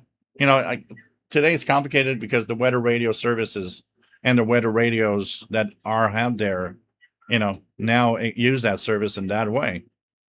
But when it was, when somebody decided that the NOAA weather radio channels and environment, the weather radio here in Canada started, it would have been such a good idea if they would just say, dedicate, I don't know, 107.9, dedicate that to weather. And not only everybody could hear the weather if they wanted to know what's going to be the weather, it could have incorporated all the tones to have all the alerts. And all AM FM radios could have had an alert service thanks to that. It would have been the best idea, honestly. That would have been an amazingly good idea.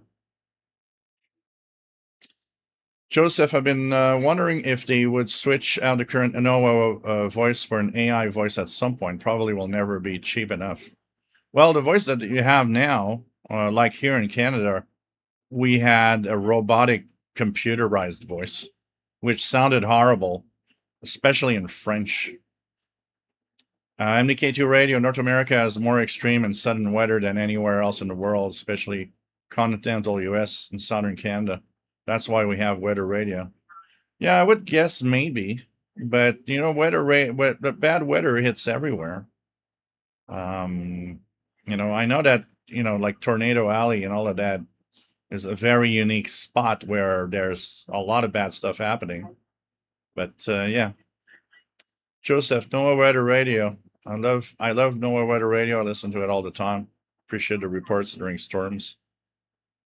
Just enough, I think FM band is occupied all the way up to 107.9. Yeah, there's a lot of today, yeah. Today, like here in Montreal, there's virtually almost no space for anybody.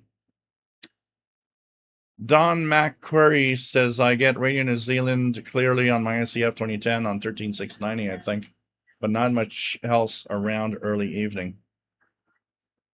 So I don't know where you're located exactly, but you could hear like, if we go to 15, so right now at Radio Romania English 11620. The following day on November 27, 1940, Oh, I like that. It's their history show. I love that. 15770 in a minute. They will have Radio Slovakia in English.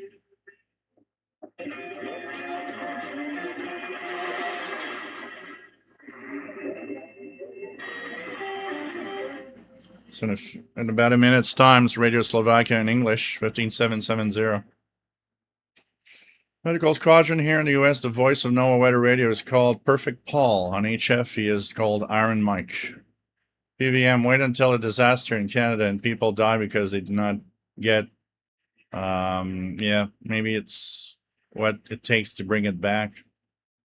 Yeah.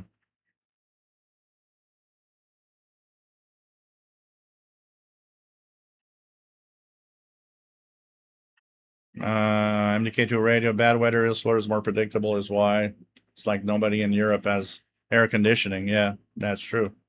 That is going to change in the future, though, I'm pretty sure. So KBC Dave on 5950 says Bobby Burgess, NPR TVG. Close enough. Old analog radios can usually tune up to 108 a little. Yep. So Radio Slovakia, not a great signal here though tonight. Usually is better than that. I got a very noisy Slovakia tonight on 15770. Could be the fact that my antenna's down. But and KBC, let's check out 5950 on this radio. Yeah, it's a pretty good signal actually. 5950, the mighty KBC. MDK2 says, I'm not saying it's not a great idea for Europe, but there's a reason why it's not. It's critical for them. Yeah, but still, you know what? I think weather radio everywhere would be a good idea, because even if it's more predictable, there's that random event that could happen, and you'll be happy to have it at that time, you know? David says, I think so too, Joe. The thing is, in the case of weather emergency, even back in the day, many FM stations here would have altered their programming in order to give out the information and advice. Yeah. So, and in a way, you probably kind of have. Oh, you're on the West Coast, Don, Vancouver. Yeah, it's West Coast is a tougher shortwave spot. You'll have stuff from the Pacific and from Asia, but the stations like Romania I'm having here on the East Coast is a much tougher grab for you, definitely. So the West Coast is a little rougher in terms of shortwave reception.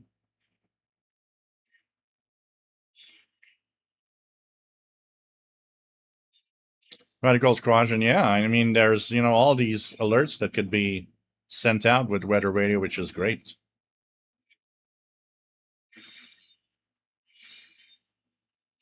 RJ Dakota, that random event could actually be something else incoming as well. Yep. So you never know. I think that's the way it should be. There should be some possibilities everywhere.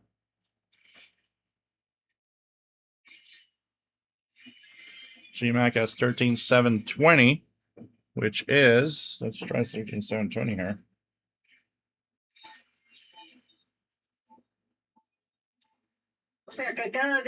Yeah, Radio Marti. Just like 13570. 13570 and 13720. Radio Marti.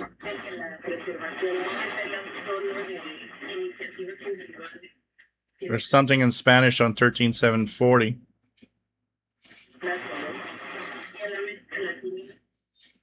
So Radio Marti there. Mike B here in Colorado. We have a lot of people who enjoy outdoor activities in remote areas and some tricky rain at times. Having a weather radio is a must. Yeah, tricky terrain. Same here. Same here. There's a lot of people doing a lot of outdoor activities, and Canada's such a vast territory. A lot of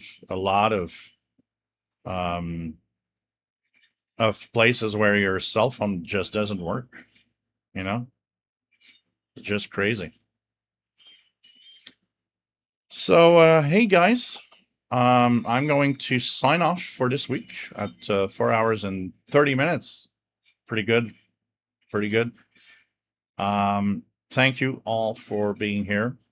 Thanks to all of those that have done a donation today. Much appreciated.